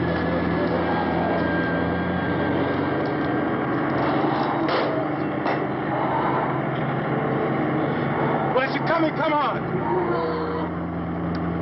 Get in.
you out there and feed you those things.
Isn't it 3 o'clock yet?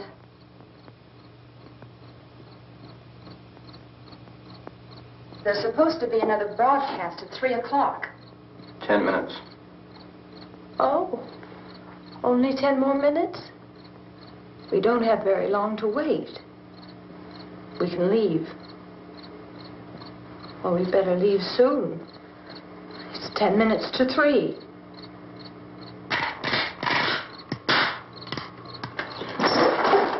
You know anything about this area at all? I mean, is Willard the nearest town? I don't know. We were just trying to get to a motel before dark. You say those things turned your car over. You think we can get it back on its wheels and drive it? Where is it? Seems like it was pretty far away.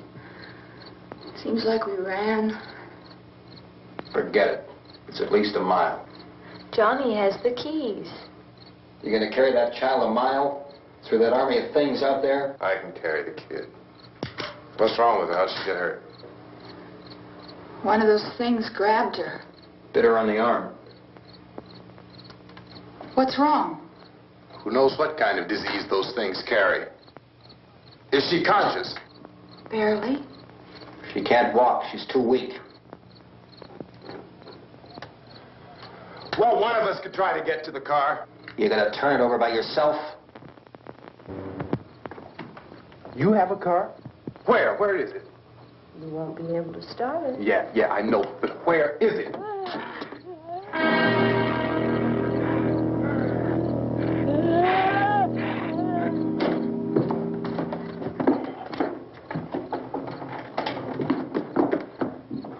Good Lord.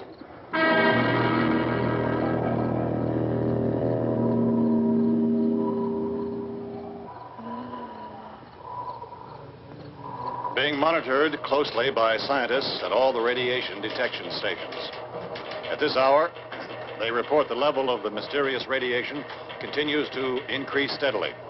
So long as this situation remains, government spokesmen warn that dead bodies will continue to be transformed into the flesh-eating ghouls. All persons who die during this crisis, from whatever cause, will come back to life to seek human victims unless their bodies are first disposed of by cremation. Our news cameras have just returned from covering such a search and destroy operation against the ghouls, this one conducted by Sheriff Conan McClellan in Butler County, Pennsylvania. So now let's go to that film report. All law enforcement agencies and the military have been organized to search out and destroy the marauding ghouls. The Survival Command Center at the Pentagon has disclosed that a ghoul can be killed by a shot in the head or a heavy blow to the skull. Officials are quoted as explaining that since the brain of a ghoul has been activated by the radiation, the plan is kill the brain and you kill the ghoul. What do you think from the supply wagon, Cuz? No, we're all right. Hey, Cass, put that thing all the way in the fire. We don't want it getting up again. All right, Chief McClellan, how's everything going? Oh, things aren't going too bad. Men are taking it pretty good. You want to get on the other side of the road over there? Chief, do you think we'll be able to defeat these things? Well, we killed 19 of them today right in this area. Those last 3 we caught trying to claw their way into an abandoned shed. They must have thought somebody was in there. There wasn't, though. We heard them making all kind of noise. We came over and beat them off, blasted them down. Can I see you here? Yeah, okay. Chief, if I were surrounded by 6 or 8 of these things, would I stand a chance with them? Well, there's no problem. If you had a gun, shoot them in the head. That's a sure way to kill them. If you don't, get yourself a club or a torch. Beat them or burn them. They go up pretty easy. Well, Chief McClellan, how long do you think it will take you until you get the situation under control? Well, that's pretty hard to say. We don't know how many of them there are. We know when we find them, we can kill them. Are they slow-moving, Chief? Yeah, they're dead. They're all messed up. Well, in time, would you say you ought to be able to wrap this up in 24 hours? Well, we don't really know. We know we'll be into it most of the night, probably into the early morning. We're working our way toward Willard, and we'll team up with the National Guard over there, and then we'll be able to give a more definite view. Thank you very much, Chief McClellan. This is Bill Cardill, WIC TV 11 News. Thank you, Bill, for that report. Official spokesman declined to speculate just how long it may take to kill off all the flesh eaters, so long as the heavy rain...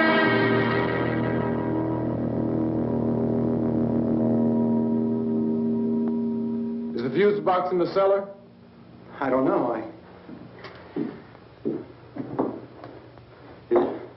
It isn't the fuse. The power lines are down. Helen, I have to get that gun. Haven't you had enough? Well, 2 people are dead already on account of that guy. Take a look out that window. Get...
Vince, Al, you want to get about 4 or 5 men and a couple dogs? There's a house over here behind those trees. We want to go check it out.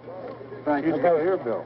Yeah, Chief, we're going to stay with it till we meet up with the National Guard. Where'd you get the coffee? One of the volunteers, you're doing all the work, you take it. Thank you. We should be wrapped up here about 3 or 4 more hours. We'll probably get into Willard Den. I guess you can go over there and meet the National Guard.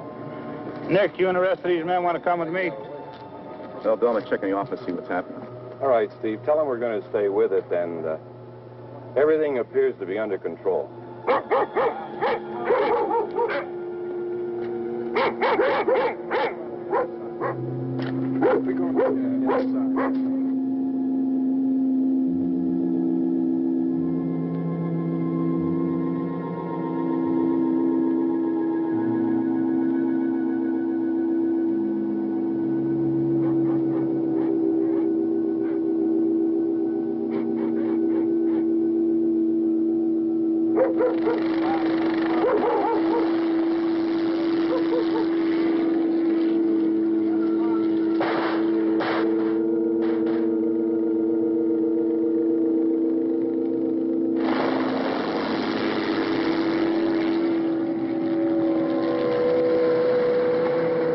Down there by the barn. Some of these guys can follow the wagon down. I only need a few men to check out the house. Somebody had a cookout here, Vince. Yeah, sure looks like it, Tom.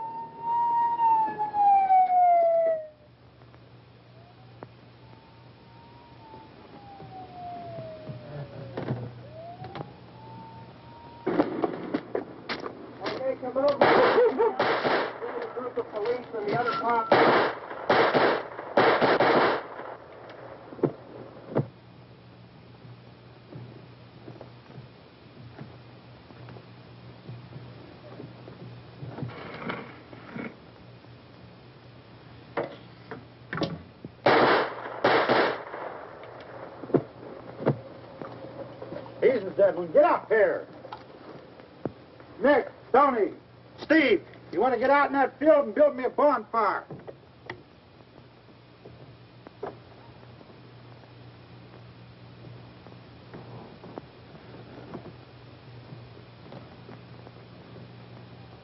You, drag that out of here and throw it on the fire. Nothing down here? All right, go ahead down and give him a hand. Let's go check out the house. There's something there. I heard a noise.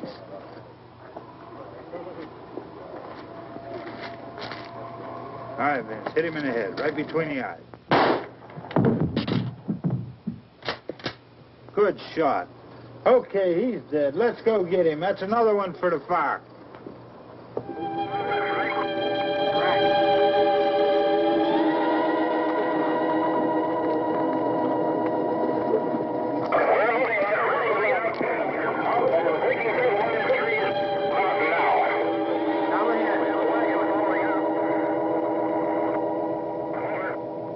Send the wagon through directly on over.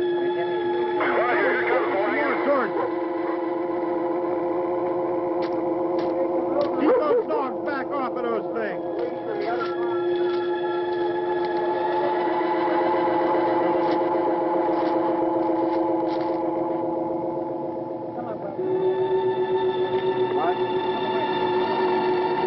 Look more quickly.